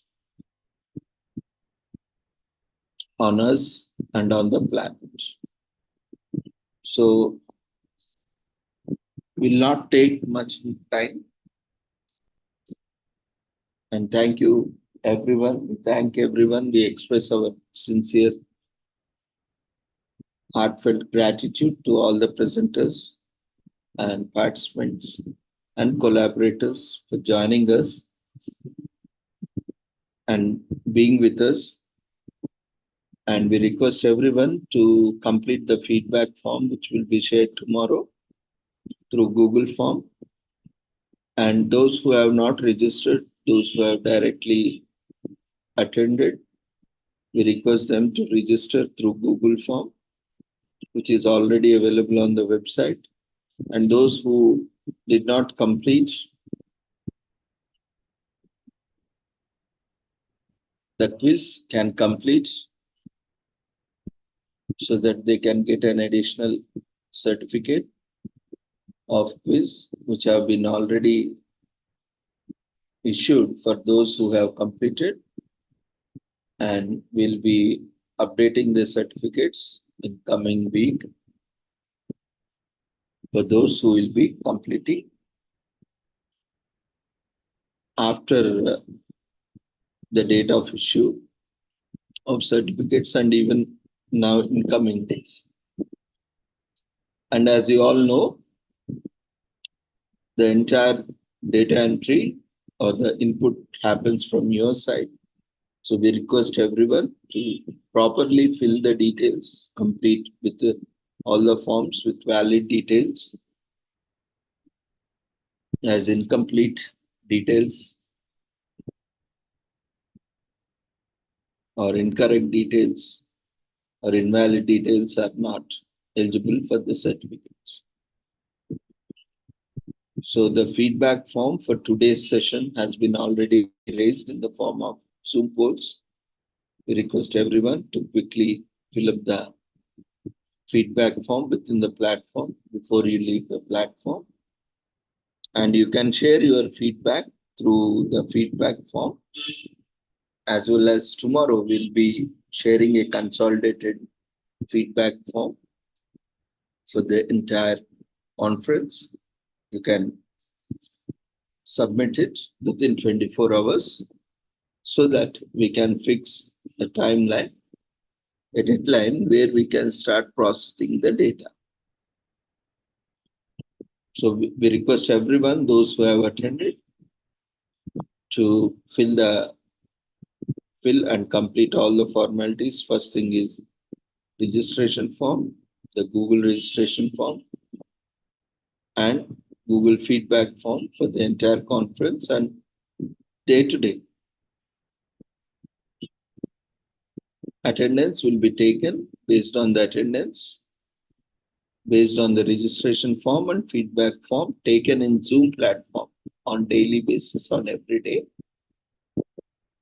And based on the attendance, daily certificates will be issued and updated. So all these will be done in 3 to 5 working days, even tomorrow and day after tomorrow. 2 days are here, the elections are happening. So after 2 days, so maybe by the end of in another 5 to 6 days, or after 3 to 5 working days, you can check website. Those who have completed all their formalities, we request everyone, without leaving anyone, to complete all the formalities by tomorrow so that we can start processing and issuing certificates at once. And those presenters who have presented in this conference are requested to share the PPTs along with the summaries and all, so that we can also issue the presentation certificates along with the participation certificates. So thank you once again, everyone, for being with us in the past 9 days. And we appreciate your valuable time and efforts. And see you all in upcoming events. So daily also commemorations keep happening. So you can join daily with the same link from 6 to 8 or 9. And as already mentioned, so for the maybe in coming days, we are planning from 15th to have this online career guidance or coaching or training, whatever way we call, on legal courses or law courses. So we will let you know in a day or two. So from 15th for maybe 1 week or 2 weeks daily, we'll have detailed presentations on various topics as part of the syllabus of various competitive exams, like national level, PLAT or state level entrance exams of various states for entry into UG, PG, PhD, law set programs, and so on. So you can keep checking the website. We will update you. And tomorrow, once the feedback form is available, we will also send an email to all the registered participants, those who have provided email address in the registration form. So from the conference email ID, you will be getting an email along with the registration link and the format for all the speakers, presenters, along with the quiz link and the feedback link, so that you can, once you receive your email, even if you don't receive email, you can visit website and fill the details. Anyway, we'll be sending you an email. Check your inbox or spam mail or bulk mail and mark it as not spam or bulk, so that you keep receiving the updates and submit your feedback forms. and complete your formalities. So in a week's time, you can download your certificates from the website for all those who have completed their formalities and those who are eligible. And as already mentioned many times, no queries will be accepted relating to certificates on calls, SMS or WhatsApp or on social media. So for certificates, don't contact us. Once you automatically complete all the process, it will be automatically available on the website for download. If you don't find your certificate, there is a format to request certificate. You can check all the details, and it is mandatory to fill all the details correctly. Even if you if you leave any of those details in the request form, it is treated as invalid, and we'll check anyway, but we'll just, after checking it, no action will be taken on that. So it will be treated as not a valid request. So that's why, to avoid all those things, it is always better we do it right for the first time itself. So now it is very simple. Otherwise, it is going to be more and more complex if we don't do it right now. So we request everyone to quickly complete, and thank you once again, everyone, for your patience, time and resources. And we thank once again, express our gratitude to each and everyone on this conference who have attended and made this conference successful. So thank you everyone once again. Take care. Good night. Once you fill the feedback form, you may leave the platform. And all the recordings will be available on the website. We have already updated till 7th or 8th day. The rest of them will be also updated on the website. You can, if you need to check it any time, or if you want to share, feel free to share it. The links will be available on the website, or alternatively, you can also subscribe to our channel, where any new sessions are happening. You will also get a notification so that you can join, and also you can, at any point of time, if you need any information or if you need to revisit the sessions, you can always check it on the website or in YouTube channel. So thank you once again, everyone. Take care. Good night. See you all tomorrow at 6 o'clock with the same joining link with different commemorations.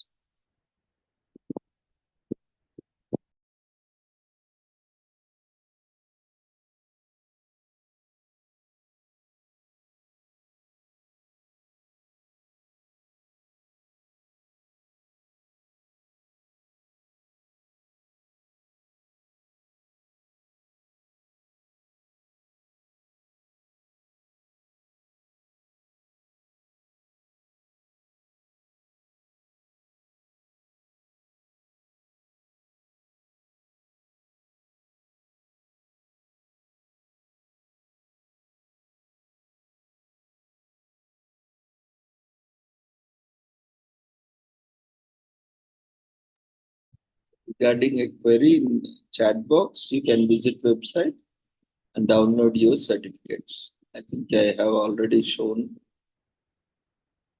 day before yesterday.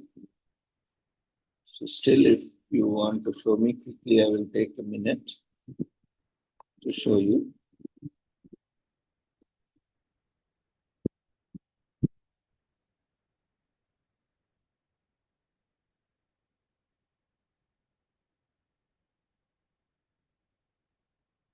So this is a website where you can find all the details.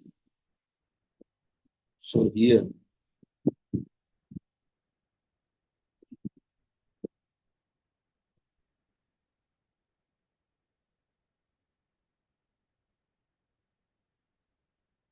we'll also update this feedback form tomorrow. You can fill the feedback form.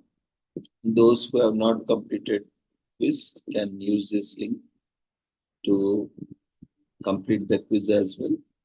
So this is a website link for particular event. Every event will have its dedicated web page. So here,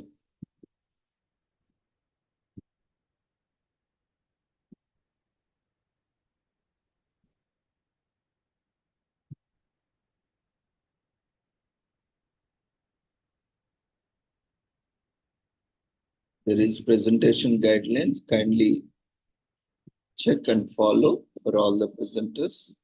And for e-certificates, we'll also update the feedback form here as well. So here, presenter certificates will be updated. You can check after 15th or after 3 to 5 working days.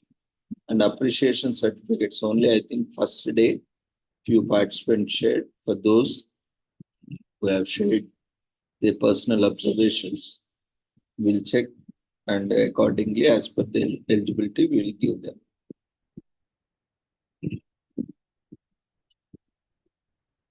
Otherwise, we'll give them presentation mentioning that they have shared their observations. Whichever it is, we will decide, because there are only very few. We will let you know. And participation certificates, day-wise, you can download it from here. And for those who have already submitted this, the certificates have been updated. Like this, Google Drive links will be available. So already for those who have completed this 3 days back, so their certificates can be downloaded from here. And those who have submitted